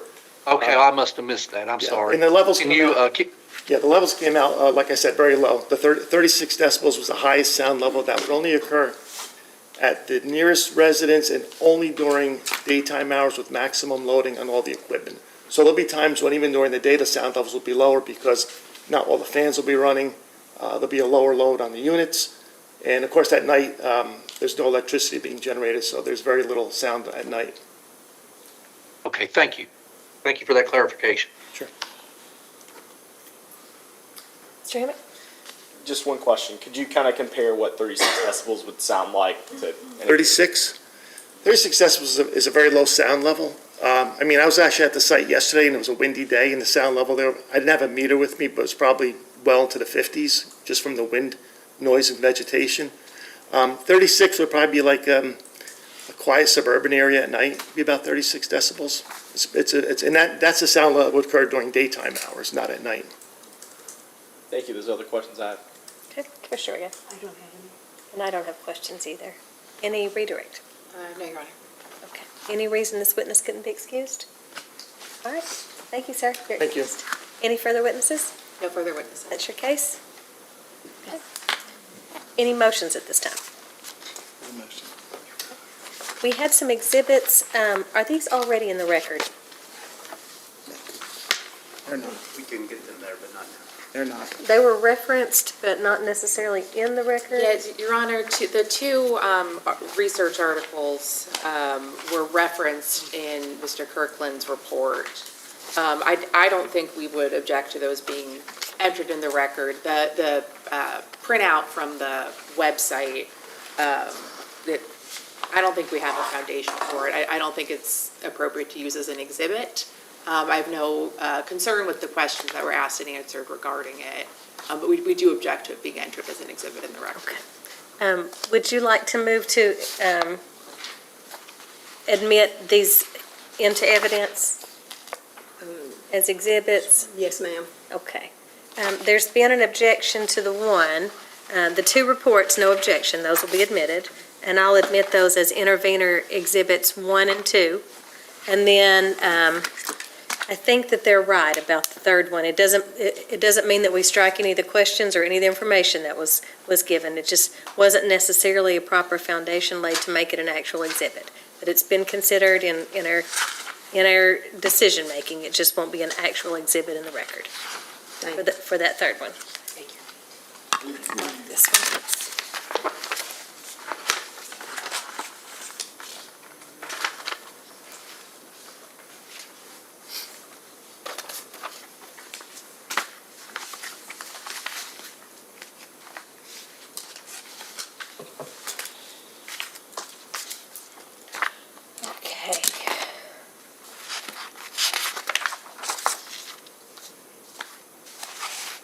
I have a final order due June 17th.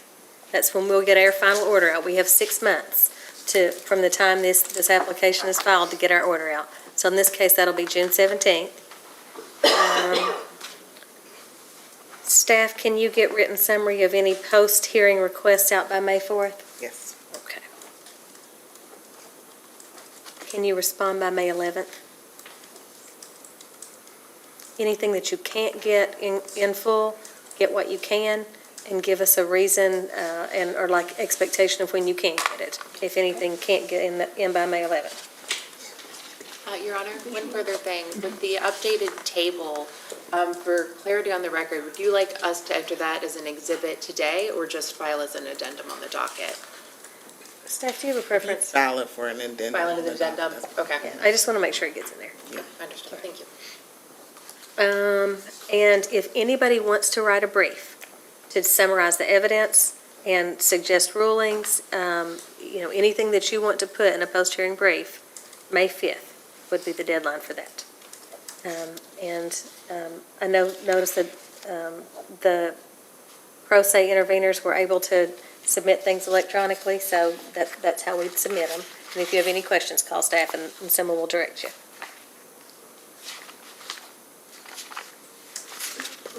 Anything further before we adjourn? I want to thank everybody for a very nice, pleasant interaction on an emotional issue. All parties well done. And I especially would like to compliment Mr. and Mrs. Mattingly. You did a very good job and some tough cross-examinations. And I want to compliment you on your teamwork and hope that you don't continue it because you will put us lawyers out of business. Thank you. And was that your granddaughter? She was great. All right. Thank you very much, everyone, and we are adjourned.